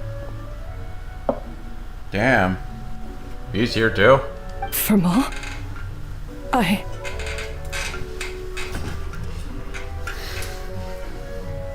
I'm so sorry. I put far too much pressure on you. And the way I stubbornly refused to go and see you after you fell ill. There's no excuse. But I'm too late, aren't I? The damage is done. I heard that you can't even hold a kitchen knife anymore. Actually, I think I'm going to be just fine. Huh? We thought Firmin's problem was purely psychological in nature. But after the threat letter came to light, it got Firmin thinking. And then he remembered the tea that Monica used to give him every night. And as it turns out, she was lacing it with Lumaline the whole time. Ah! No way! Doesn't that cause nerve damage? It can. High doses pose a risk of serious nervous and sensory complications. But if you calculate the dosage carefully, you can control the extent of its effects. A small dose might simply make a person more emotional, whether that means more fragile or more hot-tempered. No wonder it seemed like you'd lost your edge. I asked my friends at the Fontaine Research Institute about it. They said that with the low dose I was taking, the risks are pretty small. They also fixed me up with some meds and said I should recover in no time. You're already sounding a lot more confident. Well, that's what happens when you give someone a little bit of hope to cling on to. There's more. We believe that Firmin was likely not Monica's only victim. You mean she poisoned me too? Oh, so that's why Savannah's been so irritable this whole time. Dun dun dun. Too bad now she's dead at the bottom of the ocean. Let's not be too quick to blame everything on the Lumaline. That stuff can only amplify what's already there. So tasty food will seem like the most delicious thing in the world, while food you don't particularly care for will become utterly revolting. So you better make sure you reflect on your behavior and apologize to every single person you've wronged. I will. I'm sorry. There's still one question that's really bugging me. Why is it that no matter what I do, my Gâteau de Bourg never tastes the same as yours? Is it just... is it because you're a genius and I'm not? It's because the heating element in your oven is broken, you silly goose. Dun dun dun. Dumbass! You checked the ingredients but not the equipment! Surprise! What? Huh? Is that it? I felt like something was off during the cooking contest. Once I got around to checking all the equipment, I noticed it right away. There was a half-degree discrepancy between the temperature setting and the actual temperature. All the ovens in the whole kitchen had the same problem, which confused me at the time, but by this point, it's pretty obvious that Monica must have tampered with them. Dun dun dun. I would have figured it out the day of the bake-off, since the issue affected both our teams. But of course, Monica sabotaged mine so that could never happen. No. I spent so long trying to find out where I was going wrong, and then you pinpoint the problem in just one night? It all comes back to one simple, undeniable truth. You're a genius. And I'm just plain old Savannah. Oh, cut it out! Stop the woe is me act for a second and just think. I came up with this recipe. You don't think that might have something to do with it? Do you know how long I spent perfecting my gâteau de bois? 3 years! 3 whole years! I know this dish inside out, back to front and upside down. And you've been head chef now for what, 6 months? If that? A couple hundred failed attempts, and you're gonna throw in the kitchen towel and declare you'll never be successful because you're not a genius. You clearly have no idea how many kitchen failures I've had under my belt, or just how long it took me to finally get my recipe to a level I was satisfied with. Genius or not, everyone makes mistakes. Modeste did, Savelli did, everyone does. You're only a lousy chef if you don't face up to your mistakes, learn from them, and then keep chipping away until you crack the problem once and for all. Surely you haven't forgotten all that. You were no lousy chef back when I handed you the reins. I haven't forgotten. And I'll make sure I never do. That's our head chef. Haha! Sounds like we won't need another changing of the guard in the Hotel de Bord kitchen anytime soon. Huzzah! Aw, what a perfect ending to a crazy journey. Look how happy everyone is. So you got your mojo back now? Yeah. Thanks to you, Escoffier. In fact, no. Thanks to all of you. Aw, friends again. So nice to see them finally settle their beef. Yeah, it's nice. Maybe not all their beef. Good. So now that's out of the way. It's time for payback. You cheated in our last bake-off, and I demand a rematch right now. Bruh. Holding grudges much? Wait, even her eyes darkened a little. Surprise!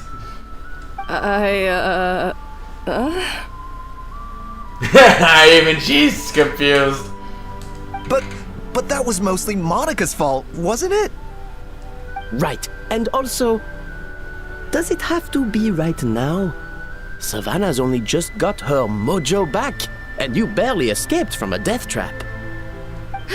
No excuses. This is a cooking contest between 2 top chefs, and nothing will stand in its way. Unless the traveler ties you up, gags you, and puts you on a bed for you to sleep on. And force you to fuck to sleep. That would be funny. So grab your spatula and get ready, because this rematch is happening today. Right now, this instant. Hey, so, this whole time you were salty about losing? Jesus, she held that grudge a long time.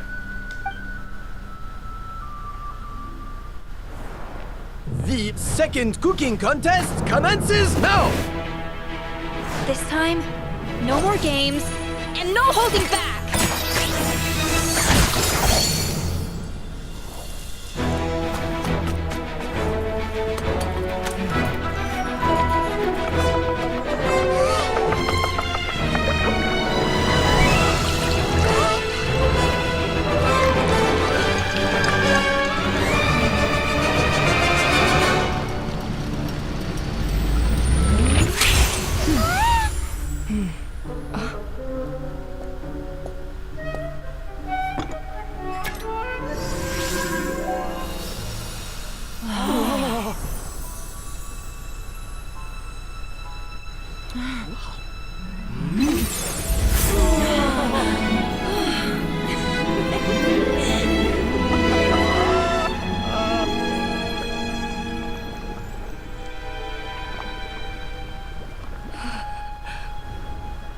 I feel like I don't have the right to be here.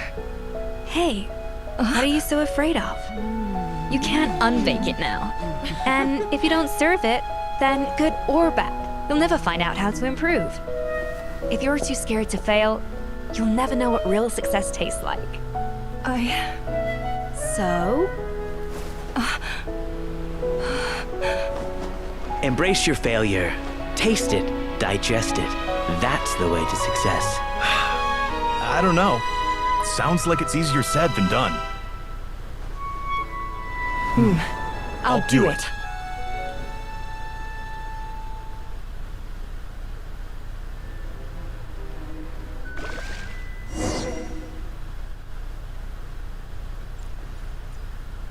Interesting cutscene, especially the flashback.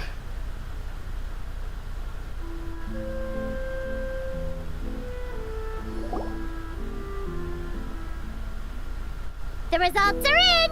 A landslide victory for Escoffier! Quite rightly, too. Piece of cake. GG. Your town seems very happy with the results. Thanks for reminding me of Escoffier's succubus tale. Oh yeah, look at that! Savannah looks pretty chipper too, considering she lost. This wasn't for you, was it? You did this for Savannah's sake. Now, where were we? Yes. Do you have any more questions for me after everything that's happened? What are your future plans? Are you going to stay at the Floops and Dry? I thought Navia would have filled you in. And actually, I said all this to Savannah before I left. Although, as we saw, I don't think any of it sank in. I had 2 reasons for leaving. One was the food safety incident, of course, but the other was that the Hotel de Boer had reached a point where it didn't need me anymore.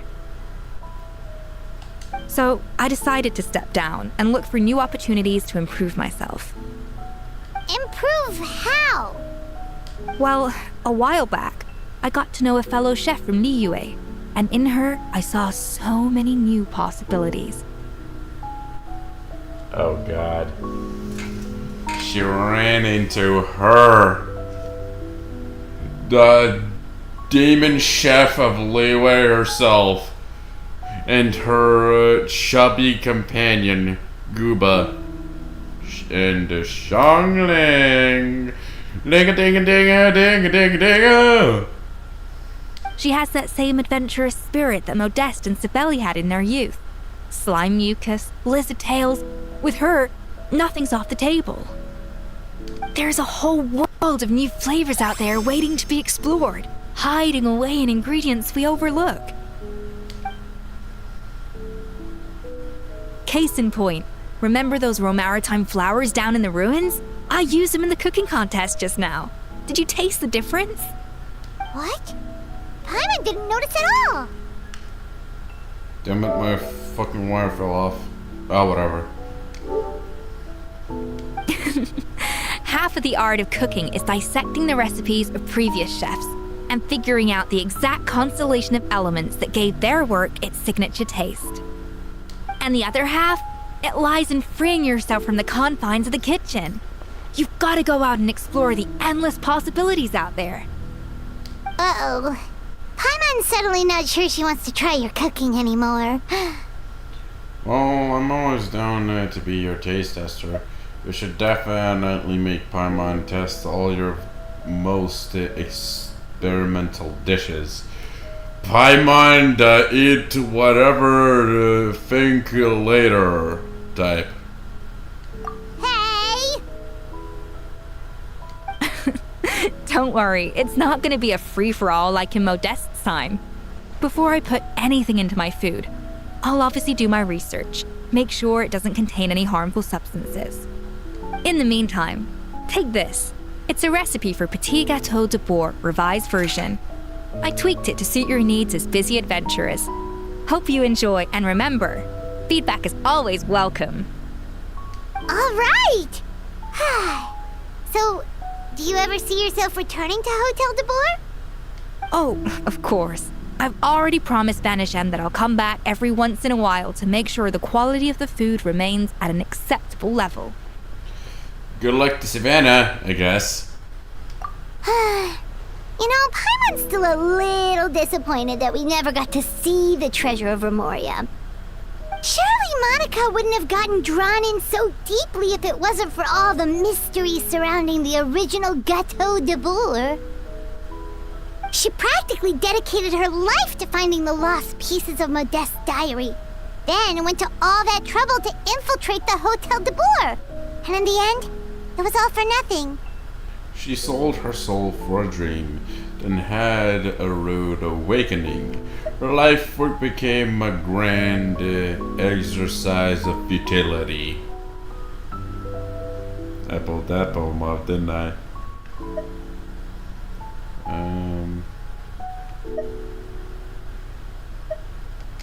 Since you mentioned the treasure, between Modeste's writings and what we saw in those ruins, I think I may have figured out the truth.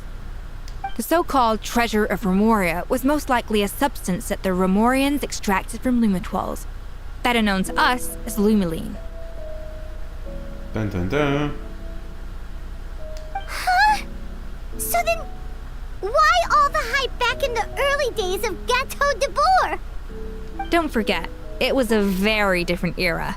We could barely even refine sugar back then, so desserts were very much in their infancy.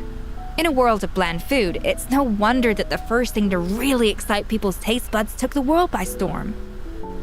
And as for the Lumiline, it may well have been somewhat valuable in ancient times, but these days, it's just another drug from the Fontaine Research Institute. Even if Savelli hadn't destroyed it all, I doubt it would be worth that much these days. So after all that, there was nothing in those ruins but worthless junk. Feels strange to say it, but Paimon almost feels sorry for Monica. She sacrificed it all only to get nothing in return. She got exactly what she deserves. Yes, Paimon. Poor Monica. Hey! Huh? Navia? You just got back from that underwater ruin, right? Well, check it out. They ran a special issue. Did you see anything like this down there? Freshly unearthed from the ruins of Remoria. A magnificent jar thought to be over 1,000 years old. Experts say it has immense artistic and historical value. It could be worth an absolute fortune. Wait, isn't that the jar they used to hold the treasure? If only it was still in one piece. Some butterfingers must have dropped it or something. Ugh, it's such a shame. I had my suspicions. I can't believe they were true.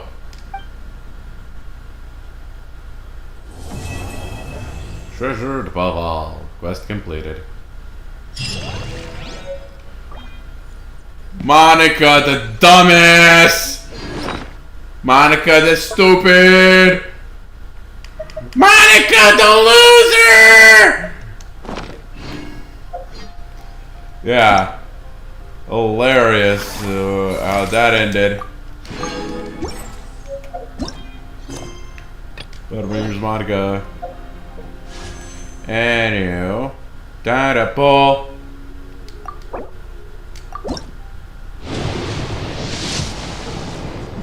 Trash.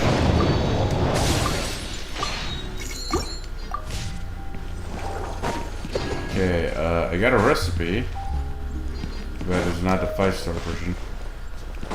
Actually, now that I think about it, where is that 5-star dish? I know it's somewhere around Fontaine. Wait, actually, what time is it? Yeah, I'm gonna search in there and then I'm gonna straight up head back to Inazuma to log off.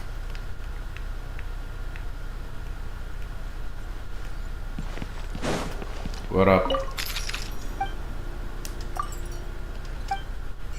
Let's see. No, you have nothing. I'll live. Okay. I don't know where that 5-star dishes, but I'll have to search for it another time. Wherever that dish may be.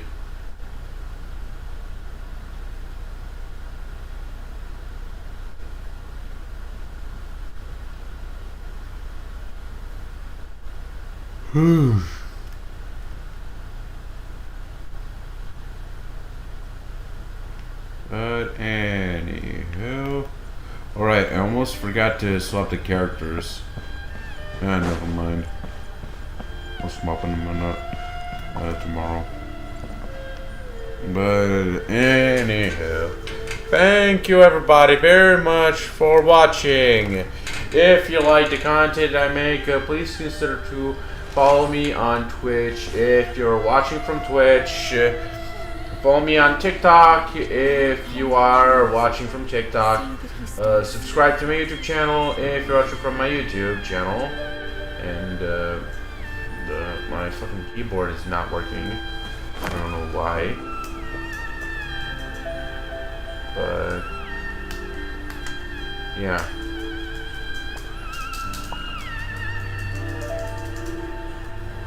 Okay, why isn't it working? See that he stays safe. God damn it, my keyboard is... Where I'm from, if we didn't keep moving, we'd freeze to death. Literally. Wait, did the Bluetooth turn off? Oh, there we go. Yeah. Thank you everybody very much for watching. Don't forget to follow me on any social media that you're watching. And I'll see you all in the next stream. Bye!